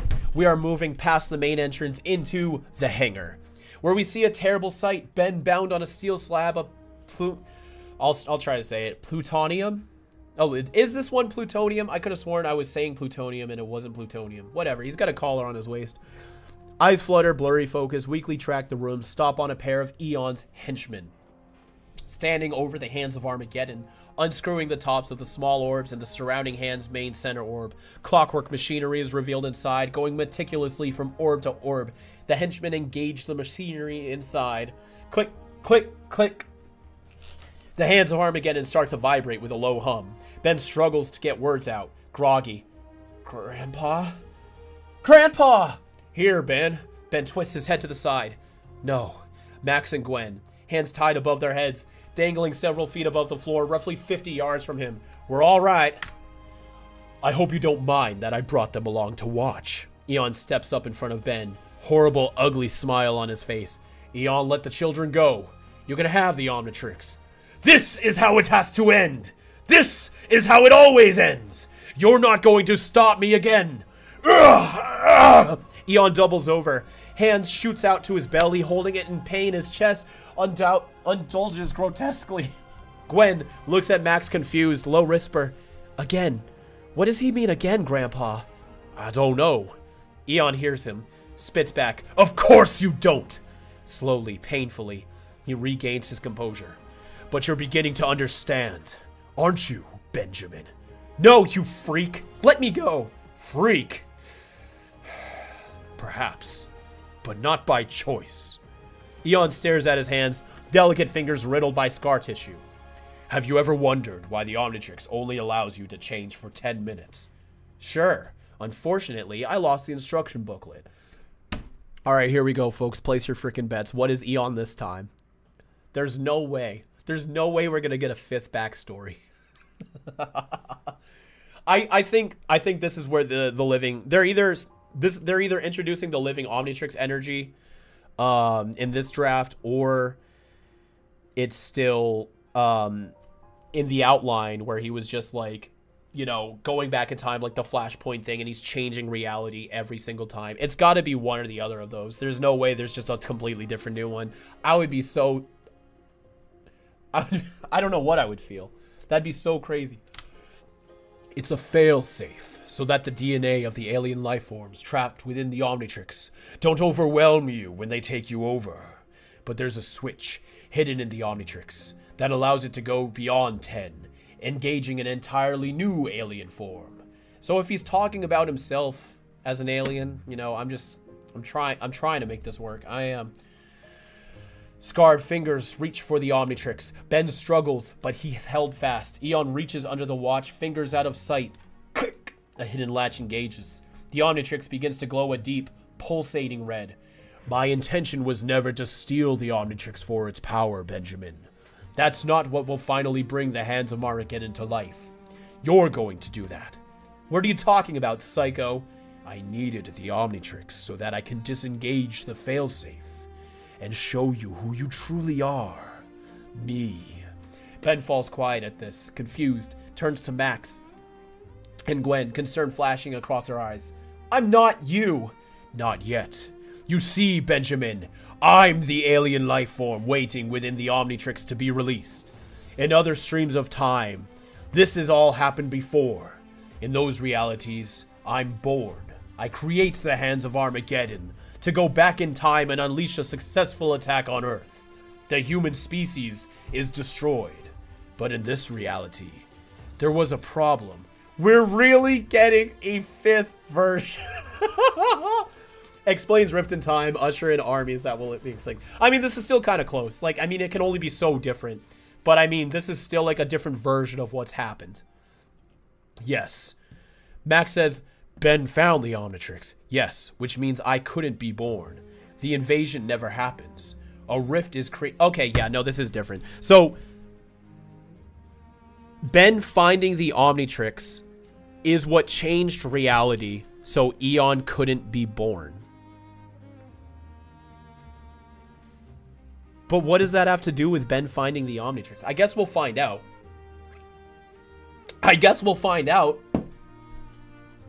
Let's keep going. Infinity. History repeating itself. An endless loop.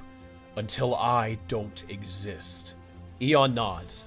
A horrible, sick feeling washes over Ben. This is true. He can feel it.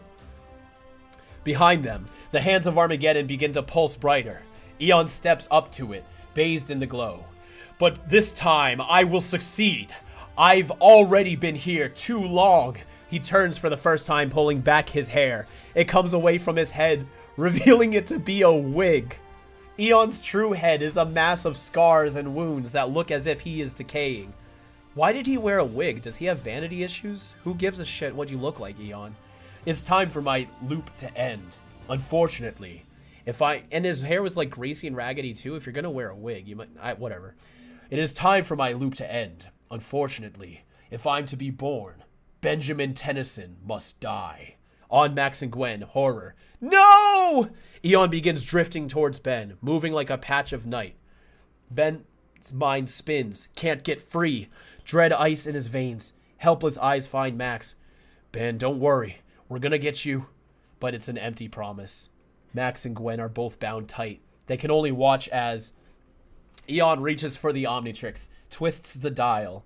With the failsafe disengaged, the dial stops on the silhouette of an alien that looks just like Eon.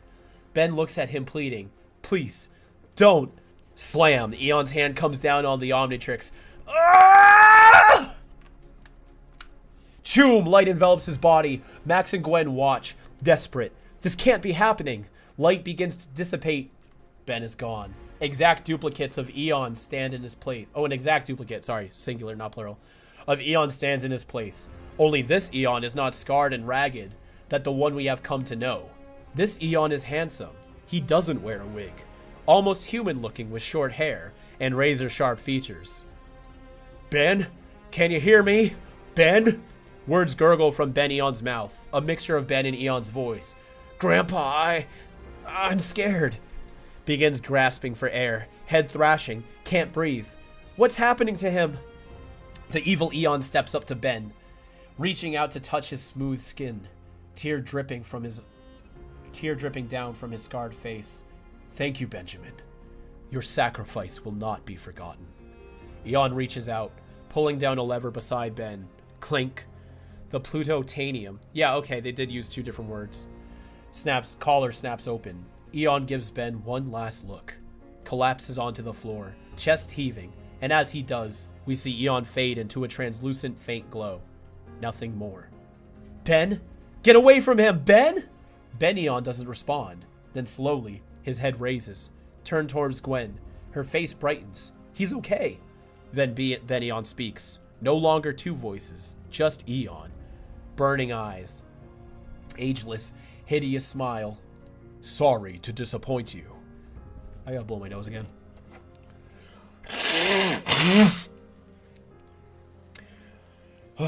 Gwen is stunned into silence. Ben Eon steps over the dying Eon on the floor, looks down at his new body, enthralled. Such power. Trapped. Held slave by a child. No longer. I am free. Energy still streaming into him. Ben Eon approaches the hands of Armageddon. Pushes the henchman aside, reaching for the center orb, unscrews the top. A labyrinth of unmoving clockwork machinery is revealed. Ben Eon shoves both of his hands into it. Energy ripples down through his arms, into the orb. The clockwork machinery begins to move. Hands of Armageddon vibrate faster. Low hum turning to a dull roar. Exterior plumber's headquarters. It's silent. No one banging, trying to get out. And then, boom! The vault door explodes off its hinges. Sails across the room. Smoke. Debris. Tentative feet appear. Plumbers. Stepping into view. Curious look on their faces until a familiar friend, who looks very beaten up, limps over to a buck. Yes! Sorry I took so long, says Principal White. Woke up and didn't know where the hell I was. I brought some reinforcements. White kicks open a box behind him. Laser weapons spill out. Plumbers nod. Now we're talking. My guy, my dude, my man, my hero.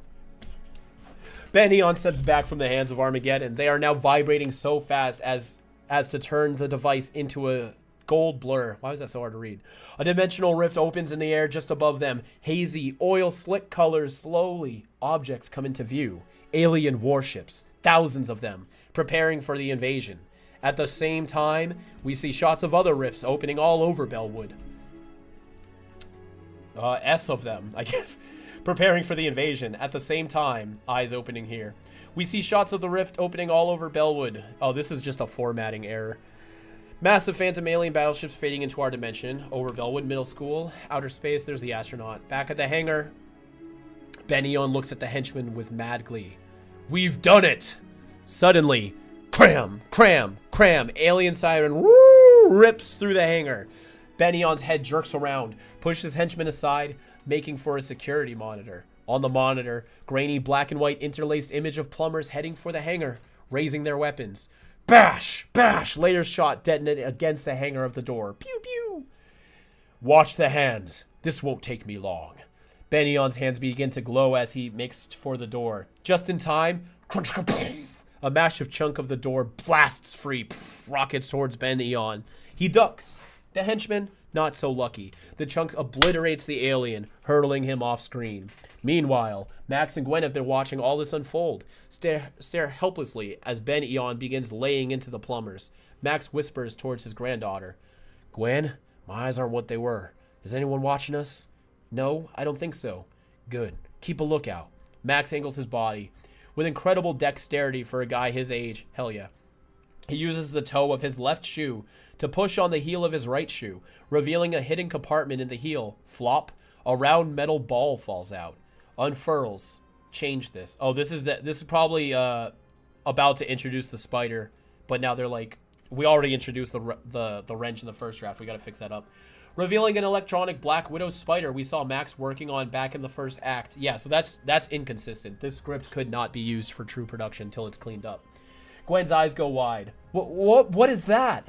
The spider leaps onto Max's leg, climbs up his body till it reaches the chains holding Max and Gwen's wrists. Webbing shoots from the spider's underside, wrapping around the chains, dissolves them like acid. A beat later, chink!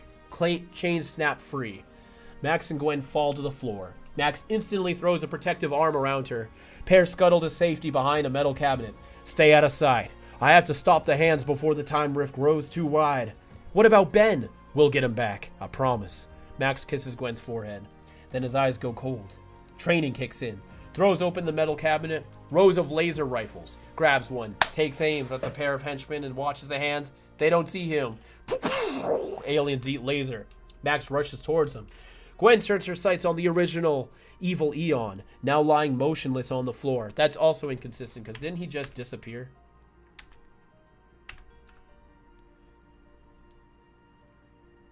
Yeah, fade into a translucent faint glow, nothing more.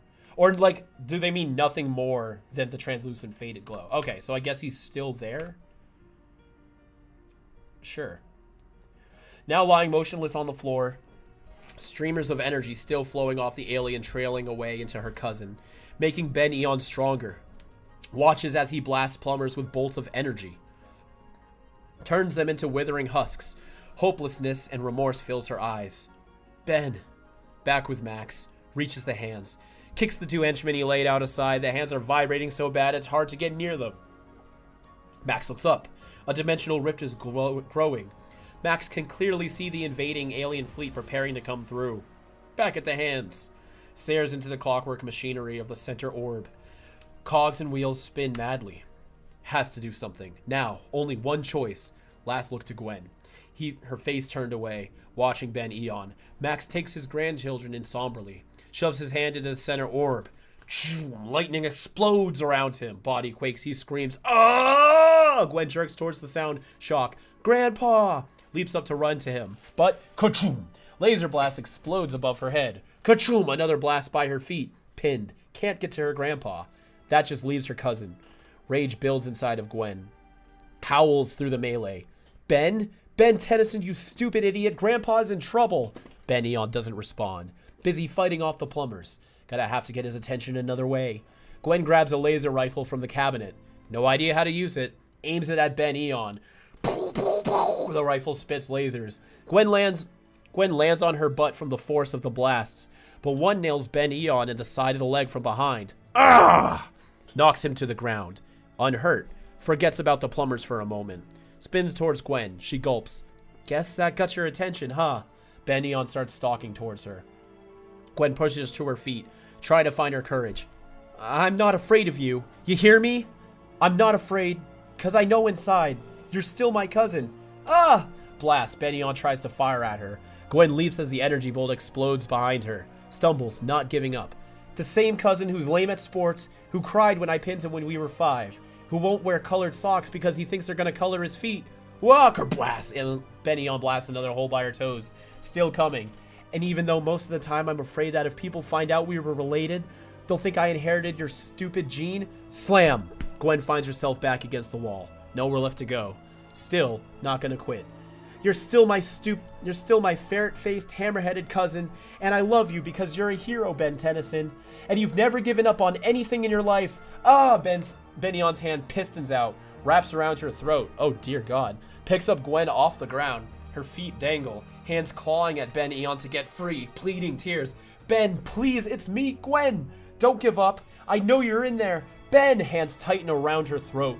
This is it. Gwen closes her eyes. In a moment, it will all be over. Then suddenly, Ben Eon stops. Arm shakes, like he can't control it.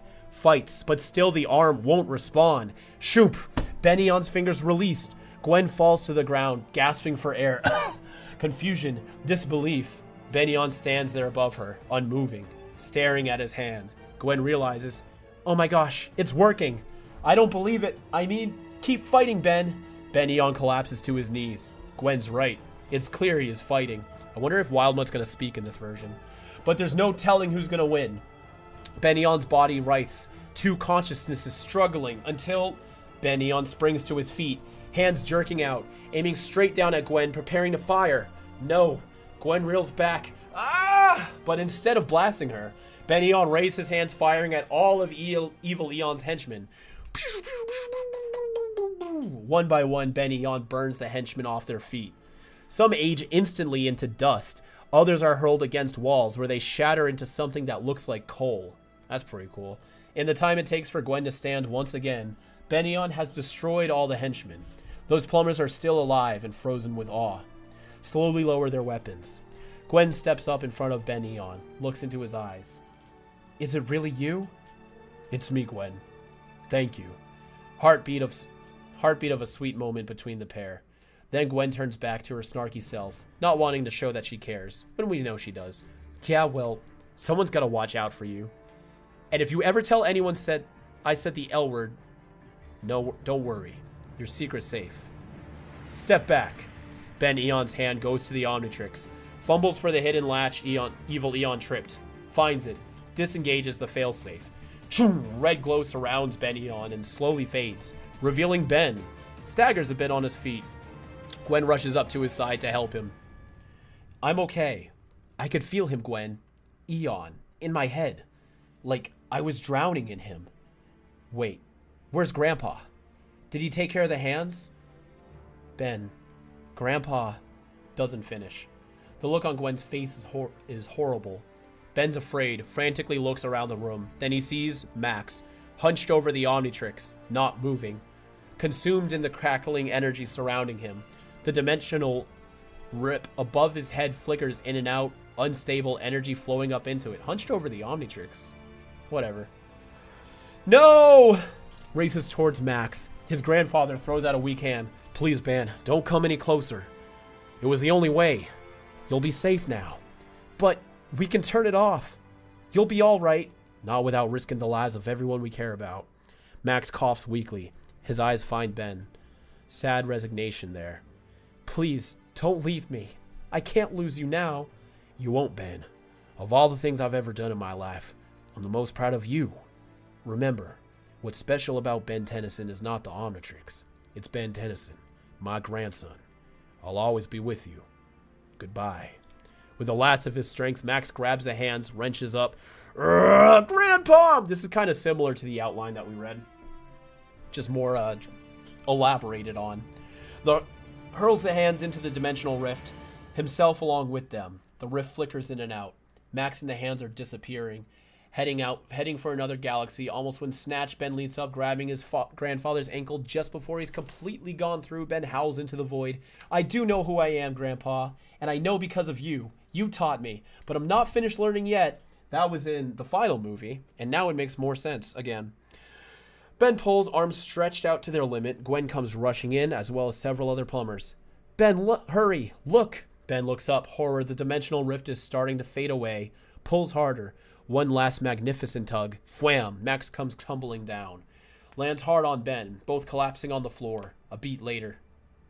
Shoop! The dimensional rift fades away forever. At the same moment, all over Bellwood.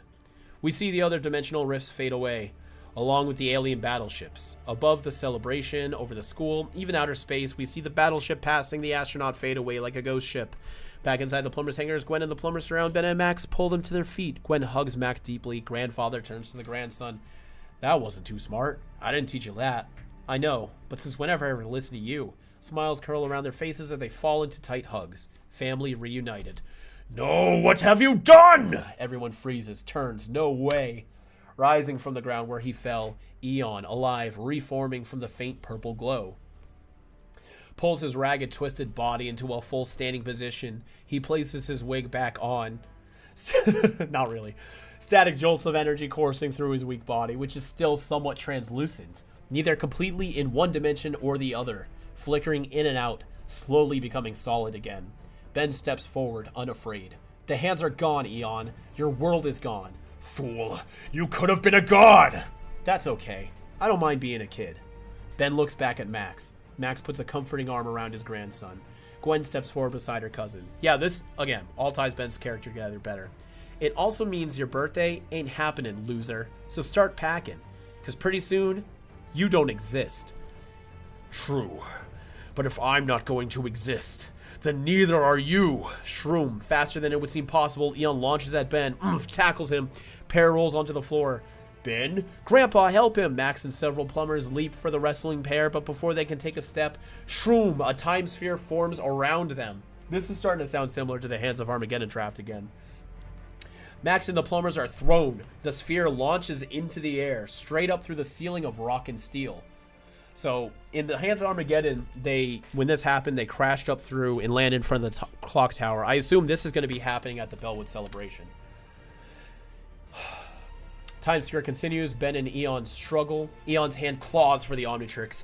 Even if you won't turn, the power in the Omnitrix will sustain me until I can find another host. Host? Alright. You gotta get it first, creepoid. Smash, crash, rock, and smash around the sphere as they bore upward. Eon's twisted fingers wrap around the Omnitrix. Pull. Ben's eyes widen. Headbutts Eon, drives a knee into the glowing purple sphere in Eon's body. Eon recoils in pain, releases the Omnitrix. Ben hand flies to it, smashes it down. Interior clock tower. Okay, so we're back at the clock tower then. Silence the giant clock tower machinery. Tick, tick, ticking. Kaboosh, the floor explodes. The two bodies are hurled out.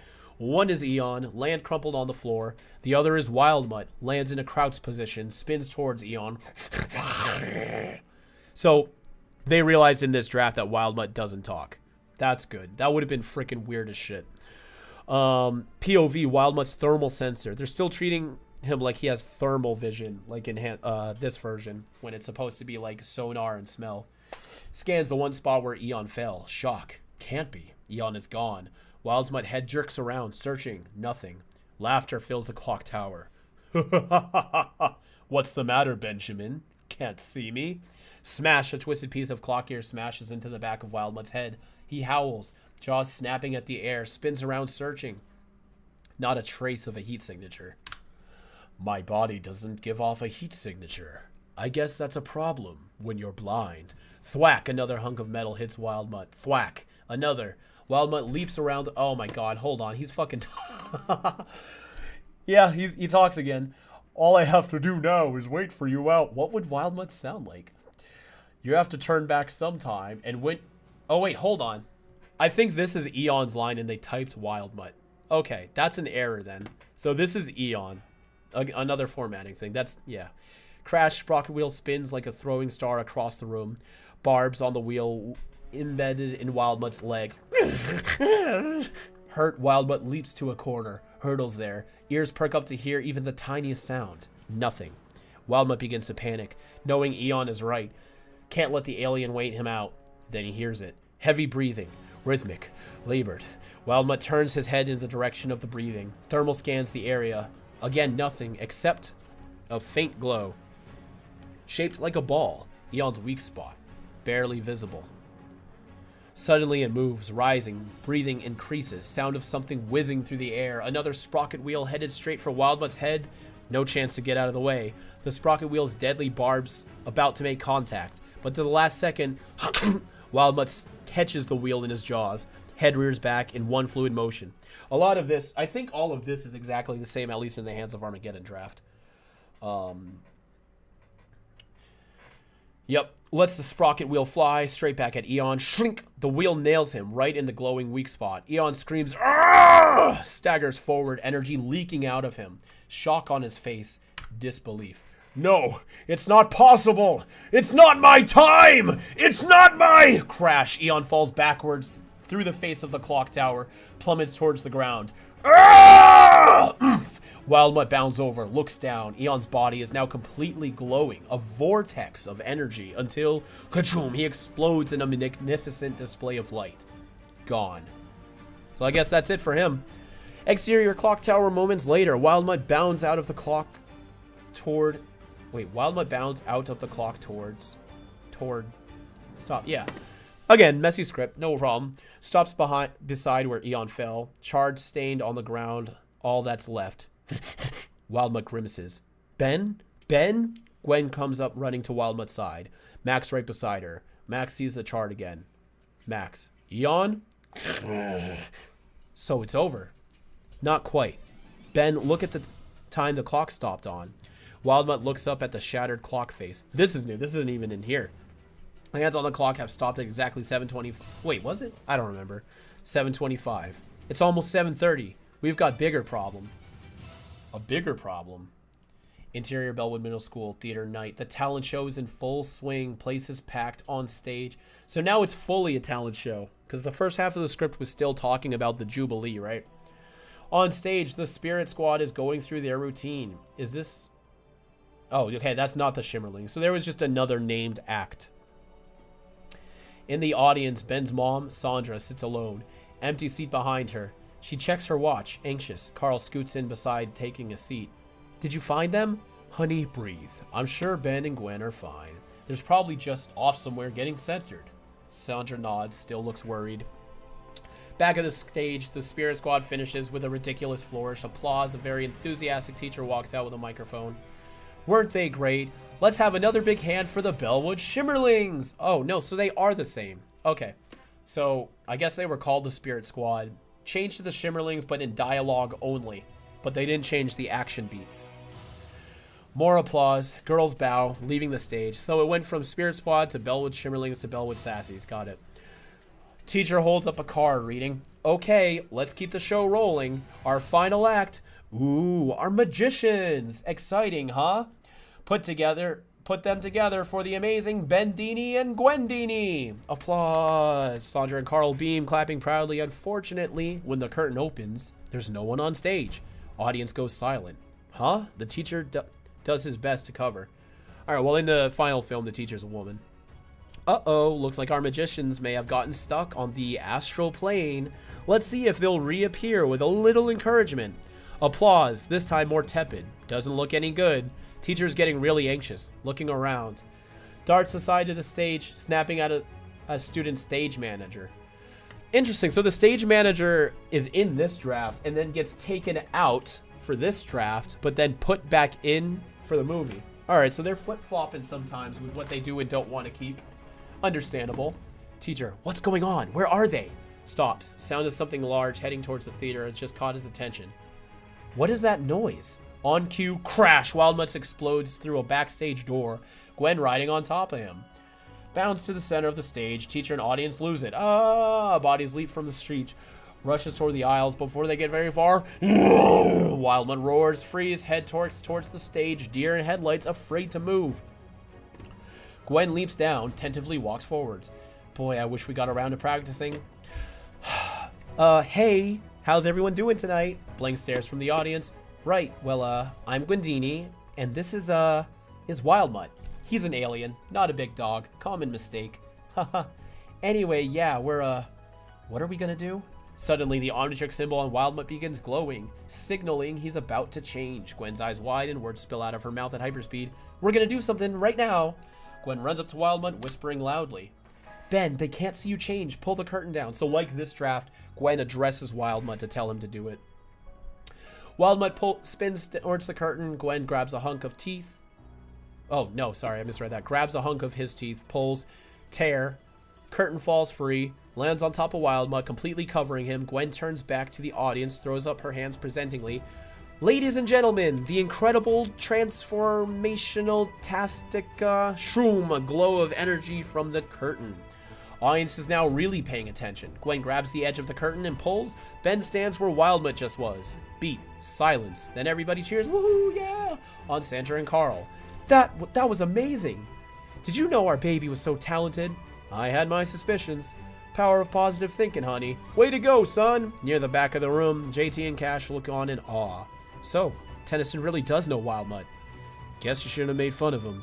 Better hope Tennyson doesn't tell Wildmutt or you're toast. Shut up, Spaz. Oh, this would never air in the UK. Tennyson's cool. He wouldn't do that. But it's clear Cash is anxious about this. Takes a few nervous looks around, bolts for the door. JT grins, keeps applauding. Back on the stage, I think in the movie JT ran off with him. Yeah. Back on the stage, Ben and Gwen step forward, bowing as the applause continues. The teachers step back on the stage with the microphone. Wow, what a finish. And it looks like the judges are unanimous. I don't think this is going to surprise anyone. The winner of tonight's talent show is the Bellwood Shimmerlings. Whoa! And they run out on stage, squealing with glee. The teacher hands them an enormous trophy. Ben and Gwen just stand there in shock. What? And in second place, the amazing Bendini and Gwendini. Teacher hands them a tiny trophy. Congratulations, well done.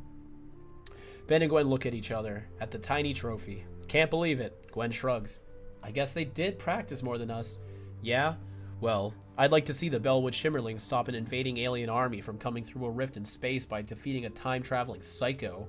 The pair make their way backstage, just reaching the door. Wildmutt blew through when Max appears. Oh, so they screwed up the door. Or Wildmutt did. That's kind of funny. Leans against the doorway, moon shining down on him from behind. So, how'd you do? Second place. Not bad. Calls for a celebration. On me. Not every day you get second place. And save the world. Max smiles, wraps his arms around the pair as they walk off into the moonlight. So, what do you feel like? Maybe a little cricket tongue on crackers? Some spicy bug larvae? Ew. Grandpa, couldn't we just have pizza for once? Tell you what, we'll just put that stuff on my half. Disappear towards Bellwood. Music begins to swell. Oh boy. Oh boy, oh boy, oh boy, oh boy, oh boy, oh boy, oh boy, oh boy, oh boy. We did it. That is everything, pretty much. Yeah. We have a whole video on Ben 10 and the Hands of Armageddon.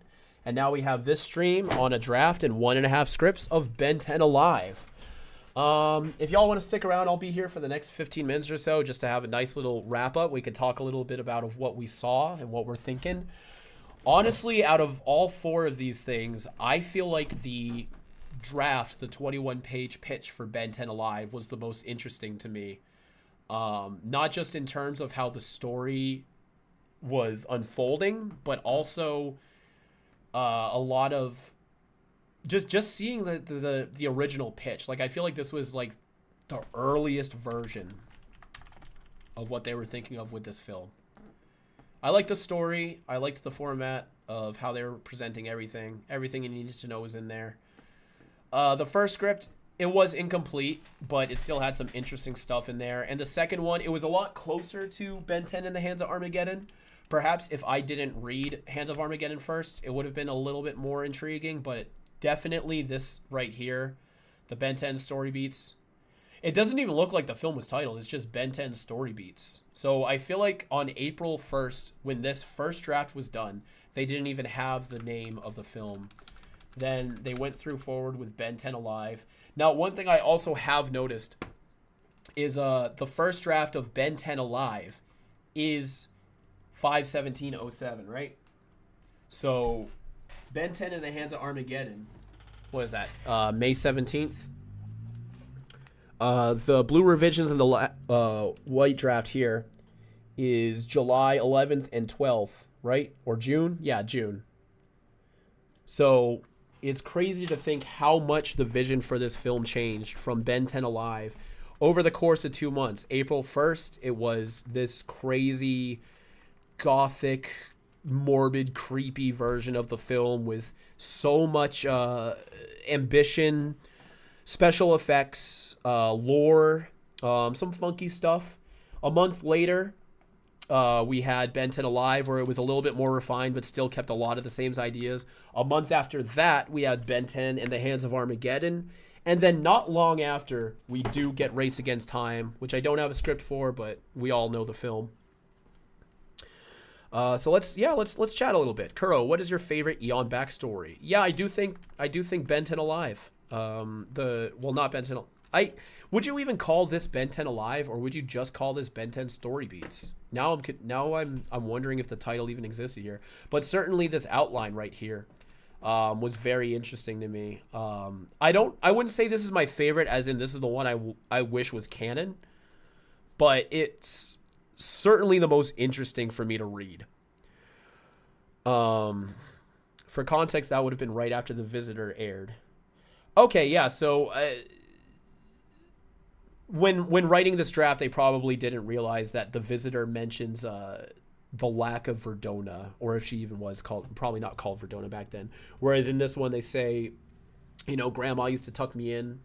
I suppose maybe she was around for a little bit. I'm not so sure though. At least in the canon, because Ben and Gwen don't even recognize her in her debut episode, What Are Little Girls Made Of? So anything involving Verdona would not have been able to be canon in order for that episode to make sense. Which starting alien do you prefer for the Eon fight, Diamond Head or Heat Blast?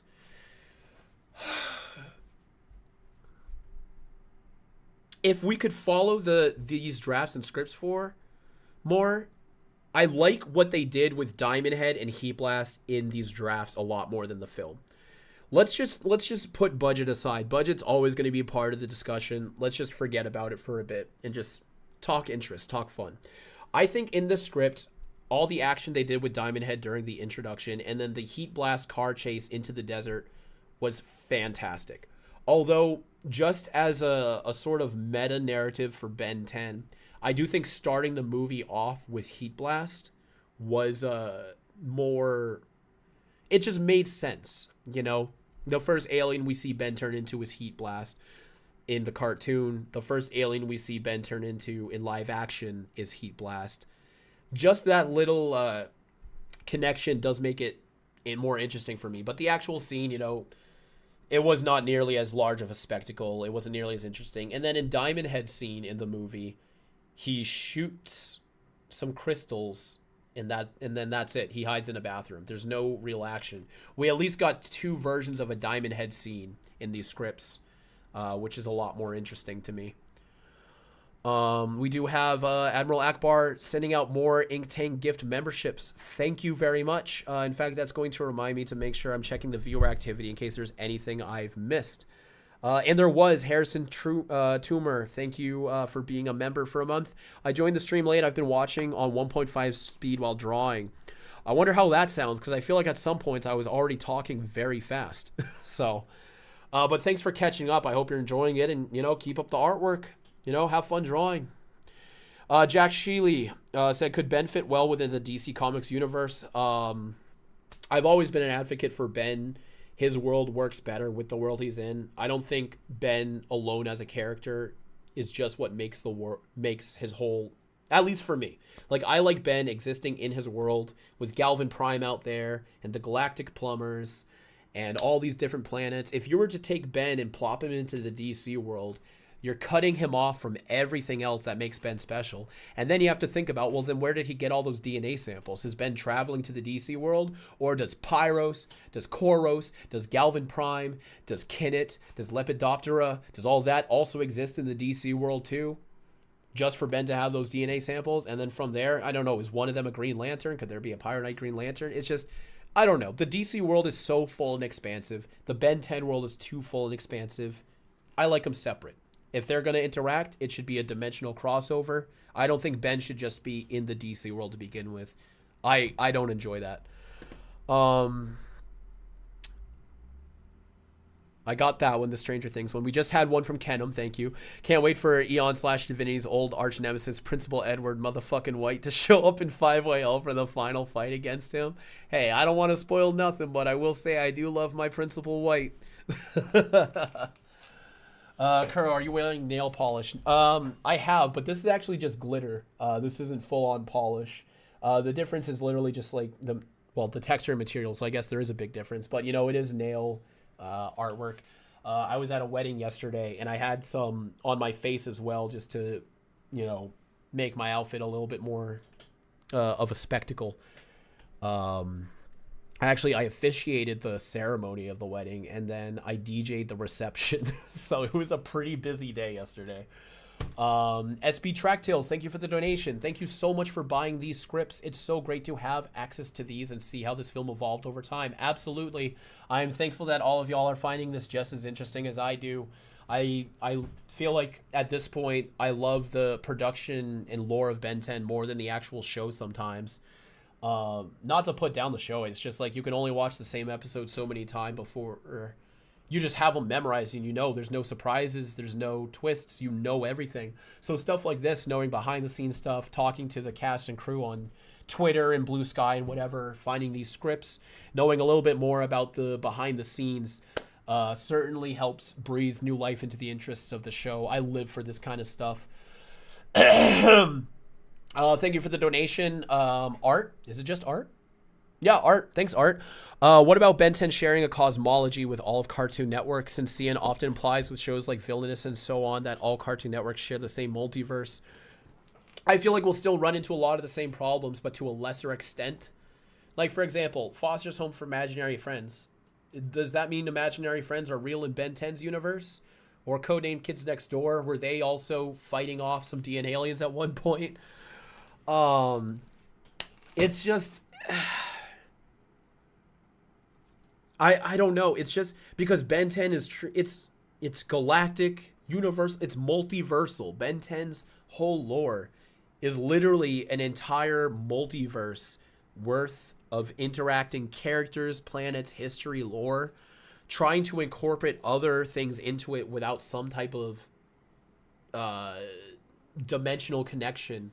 I feel like just makes things more complicated than they need to be. I feel like if that was going to be the case, the show would have needed to have been structured from the ground up to be like that. Sort of like what the reboot did with having Rex already exist in Ben's world. In the original versions of each show, that couldn't work because Rex had the whole freaking nanite event and changed the entire world. There's no way that would work with Ben 10. The only way their crossover works is through dimensions. And I believe that that's the only way any crossover with Ben 10 would work. Maybe other Cartoon Network shows can link up. Like, you know, they had the Billy and Mandy, K&D, Ed and Eddie, Powerpuff Girls crossover, all that. It's just too big. It's too big of a continuity to just say, like, oh, by the way, the Justice League are also here this whole time, and they just never talked about it. It's too much. The reboot was very ambitious with their universe. They were. Yes, they were. But I feel like it was a lot safer their second time around because they knew what to look out for and what they were going into. Thanks, man. I was the guy that drew the 5-whale band in the UAF style on Twitter. Oh, that's awesome. Yeah, I really enjoyed that. That was great. Fun fact, Race Against Time is the given answer why Ben removes the Omnitrix leading into Ben 10 Alien Force. Originally, I guess, Dwayne did say in earlier responses that Race Against Time was supposed to be canon to Alien Force, and then that was later changed by the time we get to Ultimate Alien, and by then I imagine, at least in Dwayne's mind, he was thinking about the feedback arc. And fun fact, they did update Dwayne's site. I'm just gonna say this here, I'm not sure if I'll ever be able to get around to making a video on it because there's so many scripts. It's just, I mean, you just saw me do this right now with these scripts. Like, you saw in real time how long it takes to go through just one script.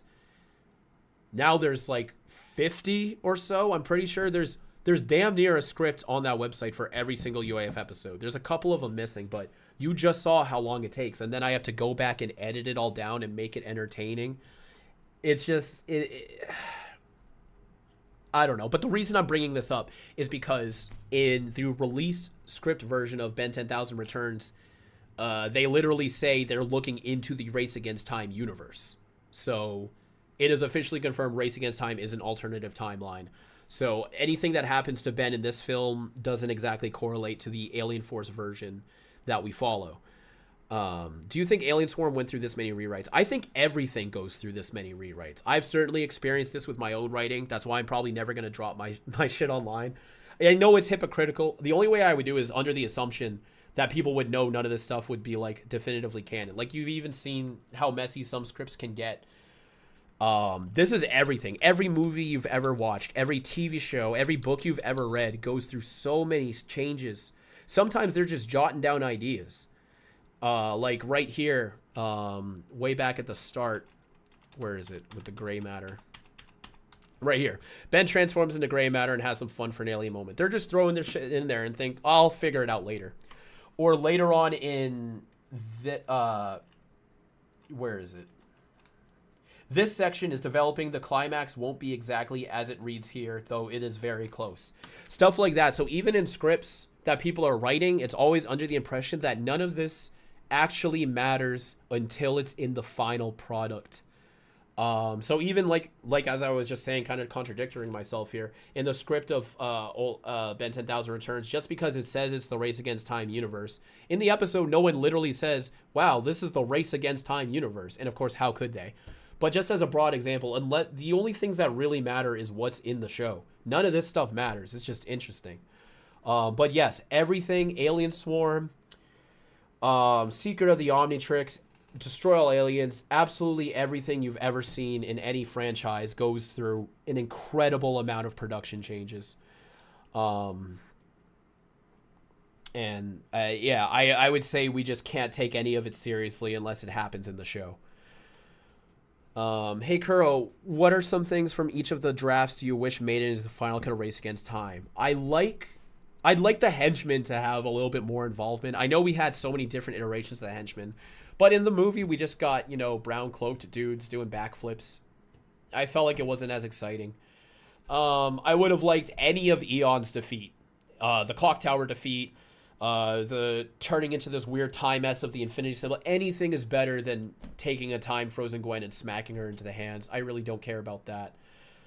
Any of the action set pieces, there's a lot I wish made it into the film, but there's a lot I'm also glad didn't. Like, none of these drafts really have, the Principal White and Doris banter. I know I meme on Principal White a lot, but I genuinely do appreciate his character. I think it's just because I grew up watching a lot of like wholesome sitcom stuff before I really got into animation. I didn't really get into animated shows until like my late adolescence, early teens. Up until I was about like 10 or 11, I only watched like live action sitcom reruns of like Family Matters, Boy Meets World, Full House. So, characters like Principal White, Doris, Old Man Hubbard, they really like give me that type of feeling that I enjoyed, and none of that is present in any of these drafts. So I'm glad that Race Against Time, despite losing a lot of the neat gothic morbidness of it, the campiness is really what sells it for me for the movie. I wish it had a bigger budget. I wish the action was better. I wish Eon got defeated a lot cooler. But in all intents and purposes, I love the fun, campy Race Against Time we ended up getting in the end. It's certainly an enjoyable watch for me. I'll always be able to put on that movie and just, put all troubles aside and feel good for an hour and 10 minutes.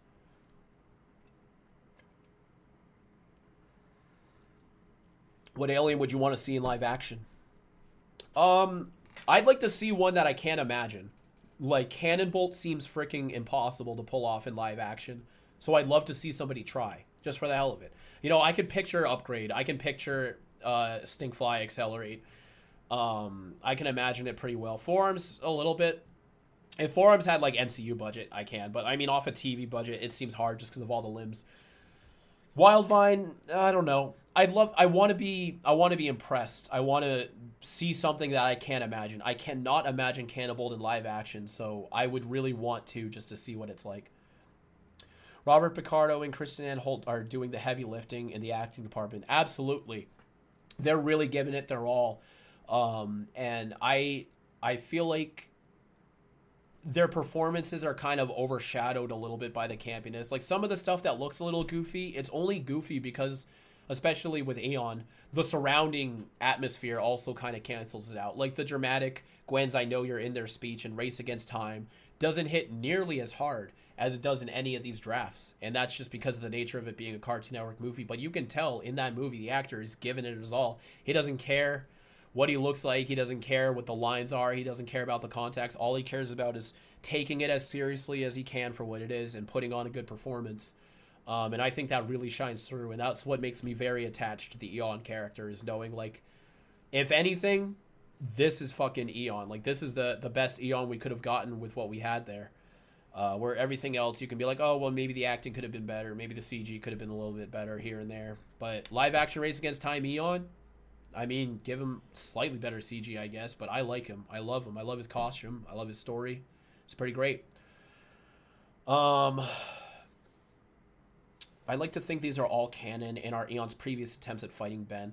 I would like to picture that too, but the more I think about it, it's his actual history is so different. You know, one script says he's living Omnitrix energy.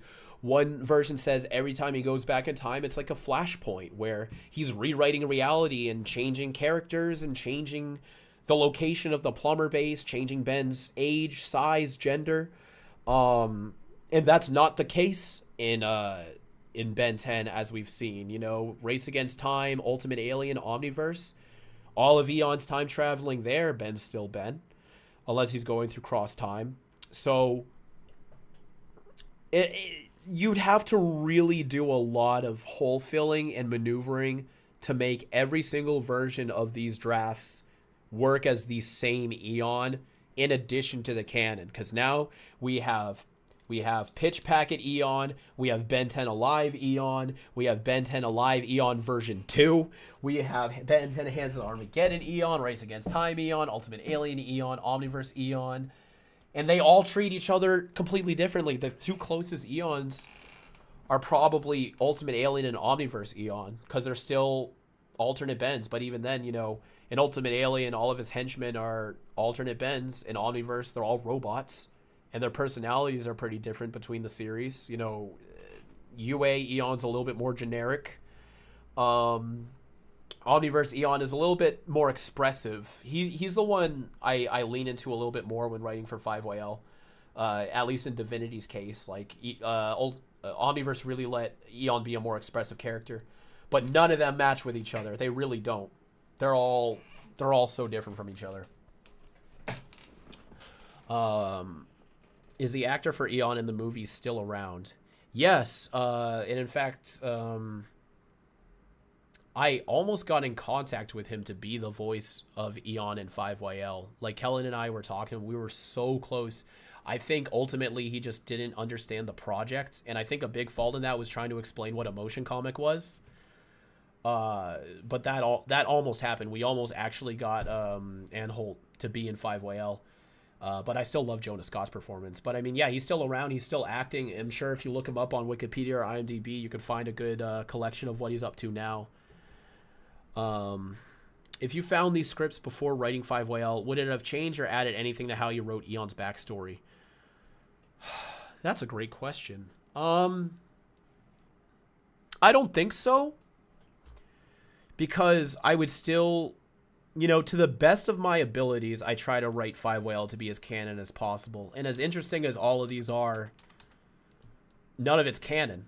It might have inspired me to treat some things differently. But ultimately, I don't think I would have used any of this as true reference. Maybe I would have...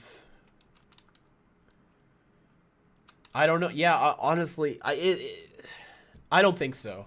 But it would have been very interesting to find it much earlier.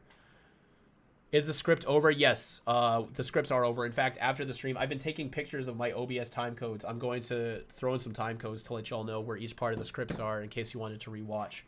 Well, we've been going almost 5 hours now. This has been a very fun stream. I'll stick around for a couple more minutes, but I probably will cap this at a total of 5 hours. Was there anything stopping you from getting Yuri to be Ben in 5YL, or was it just a budget thing? No, we talked to him too, actually. We talked to...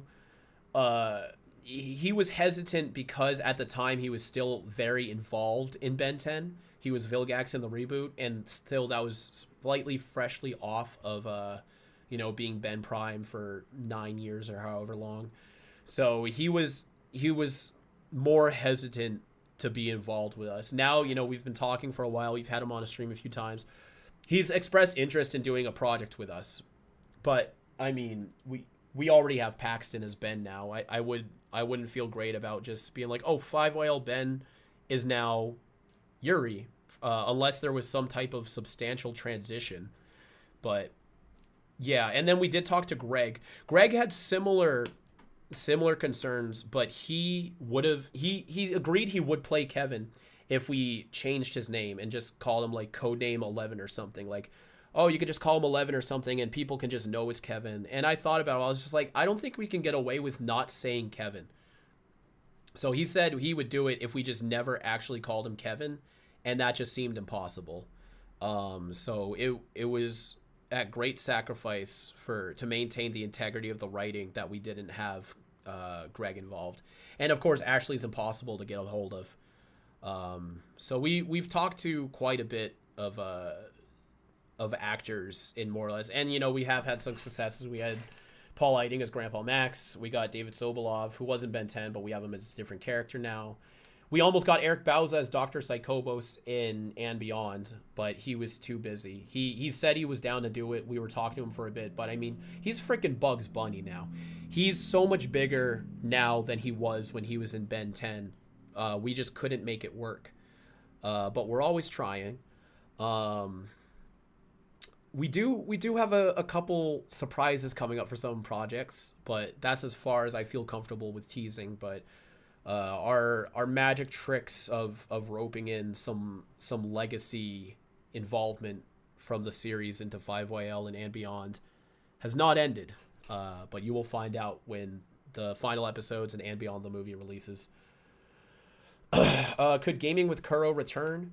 I don't know. I was only really interested in playing the Ben 10 games, and I played them all. So that's it for me, pretty much. I mean, unless there's another Ben 10 game, but I don't want to do gaming streams just for gaming streams. It's not exactly my niche. But let's circle a little bit more back to Race Against Time for the time being. I'm just trying to catch up on all the chats now. It's starting to soar again.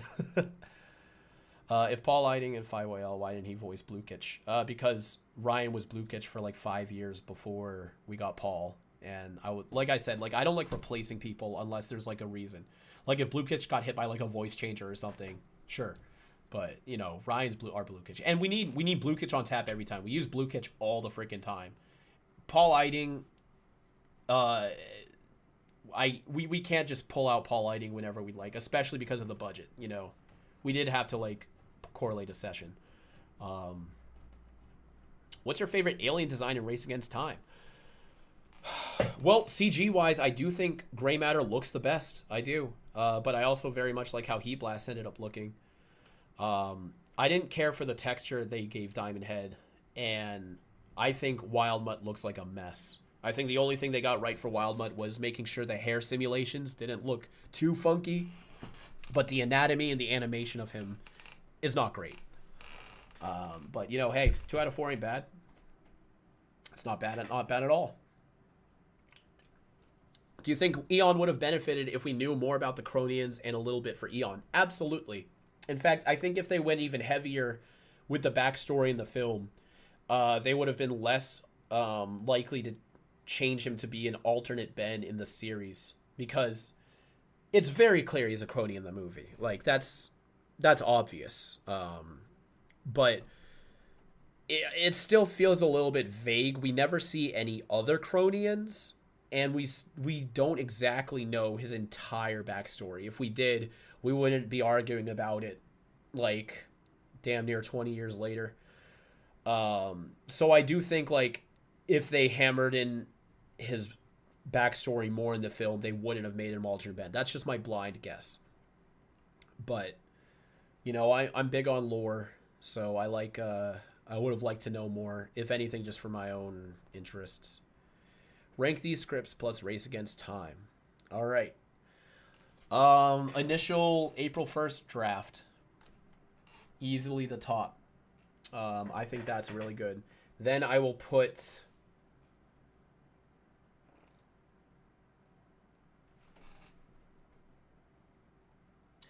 I guess both Ben 10 Alives can kind of tie. Maybe I'll put the second one above, just because some of the line changes were better. I think, yeah, I would put, okay, April 1st draft, full Ben 10 Alive script, the second one that we read. Then first Ben 10 Alive script. Then Ben 10 Race Against Time. Then Ben 10's In the Hands of Armageddon. I think the stuff we could have benefited from Ben 10 Alive may have outweighed my love for the fun campiness of Race Against Time. But Ben 10 In the Hands of Armageddon, I don't think outweighs Race Against Time overall. I think there's some cool stuff in there, but Race Against Time was more fun for me. Way Big in live action would be insane. Yes, I know. Yeah, I mean, that would be more about blending him into the environment, the challenges of that. I think, like, it's pretty easy to imagine him textured in live action, but, you know, making sure all the atmospheric diffusion is accurate, making sure him walking through cities, like, there was proper responses. Like, every step would freaking shake the environment like crazy. And unless we were just planning on ignoring that, it would be very tricky to make it believably seem like he is that large walking around in our world. Who would you rather cosplay between Eon and Principal White? I would say Eon, just because he would be more recognizable and just a cooler costume. I would get the cape, the gauntlets, the helmet. Principal White, his outfit, I feel like I would just look like a teacher. Like, I don't think you'd be able to look at me and go, that's Principal White. He's got a white shirt, glasses, black pants, and a tie. It's not exactly recognizable. So for the benefit of people knowing who I am when I dress up, in a cosplay, I would choose Eon. If I could have at least 2 more aliens in Race Against Time, who would I put in where? I would have him...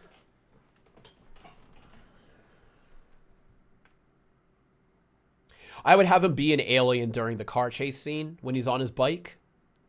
I'd have Accelerate.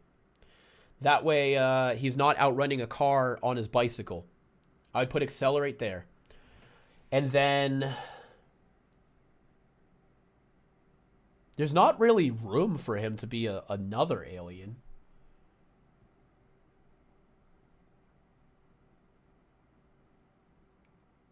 Yeah, no, I think there's only room for one more. And it would be there. If anything, I would change Wildmutt. So instead of adding 2, I would add 1 and then swap. So I'd put Accelerate in the car chase scene. And nix the whole bicycle thing. And then for the finale, instead of Wildmutt, I would choose maybe Forearms. He seems like a good choice.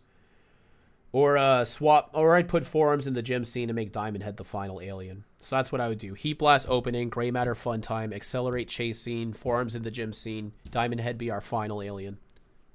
I think that would be the most fun. Which classic series which classic series is the finale of Ben 10 movie takes place is a little bit confusing. You can kind of marry -10 and Secret of the Omnitrix as either finale. I mean, you can take your pick. They both kind of work as finales. Race Against Time isn't canon, and Destroy All Aliens is more of like an epilogue. But I would say you gotta pick. Oh, and Goodbye and Good Riddance isn't canon either. So we have 2 non-canon finales, 1 epilogue, and then a movie and a 2-part special where either can really work as a finale. I like thinking -10 is the finale, and Secret of the Omnitrix came beforehand, maybe somewhere mid-season 4. That was originally a theory by Yo It's Matt, shout out to him, which he explains in one of my breakdowns. And I like the idea. I think his argument was pretty solid. Like, Secret of the Omnitrix being the introduction to iGuy, and then Ben having iGuy for -10. A lot of it makes sense to me. But I mean, Secret of the Omnitrix can also be the finale. It's kind of interchangeable. They both make sense. If you had the chance, which big time voice actor would I want to work with in a Ben 10 project or in general?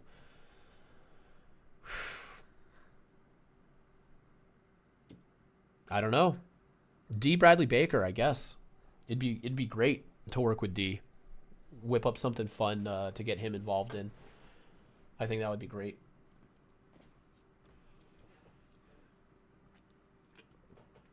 That's fair. I think Soto was a higher note to end on. Yeah, Soto's definitely the grand finale. Soto's definitely like the big, like, epic climactic ending to the story. I'm just saying, like, canosity wise, I feel like either can work as a finale. And I like the idea of Ben unlocking Guy before -10, which I guess he technically does too, but us seeing, like, basically Matt's theory was when we see Ben use Guy in one of the Soto openings, that's literally the first time he uses Guy. And Gwen, like, names him on screen by mocking him, like, Guy, and Ben's like, okay, sure, that's my name. And it also makes the most sense why his inexperience with that alien would be the reason that Dr. Animo's machine blows up. I like that idea. I like it, but, you know, viewer's discretion. Do I think Ben could turn into way big and race against time? I think he could. Yeah, he definitely has access to all of his aliens he had over the summer. I don't think he would have made it into the movie, though. But, yeah, he certainly has way big. He has everybody, I'm pretty sure. I can see -10 being the ending since it ends with Grandpa saying we're burning daylight just the first episode. Yeah, yes, though. The bookends of that line also makes it more satisfying to me, too. That's pretty nice. Which series would I want a movie made from? Probably Omniverse. Honestly, I mean, I think by then, you know, especially just because we're seeing Ben the most capable, I'd love a movie to see a little bit after Omniverse and just continue Ben's story just a little bit, like a movie where Ben's like 18 or something, and Azimuth grants him master control as his birthday, and the whole movie is about Ben balancing his new responsibility as a famous galactic hero with master control. I'd touch on Kai a little bit more. I would touch on him starting Omnitrix City. And I know none of this is really Omniverse, but I mean, if I had to choose, it would be Omniverse. Then we can nix all of that and just say, you know, make the freaking road trip movie. I don't know. But, I mean, an ultimate alien movie, I feel like at this point, if one came out, it would be so inconsequential because we know everything that happens afterwards because Omniverse exists. I don't want to backtrack, is what I'm saying. I want to see what else is going on. Because any movie based on classic Alien Force or Ultimate Alien has zero stakes because Omniverse exists. We know Ben will be fine. We know how it all ends. There's no stakes.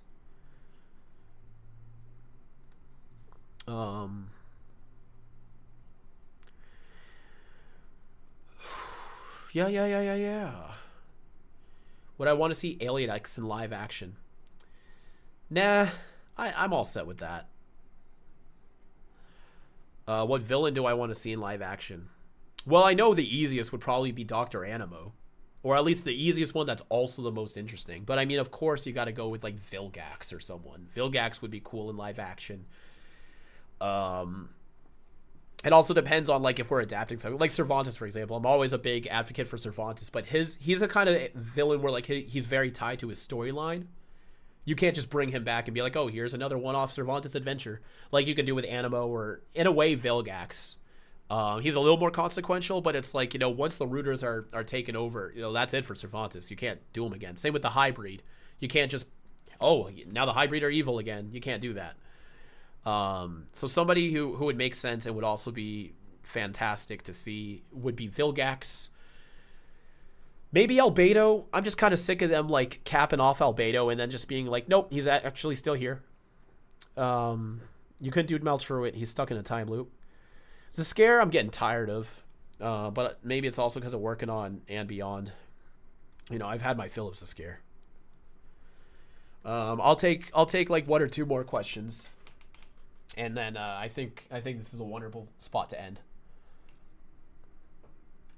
Do I think that only aliens from the OG 10 playlist made it into Rat because of the character Bible they gave the crew? Yeah, that makes the most sense. But also because those are the most fan favorites. I think there's a way they could have included, maybe Upchuck or Wildvine probably existed at that point in production. But I mean, if you're gonna do a big live action film, you're gonna want to get the biggest hits. So I think they made the right choices with their selection. I just don't care for Wildmutt, but it makes sense, you know. He's very popular and recognizable.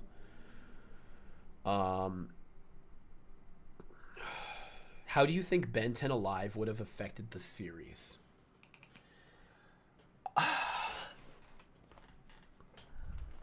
I think it would have made people more accepting of the darker sides of Ben 10. Perhaps it would have made people more interested in Ben 10 leaning that direction. And I think it would have made Eon a much more popular character than he ended up being. But that's given they pulled off everything in the script. They had the sets, they had the budget, they had the CG. Because even with the version we got, Race Against Time, if y'all dropped like another like 20-30 million into the budget there and kept everything the same and just polished it out, that movie would be phenomenal. At least to me. I don't know. I could be blinded, but I think a big part of it is just the fact it's a TV movie. But Ben 10 Alive, you know, you have the whole asylum, the whole town. You have this big Batcave style plumbers thing. You have the weapons vault. You have this crazy look for Eon. You have the rifts opening up around. It's just, it would be such a challenge. But if they did it and they pulled it off, I think it would be one of the best things to come out of Ben 10, easily. But we have reached 5 hours at the second I checked my little timer there. We're going over 5 hours now. I think this is a great spot to end. Thank y'all for tuning in. We've consistently had at least over a couple hundred people through here. Right now we're at 325. I think we shot up to 600 at one point in time. So thank y'all for sticking around and watching.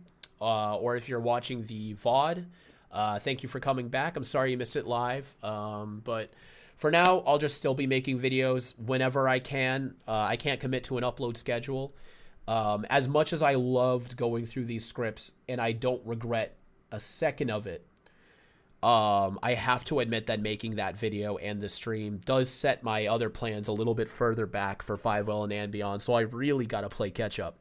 But it was absolutely worth it. I would do it again. If an Alien Swarm script drops again, you bet I'm going to be on that too. But I'm still not going to commit to an upload schedule. I'll make videos here and there where I can. You can at least guarantee I'll be streaming every Tuesday at 2 p.m. EST. Kellen has frequently been dropping by in the streams. It's great to have a co-host with me. And until then, I hope you all have a fantastic start to your week. Thank you for the donation right there, Art Crusader. And as always, keep it fizzy.